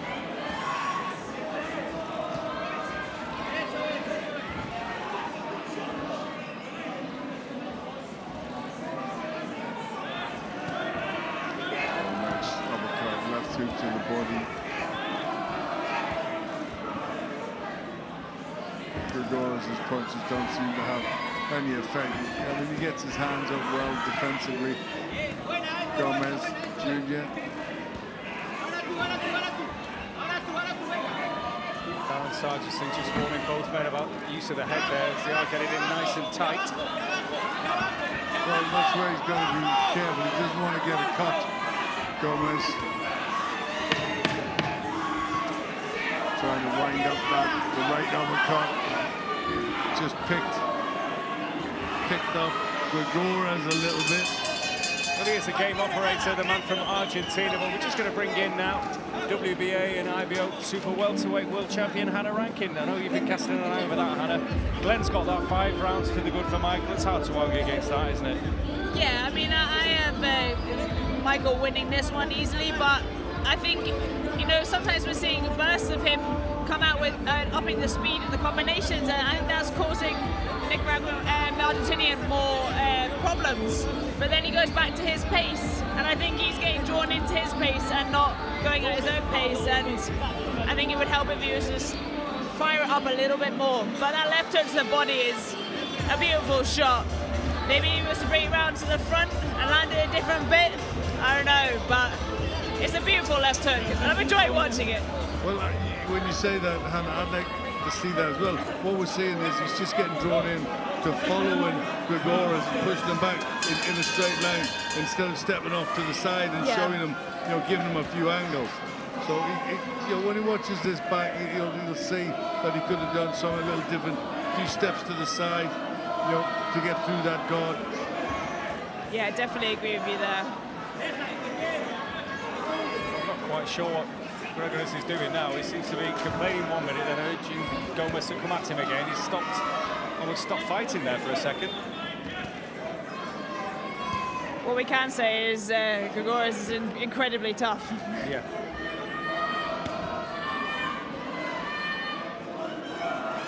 But he isn't one of these cute road warriors that knows how to tuck up and stay out of trouble, is he? I mean, he's just in there, slinging and taking plenty as well. No, he's a real wild bull of the Pampas type, isn't he? Going way back to Louis Ferbo in Jack Dempsey days. That same sort of maroon, strong, rugged style, which did give Jack Dempsey a lot of trouble early on. Knocked out the ring. A little bit of history there, Hannah. A little bit of history. Always up for some history, Glenn. Well, you'll always get it when you've been around as long as me.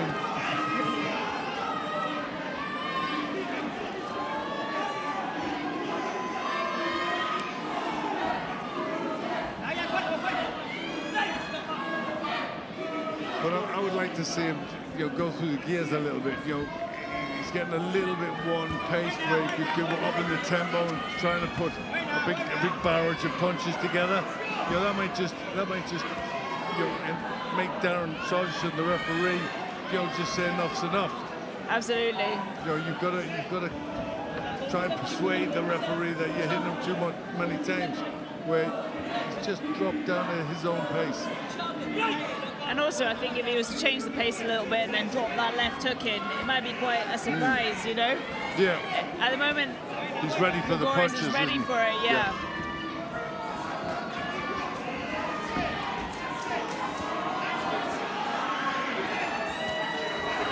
Good fast hands from Gomez. The 6th round of a scheduled 8. Well, you can see why Gregores has never been stopped going. He's a tough old cookie. The heads are coming in an awful lot from Gregores, though. That's angering Gomez. Well, there is blood on the face of Gomez. I can't work out from here now whether it's just Gregores' blood.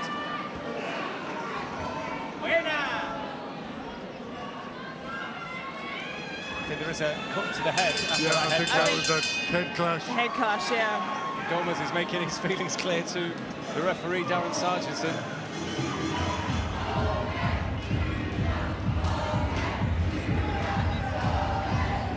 There's that. Just a little chip uppercut, then whips in that left hook to the body. He's got a cut for his trouble. Gomez Jr.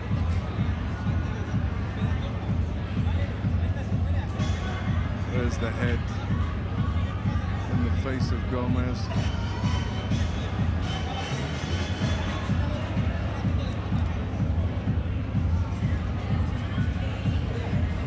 It's definitely a different experience, when you're in the ring and, someone just will not go away. They're just going to stay. But you've got to experience that, But, it's also, on the other foot, it's good work. He's getting ring time, he's getting experience. He's not under so much difficulties at all, so he's getting a chance to get rounds in front of fans. And this guy doesn't get stuff.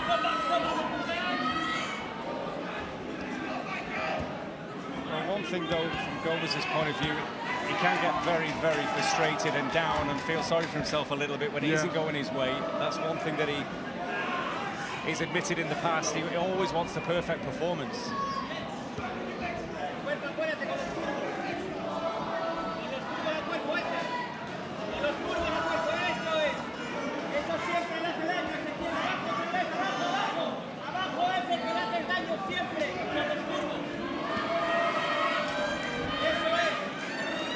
Certainly getting plenty of practice with that left hook to the body.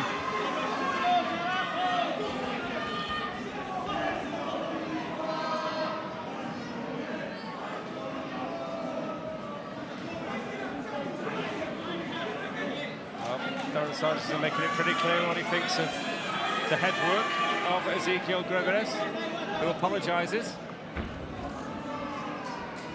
Then tries to take him out with the right hand.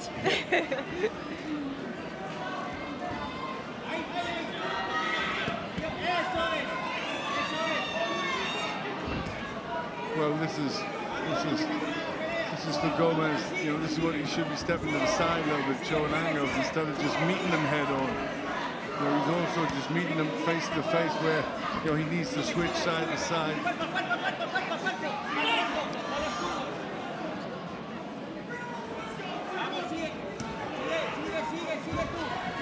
Left hook to the body, working well again for Gomez.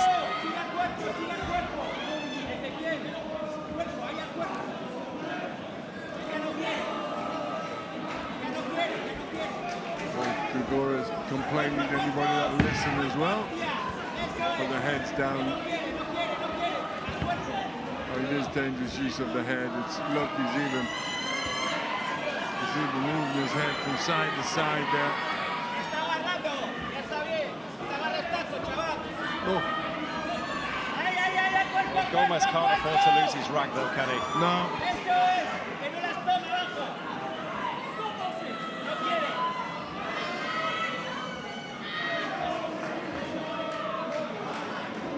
I think there's damage to the right eye of Michael Gomez as well now. Yep. Yeah, he's getting a point deducted now for use of the head. He hasn't got any points to get deducted so far.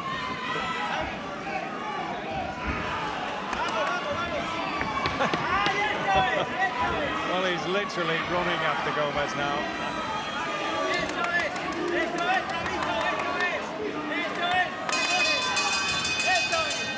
Bizarre ending to the round. Well, tempers are starting to go a little bit, aren't they? He's angry at the point deduction. He shouldn't be, though. I do feel like the last time I saw Gomez, he was a lot more light on his feet, but maybe that's why he opted not to move so much, so stop Gregorius running at him, you know? But, yeah, strange ending to the round. It must be quite difficult anyway, facing a character like Gregorius, because he isn't technically the best by any stretch. Whether he's a fighter that half the time he looks like he doesn't know what he's going to do next. It's hard to deal with that kind of ill-disciplined fighter. Hard to look good against as well.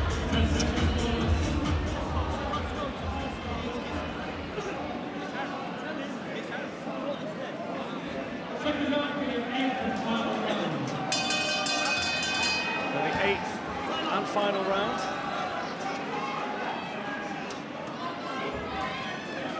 It's only the second 8th rounder Michael Gomez has actually taken part in. Previous one against Christian Narvaez, of course, which we saw on Fightzone back at the Fightzone Arena in Sheffield in the summer.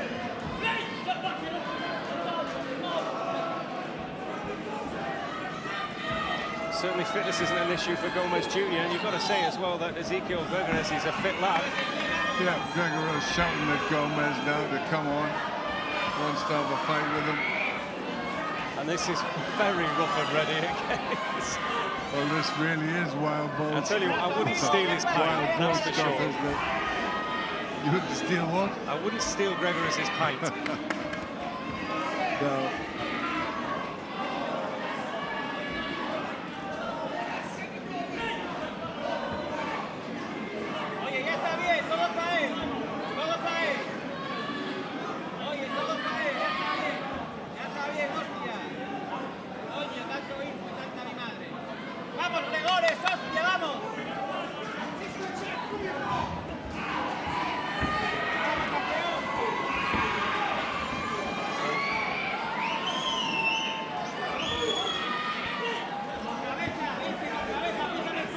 Well, it's not pretty from Gregorius.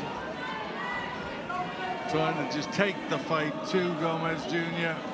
Hit him with anything he can. Well, when you can loosely define a boxer and a brawler, I think we know where he is categorized, the man from Argentina. Do you know, but he's strong and he's a handful, he's wild. Is Michael Gomez sticking his tongue out at you there, Glenn?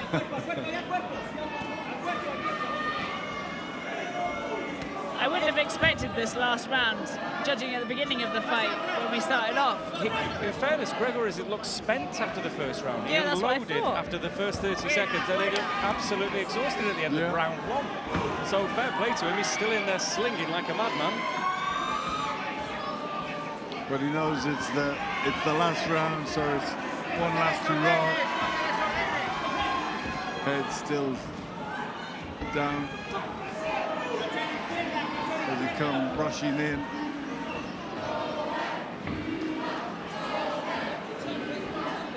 I think Gomez looking a little bit tired himself in this last round. He's been physical. You know, it's been tough in there. He's worked hard. Gomez Jr. He's had to.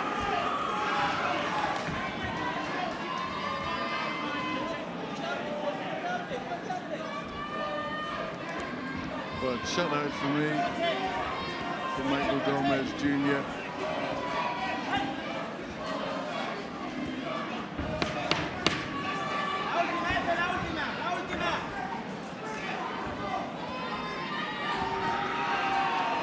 knocked on Sargentson out there. It nearly took out the ref with the final shot of an interesting 8-round fight. Michael Gomez Jr.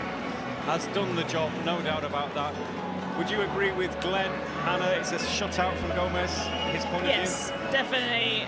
I mean, the last round there was Gomez Jr. kind of just dealing with a raging bull, I suppose. Yep. But yeah, it's never fun when someone's bringing their head in dangerously like that. You know, you're just really worried about getting cut. But this always looked like a distant fight. We've seen Gregores, he's tough, he's strong, he's rugged. So shots come from all angles. But you know, for the most part, Michael Gomez Jr. was in control, did what he had to do. You know, he won't be happy with his performance. He never really is. No. But I think that's a good job done. Another good 8 rounds in the bank. Yeah, I'm not sure he's going to be sending Gregory's any Christmas cards anytime soon, though. Not sure there's too much love in there. As it is, both fighters are with our scoring referee, Darren Sargentson, who's handed the card to our MC, Paul Booth. Our super lightweight contest goes the distance. Scoring referee Darren Sargentson, after 8 rounds of boxing, has it at 78 points to 74 points in favour of the winner. From Manchester, Michael Gomez Jr.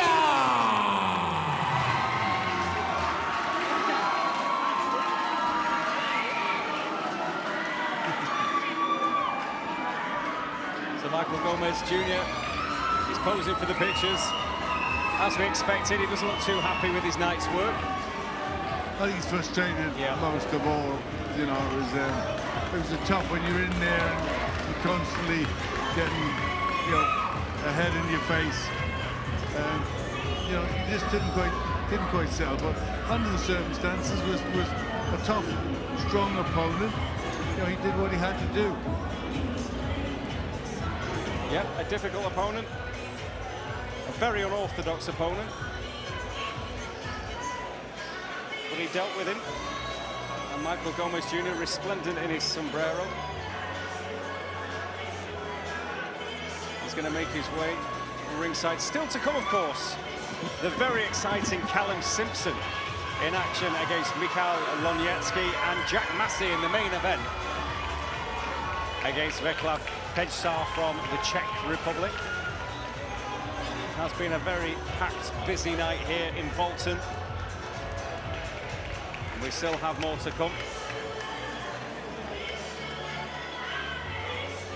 And Michael Gomez takes the acclaim of his supporters, and of which there are many here tonight. And Marvin Greaves, his trainer, is there as well. Michael's ringside with Steve. Michael, congratulations after 8 rough, tough rounds. You didn't seem very happy at the end with your opponent. You didn't acknowledge him. What was the issue there? Mate, he's definitely got to be the dirtiest boxer I've ever seen in my life. I got elbowed, I got hit in the manly parts, he even hit me in the knee at one point. But these are the rounds you want. He must have been quite close to welterweight tonight. I'm a super feather. If not featherweight, if we had the right nutritionist or any nutritionist out there hit me up, I could, you know what I mean? It was a big guy. Yeah, so he's coming to the corner saying he's hitting hard, he hits hard. It was a heavy. It wasn't even that. It was a heavy hitter. Heavy-handed. Yeah, heavy-handed. So I but even when I was hitting him in the arms, you could feel the difference. Just keep that defense on and keep doing what you're doing, and that's all you need. And that's what you did. He's coming in. I'm winning. So you're winning every round. The 3rd round, I couldn't see. Did he buzz you in the 1st round? I don't know. I didn't see it. I was. You know what? I didn't think he could whack hard, and he threw something from about 40 rooms back, and he must have just cracked me. I could see everything, but I don't actually know. I must have. Yeah, you were still letting your hands go quite well. It was cool. I could still see, but something, because he threw it from about 40 rooms back. I think he threw it from Manchester, and it still hit me, so that's bad. So you're gonna have a drink with him now? Yeah, we'll have a proper scrap outside, and I'll bite his nose. I'm joking. What I will say is, I've heard rumours that Campbell Hatton boxed him, and he struggled. I just boxed awful against him, so let's have a roll around, innit? Let's have a bit of fun. I'm sure I can go up another weight again for a laugh. There's been talk of you and Campbell fighting. You said there's been talk of you and Campbell Hatton fighting. Is that a fight of interest? Listen, one day it's going to happen, but if I was them, I'd get me now well and boxing like that. Now well I can't see, but if it ever happens, mate, I'll destroy him. You know, I'm boxing. I'm probably a featherweight at super featherweight. You know, down to probably my nutrition. But I'll go up to lightweight. As you'd have seen, then that kid was easily welterweight. And you know, I'll mix it. I'll go with anyone. But you know, if that's a fight that's been talked about, I'm down for that. I'm down for anything, mate. Like, let's not get it twisted. Like, the better they are, you know, the guys like that, he didn't know what he was throwing. He hit me with something. I don't think he knew what he hit me with. So, I got a chance. But these good kids, I'm down for out. But Campbell, the day won it. Hit Kev up wherever he is. I'm sure Kev will say, yeah, let's go. Congratulations on your latest win. You're entertained again on Fightzone. Thank you. Mate, I have one thing about wherever Dennis is. Dennis, I've got to thank Dennis. I think this is my 6th fight in 8-9 months. You know, I was having 6 fights every 4 years. You know, since Kevin Dennis linked, so I've got to be 6, and I think 6 in 9 months. So these Fightzone, Kev, Frank, Marvin, my sponsors, Base Security, NNR. Without these guys, mate, like, oh shit. Without these guys, mate, so I've got to thank my teammate more than anything. I understand from scratch. I just want to get in there and just have a war with any man that wants it. And I mean, any way, anybody can have it. I don't care, win, lose or draw, it means shit to me, mate. I understand for violence. Like, let's go, anyone that wants it. Hit Kev up, I'm game, we can dance. Brilliant. Well, thanks Marvin Greaves, thanks Michael Gomez, great fight. Back to you, Dom. Thank you, Steve.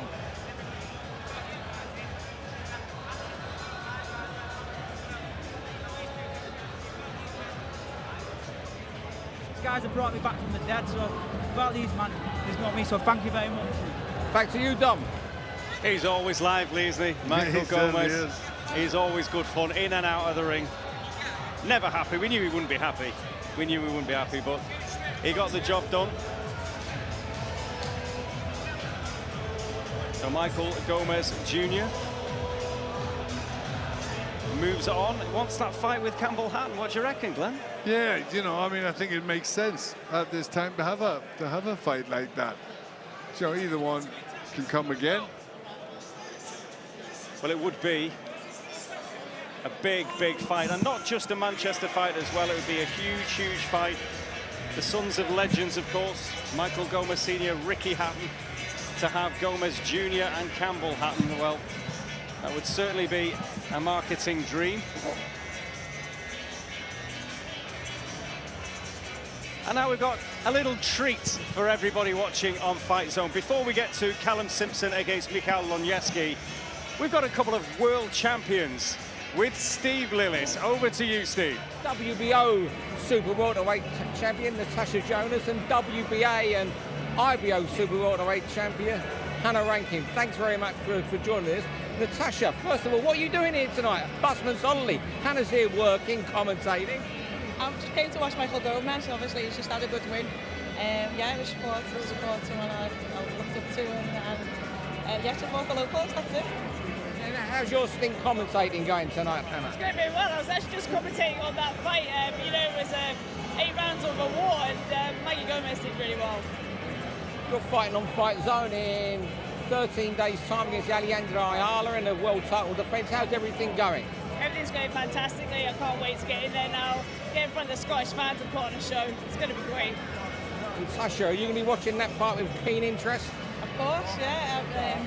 I think winning the world title, the whole point was to make your options open, and I think it's done that, and I'll be watching with a keen eye, hopefully, maybe even coming down to watch that, and yeah, all the best of luck.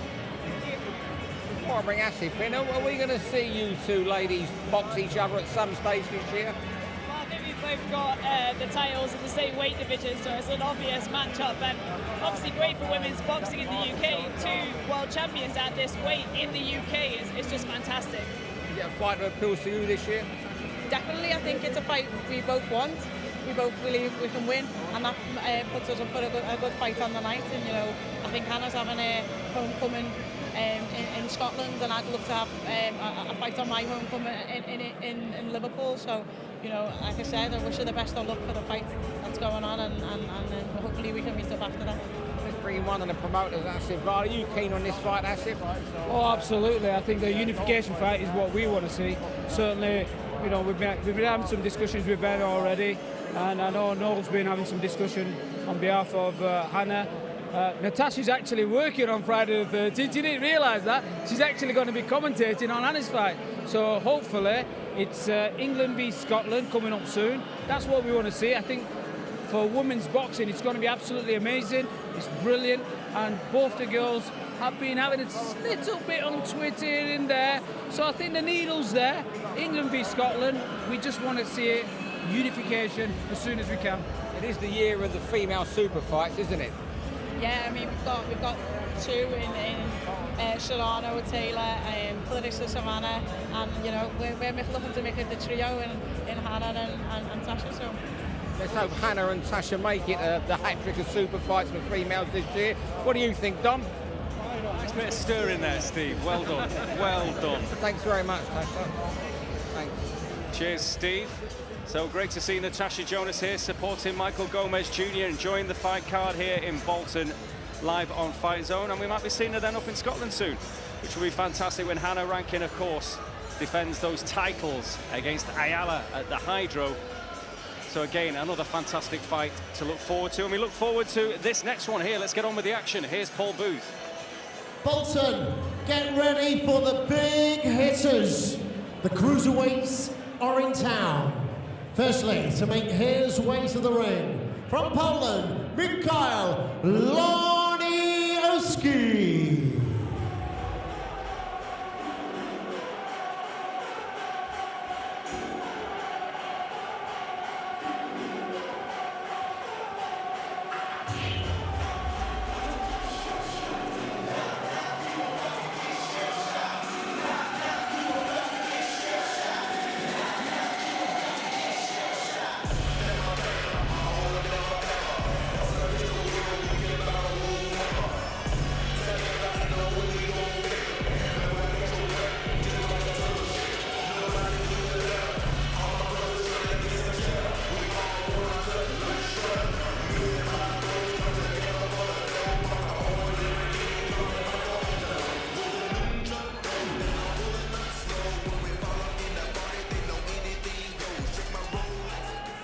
Here he is now. He's a big hitter from Barnsley, bringing with him a perfect professional fight record.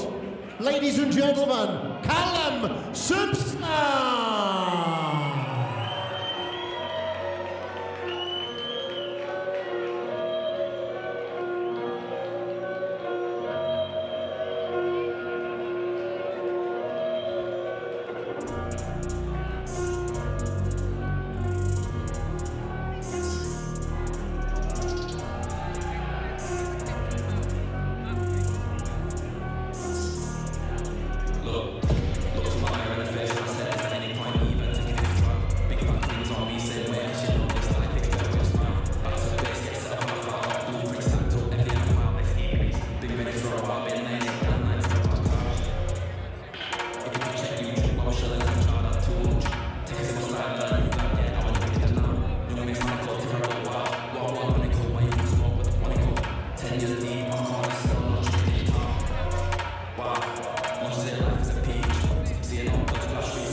Welcome to viewers joining us via the Fightzone TV platform right around the world, and boxing fans ringside here at the University of Bolton Stadium in the northwest of England.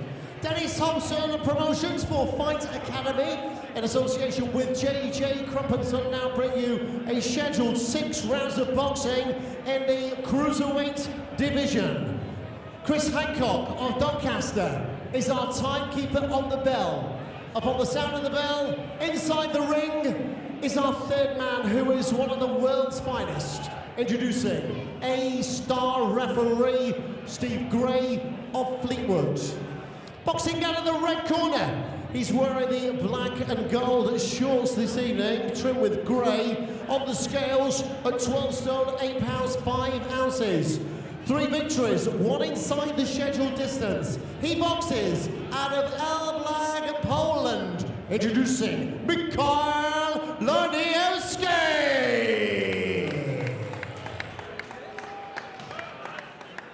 And boxing out of the blue corner, wearing the solid red shorts trimmed with gold. On the scales, at 12 stone 5 pounds 9 ounces. His fight record is perfect. 7 visits to the ring, 7 victories, 5 going by way of KO, including 3 of the 5 going inside the very first round. Boxing out of Barnsley, Yorkshire, he's a big hitter. Give it up for Callum Simpson!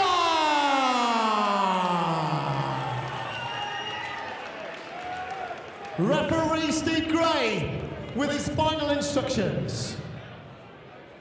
Okay, boys, if a cold break, take a step back. Don't toe punch on the back of the head. Protect yourselves at all times. Touch gloves. Don't follow us. Record 7 fights, 5 inside the distance, 3 first-round knockouts. Do not blink. The man wearing the red shorts with gold panels in against tough Pole Mikhail Lunyetsky, the 33-year-old who wears the green shorts. Was in action last month against Mick Learmonth, dropping a points decision, but Simpson, well, to say he's a fast starter is something of a statement. Again, just trying to get to grips straight away with Lunyetsky. Hugely powerful. Callum Simpson, we saw him in Oldham 3 weeks ago, Glenn, incredibly impressive, blowing away Mikhail Gazdik, normally very, very durable. This is a guy with dynamite in those fists. Yep, he's fast, puts his combinations together very well, throws punches in bunches, and that's normally enough to get his opponents out of there, and he started well in this one. Leonowski covering up. Good solid jab from Simpson.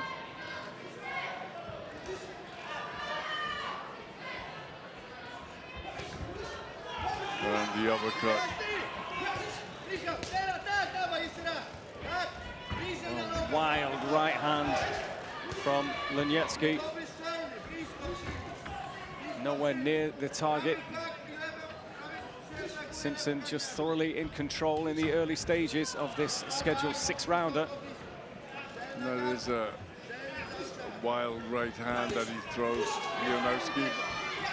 Oh, and a right hand, and he takes a knee under fire.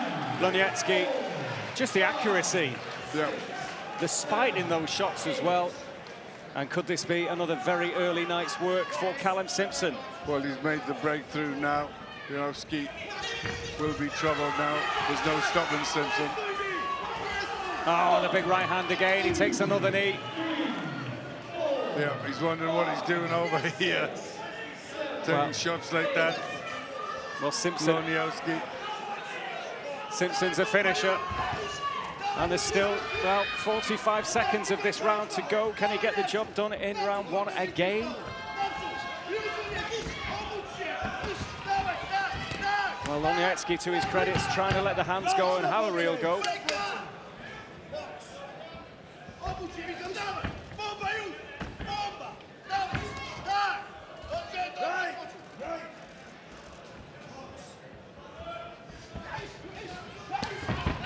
Oh, and another big shot, and Lunyetsky goes down again. Well, he didn't know what to do there, to go down, stay up. Well, the referee, Steve Gray, has seen enough, and Lunyetsky does seem a little bit distressed. I'm not sure he knows where he is. He's brave and tough, but that's 3 knockdowns in the round, and he is a little unsteady, and there were no complaints there. Steve Gray looked into his eyes, said no. He made the count, but he's not carrying on. A good call from the referee. Yeah, he's hurt now, he's standing up, he's sitting down, he's standing back up. You know, he doesn't know where he is or what he's supposed to do. Hurt with shots on the top of the head. That one there, just round the ear. You know, just totally didn't know anything about it. And was dazed and hurt. And down 3 times, and another quick finish for Callum Simpson. Well, he's making posing a bit of a habit of this first round. Well, I'll tell you what, though, it's always interesting when you've got someone as heavy-handed as him, as exciting as him. Fast hands as well, and throws them in combination. But you don't know where they're coming from. It's very hard to match him. Yeah, but that's not his problem. So he'll be in big fights soon enough. Well, excellent fighter, Callum Simpson. Again, when Lewis Van Pooch says he's in the top 3 of fighters he's been in with, that includes Lerone Richards and Zach Parker. He's in very esteemed company. Pooch knows what he's on about. He's been in with the very best. And there's still a little bit of concern over Mikhail Loniecki. Now can make his way to the centre of the ring. He's with Steve Gray, the 2 fighters already. We can get the official result with MC Paul Booth. Thank you, ladies and gentlemen. The official end of this contest falls at 2 minutes 49 seconds of round number 1. The official decision is a TKO. Referee Steve Gray has stopped the contest. In his opinion, Mikhail Loniecki is in no position to continue. It is a 4th first round KO for the undefeated Callum Simpson.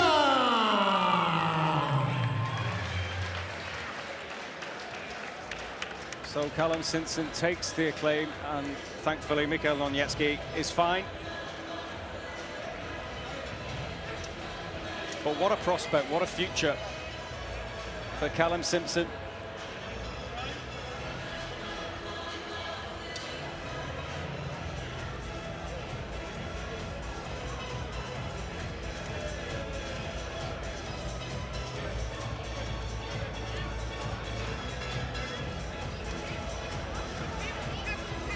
Well, the team are all with him now. Mark Curley, trainer, Kevin Marie, manager. They're all in there. And of course, Callum Simpson has set us up very nicely for the main event, Glenn. We have Jack Massey, one smack in with Vaclav Pejar, who's proved he can be a handful. He's shocked people on these shores before. Well, it's the type of fight he needs, Jack Massey. You know, someone with a little bit of danger, bring the best out in him. He's going to have to be, you know, in really good shape. He's going to have to be focused. He's going to have to be on his A game, because Vaclav Pejar can fight a bit. Very experienced, 31 bouts. 19 wins, 15 inside schedule, so he's heavy-handed himself. So, good fight coming up. Well, we look forward to that, but I also look forward now to hearing from the man who's just blown away his latest opponent. That man is Callum Simpson, who's with Steve. Well done, Callum. 2 minutes 49 seconds. You stretched that one out a bit. I know, it took me time there, didn't I? I thought everyone's shouting to me through it. Yeah, it took me time with that one then. Didn't want to blow him out first too quick, so it took me time. But well, no, yeah, obviously we've seen a lot about him before. Perfect opponent. He comes forward, throws shots. He's strong. So I expected to be a bit harder, but I caught him with some good shots. Put them together well, and he didn't want to know, did he? He didn't want to know. After the second knockdown, Hannah Rankin managed to translate what he said to his corner. Yeah, I better not say it. I'll tell you afterwards. But no, how important is it for you going to be going forward, not to get carried away with these, 4 1-round knockouts, 3 on the spin? Yeah, like I said, obviously we got him over because he's already beat 2 undefeated lads. One with a big prospect from Ireland, I think the one with 5-0. Obviously, he's got a winning record. He's ranked over 100 places in front of me at world ranking. So we were hoping for an harder fight, a tougher fight, so I can probably get into, but like you've seen then, what can I do? If it comes, it comes, you know what I mean? This fight follows your last one pretty quickly. There's a lot of momentum with you. Yeah. Is it a case of just getting out as often as you can for the rest of this year? Yeah, I'm just going to get out as often as I can, keep building, keep getting some wins in, up them rankings, keep active, keep busy, and hopefully get a title shot at the end of this year, start next year, whenever, just keep working hard, yeah. Thanks again for entertaining us on Fightzone, and may the 1-round KOs continue. Thank you, Steve. Appreciate it. Top man. I just want to say as well, thanks a lot for everyone that's come out to support me. Big thanks to our sponsors, the Bulo, Kerr Interiors, Yorkshire Carpets, Morley, Phil, everybody, and everyone. Just appreciate everyone's support. We only fought 3 weeks ago, then it was 4 weeks before that. Obviously, everyone's spending hard money to come and support me, so massively appreciated. Yeah, thank you. Thanks a lot. Thanks very much, and back to Dom. Thank you, Steve. Well done to Callum Simpson. I tell you what, the light heavyweight division in Britain is unbelievable as it is, and he is some addition. What a prospect. Absolutely great to have him on Fightzone, and we've just seen an array of talent and more to come. Jack Massey. Well, it is the main event, so without further ado, for the very final time, here's our MC, Paul Booth.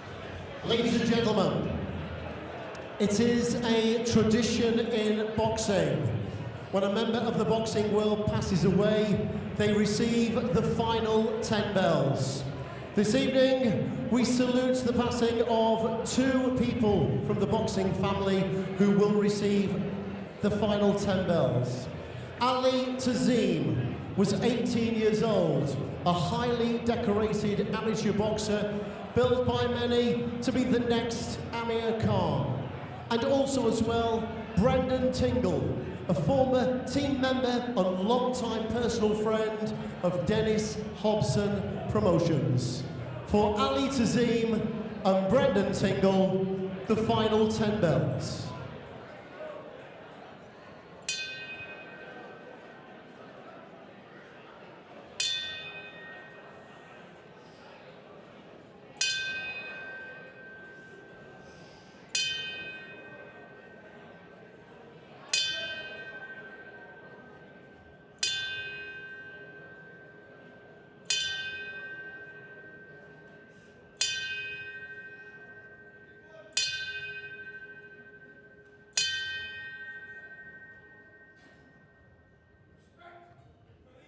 The final 10 bells for Ali Tazim and Brendan Tingle.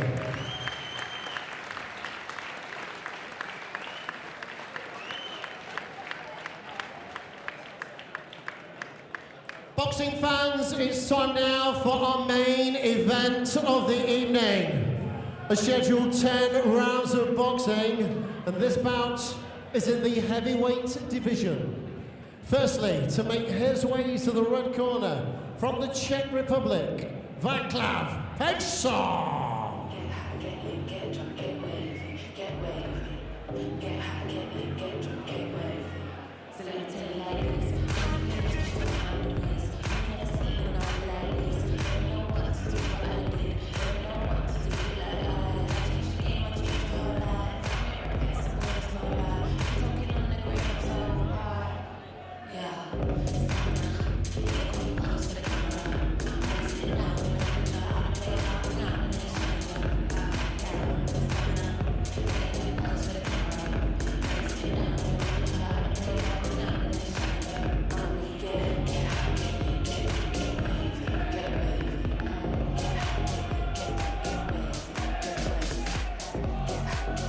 Boxing fans in Bolton, are you ready to welcome the reigning IBO Cruiserweight Champion of the World? It's once back, Jack Massey!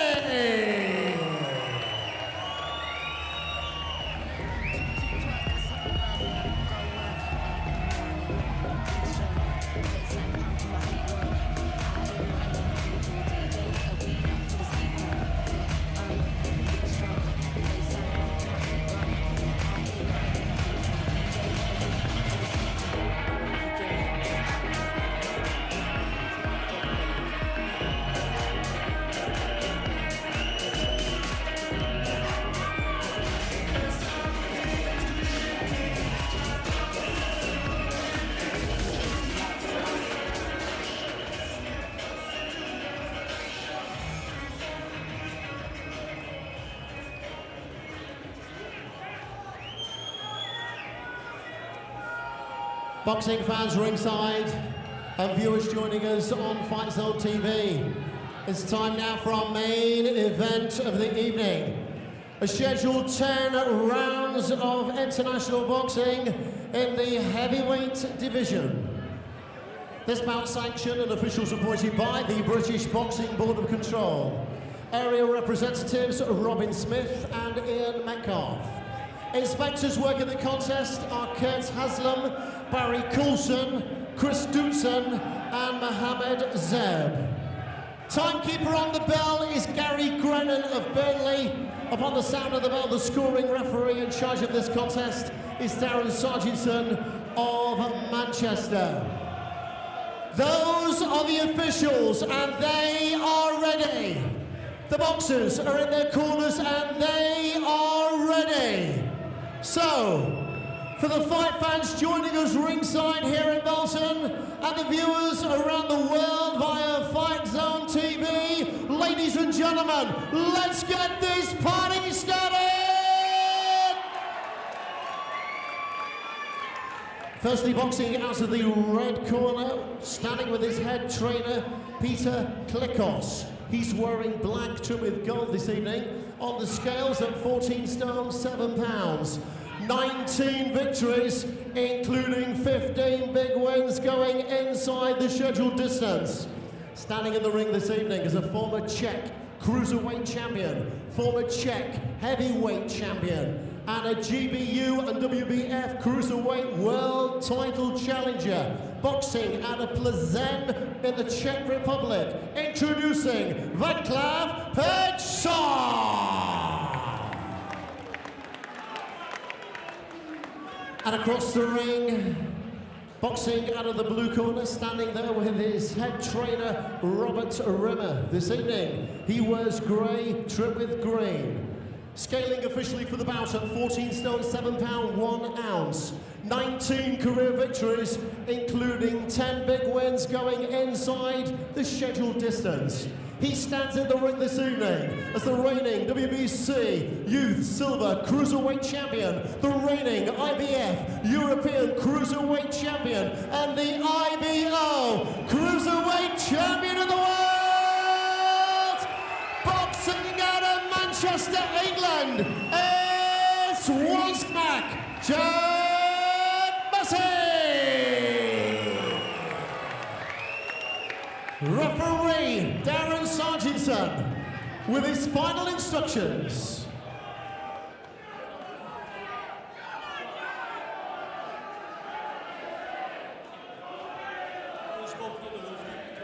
Don't anything low, watch your head, when I say break, take a step back. Most important, defense at all times. So our main event, Jack Massey wearing the grey shorts with lime trim, the IBO Cruiserweight champion.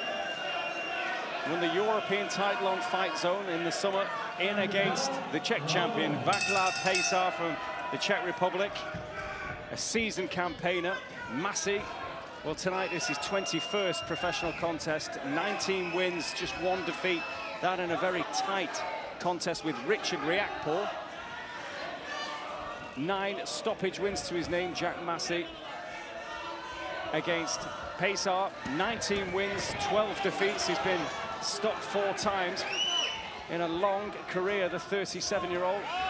He is heavy-handed. He's shocked the likes of Craig Glover in the past. That at the M&S Arena in Liverpool, and the undercard of Liam Smith against Sam Eglinton back in March 2019. So can produce a real performance, but Massey can afford no slip-up. The 29-year-old who wants to have those major fights, the likes of Lawrence Okoli. So it's got to be all about getting the job done tonight for the man from Chapel in Lithriff, now based in Stockport, against Fightzone, who wears the black and gold. Always special for the former IBF Cruiserweight Champion of the world, Glenn McCrory, to cast an eye over these cruisers. And Jack Massey, well, has high hopes for massive fights. So tonight is about just getting everything right, Glenn. Yeah, just having a little look at Fightzone working behind his jab, just on a bit of a surveillance mission in this opening round, as he should be. Fightzone can punch, he's got some first round stoppages, but can also be stopped himself. So it's a very competitive fight, and Jack Massey needs to do this and do it in style. Also part of our commentary team, of course, tonight. Oh, as he takes a big right hand, Jack Massey, and he could be in a bit of bother in the early stages here. Looks very shook by that, just took it clean. And Robert Rimmer is shouting instructions from the corner. He's just holding on there. That was a real shock of a right hand that landed flush as I was just about to introduce Hannah Rankin to the commentary tonight. Again, Pesar is going to town again, and these are very dodgy moments for Jack Massey. Well, a rough spell. He's got to try and get through here, Jack Massey. We knew that Pesar had some power in those punches and does upset fighters.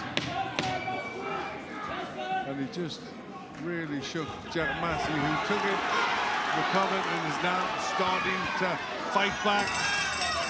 Well, an interesting opening round, and now we finally can get a word with Hannah, because obviously plenty of drama in that first round. He finished actually strong then at the very end, Jack Massey, but that was a shocker. He took that right hand, and it was too easy really for Pesar. Jack managed to stay on his feet, but only just. Yeah, I know. Exciting first round, but yeah, hopefully he switched on a little bit more in the second round. He finished strong in that first round, and that's what you want to do, especially when you're taking a big shot like that. But yeah, shows a little bit of vulnerability there. Got to be switched on. Was he maybe just a bit complacent, Glenn? I think he was having too much of a look.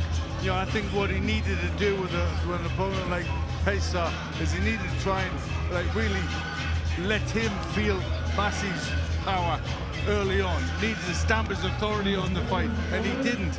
He was just a little bit quiet, a little bit too relaxed, and took that shot. But he overcame it. He overcame it well.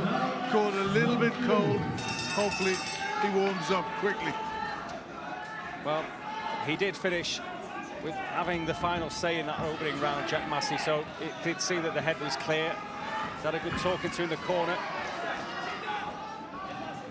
Well, what have we on our hands here as Pesar again tries to let the hands go?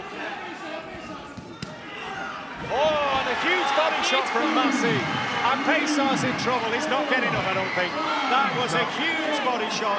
And I think it's all over in the second, is it? He is going to get to his feet, but he's bent double, and there it is. Darren Sargison waves it off, and he's still right in front of us in all sorts of bother. He can't catch his breath.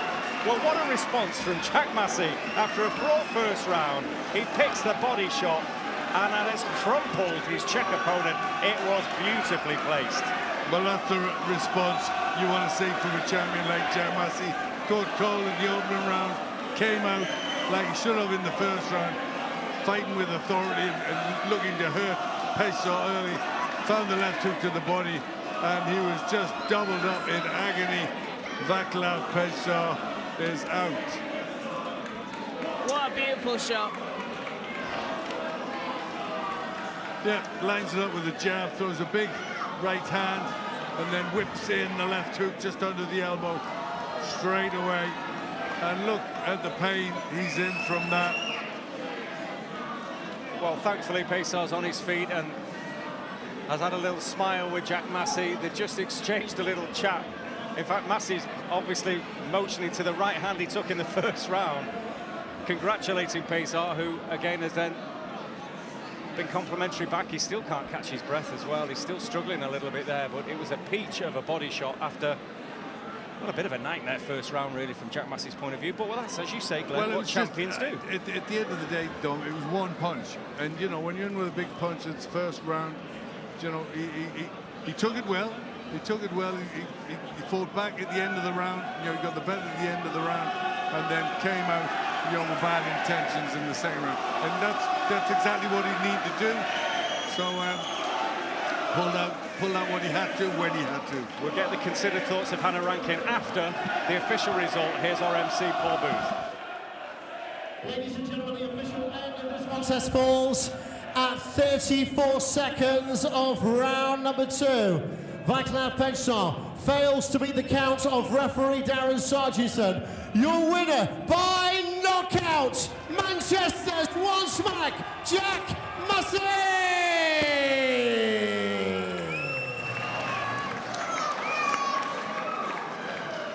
So all is well that ends well for Jack Massey. The beautiful body shot keeps everything on track. He wants the big fights, he wants the big titles. He's got the IBO belt, as have you, Hannah Rankin. Obviously different division, super welterweight and the WBA as well. But just kind of assess that performance. It was obviously very short. We only had 1.5 rounds. Talk about Jack Massey. Well, after that little scare in the first round where he took that right hand clean, I was very pleased to see him come back strong in this round, land a beautiful shot, do what champions have to do, and take control of the fight, and now he did just that. Well, he's parading those belts that he won live on Fightzone, the European belt and obviously the IBO belt that he has now as well. But Hannah, before we let you go, we saw you head-to-head with Natasha a bit earlier. You had a good look at each other. I mean, I'm sure you've met before, but anything moved on, do you think, from that little chat where you're both saying you'd like to meet down the line? No, to be perfectly honest, I'm fully focused on May the 13th, beating Alejandra, and that's all that I can really think about right now. Obviously, there's some very exciting fights down the line for me, and Natasha is on my horizon, I'm sure. We both want to unify the division, and we both have the belts that each other wants. So there is an inevitability there. But for me right now, Alejandra's my main focus, and May the 13th, I'm going to put on a show. As you say, that is your main focus, as it has to be, because it's a tough Mexican opponent. We know what Mexicans have done recently on these shores. It's your big homecoming. There's plenty of pressure on you. I know you're not going to look beyond that anyway, but it's an exciting one that we're all looking forward to north of the border. It's always fun for us, particularly me and Glenn. We love going to Scotland. Certainly do. Yeah, really looking forward to it. Just a couple of weeks to wait, and you'll be in there. Well, we look forward to seeing Hannah very, very soon, and thank you very much indeed, Hannah, for joining us on commentary tonight and for all your efforts. But Glenn, we have seen some action tonight, and the main event, well, it was short, but it was exciting while it lasted, no doubt about that. And Jack Massey, alongside his trainer, Robert Rimmer, is now ringside, and he's with Steve Lillis. Jack, congratulations. Brilliant execution at the end and a tough first round. Tough first round. He woke me up in that first round with that right hand over the top. You know, I had to switch on. I jumped the left hand, so I just made sure it's sticking there after I was jabbing. But you know, it woke me up, buzzed me a little bit, and then it came straight back to me. I thought, right, game on now. We've got to fight. And then, you know, touched him to the top of the head. You know, he was quite strong to the head. Caught him with some good shots. I thought, I'll have a little look at the body, see what he's like to the body. Caught him one round the side with right on first. I thought, wincing a little bit, and through the left, got him. As a fighter, when you hit him with that shot and they go down, you hear him scream. What's your emotion? Oh, it's nice. That's what it's all about. It's that killer instinct in it. That's what it's all about. We like it. We like that, don't we, mate? Let's bring Rob in. Rob, when Jack was buzzed and hurt in the first round, you were screaming. What was going through your mind? Do you know what? I said to him early on, there's a reason this kid, Backlav, as tough as he come, and we knew he could whack. We knew he was going to be dangerous early on. And the key to it was, I said to him, you have to switch on at every given point. Don't allow this kid to set his feet because he'll be dangerous. And did he find out? Do you know what I mean? But listen, he's got one hell of a chin, and he can, you know, he can whack. But he recovered well. He come back. And I said to him, listen, don't allow him to set his feet. Keep him on the jab, and then let's go downstairs. And listen, folded like a deck chair. We worked on it in the gym, and it's great. And it's that exact shot. I knew he'd be weak to the body, and I'd done my own work on him. And you can go to the head. I mean, you caught him with the right hand over the top first round, and he was still coming. You know, and we've been told that. So, no credit to Backlav for coming. You know, listen, let me tell you something. No one's done that to him. Alexis Papin, I think he stopped him. Was it first round, the end of the first round? But no one's done that to him. So, look, listen. It's very hard to get up for fights like that when you come off the back of, you know, the IBO world champion. But it's in Dennis's Dennis's best interest now to fulfil his promise and get Jack his world title defence in his own town in Buxton, the football club. So, Dennis, if you're watching, get it done, mate. Ball's back in your court. We've done our work. What would you like, Buxton, or would you like Reactpoor, Revenge, or Billham Smith? Listen, there's talk of getting first defence in Buxton at the football ground there. See if we can make that happen. And then back end of the year, look for Billham Smith, Reactpoor, whoever's there for the taking. It doesn't matter. Thanks very much, fellas, and congratulations on your latest knockout. Cheers, Steve. Thank you very much, Steve, and well done to Jack Massey. Well done, Robert Rimmer, his trainer, as well. It's been a good night for the Phoenix stable tonight. Rob Rimmer, Billy Dennis, of course, was in action a bit earlier as well. Plenty of action on the card, and Jack Massey just seals the show for us, Glenn. Absolutely. We've had lots and lots of talent all the way through. Some good performances, some very impressive performances. So, Jack Massey finishing off in good style in an exciting 2 rounds. Yeah, it was short, it was very sweet. He had to take his licks and then came back with a beautiful bodywork that absolutely did the number on Vaclav Pesar. So we look forward to Jack Massey moving on, but there's been some fantastic fights. There always is on Fight Zone. Lots of thrills and spills, which we promised at the top of the show, Glenn McCrory. 11 cracking bouts. Thank you very much indeed for watching. This is Fight Zone.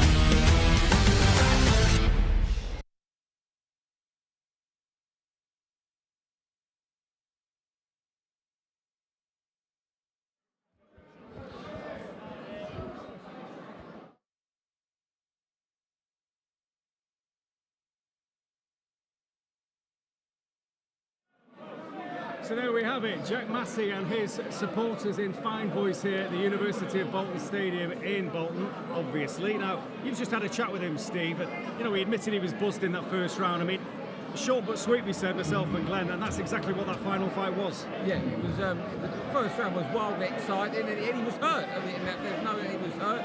Come out, but when that shot to the body, Rob Rimmer said in the interview that was a shot, you know, whether he did that was a shot they planned. And Glenn, I think this one will be, when you're a boxer and you land a shot like that and you hear an opponent scream, it must be heaven to It's all about the positioning of the shot, isn't it, Glenn? I mean, obviously that was absolutely right on the button, the body shot. Well, you know, we were talking through the fact that Pesar, you know, could hurt people in the first round. Also, he'd been stopped in the first round, so we were expecting something exciting pretty early on. And there's no shame in getting hit. You know, it's what happens when you do get hit, how you recover. He didn't go down. He was buzzed a little bit, but quickly got back into action, did what he had to do. Now, some standout performances tonight. Who stole the show from your point of view, Steve? Callum Simpson was fantastic yet again. I mean, you know what? Actually, don't want to he's destroying people. Like Nigel Benn was after 6-7 fights. They're just getting them out of the way. And there's an interview, Hannah Rankin managed to translate what he said after the second knockdown, which I won't repeat. That was impressive. And you know what? Go back 5-6 hours ago whenever we started. I mean, the football was still on in the stadium next door we started. Kieran Gilpin, really enjoyed watching him. Former APA champion. He looks one to watch. Yeah, and real you can character. sell him, and he sells himself. Well, He's a brand. Callum Simpson, what a great job he did. Yeah. You know, fast hands, gets you know, always an early night with Callum Simpson, which is never a bad thing. Absolutely. Also, Rizard Levitsky, we were looking forward to seeing him, and again, had thrills and spills with him. Yeah. He was first round. He was, you know, when he went down, he said he was okay. You looked at, we were there in front. His eyes were gone for a few seconds when he got up, and if the opponent had landed it straight and quickly, then who knows what might have happened. But he turned it around. You know what? A really, really good night of exciting boxing. Couple, you know, Michael Gomez in a rough and tough fight. Zach Miller, you know, couple cuts around his eyes, busted up around his face, come through and won. Fights that would do guys a lot of good. When Zach Miller sees all his mates tomorrow, no one's going to believe he won. And he won easy, but no one's going to believe it, the state of his face. But anyway, that is boxing. And of course, on Fight Zone, we're on the road again. A couple of Scottish evenings to look forward to. 2 Fridays in Scotland. Yep. What is better than that? And of course, Hannah Rankin, that homecoming on May the 13th. Glasgow, May the 6th as well. So a couple of great nights to look forward to on Fight Zone. We've had a top night in Bolton. Thank you very much indeed for watching.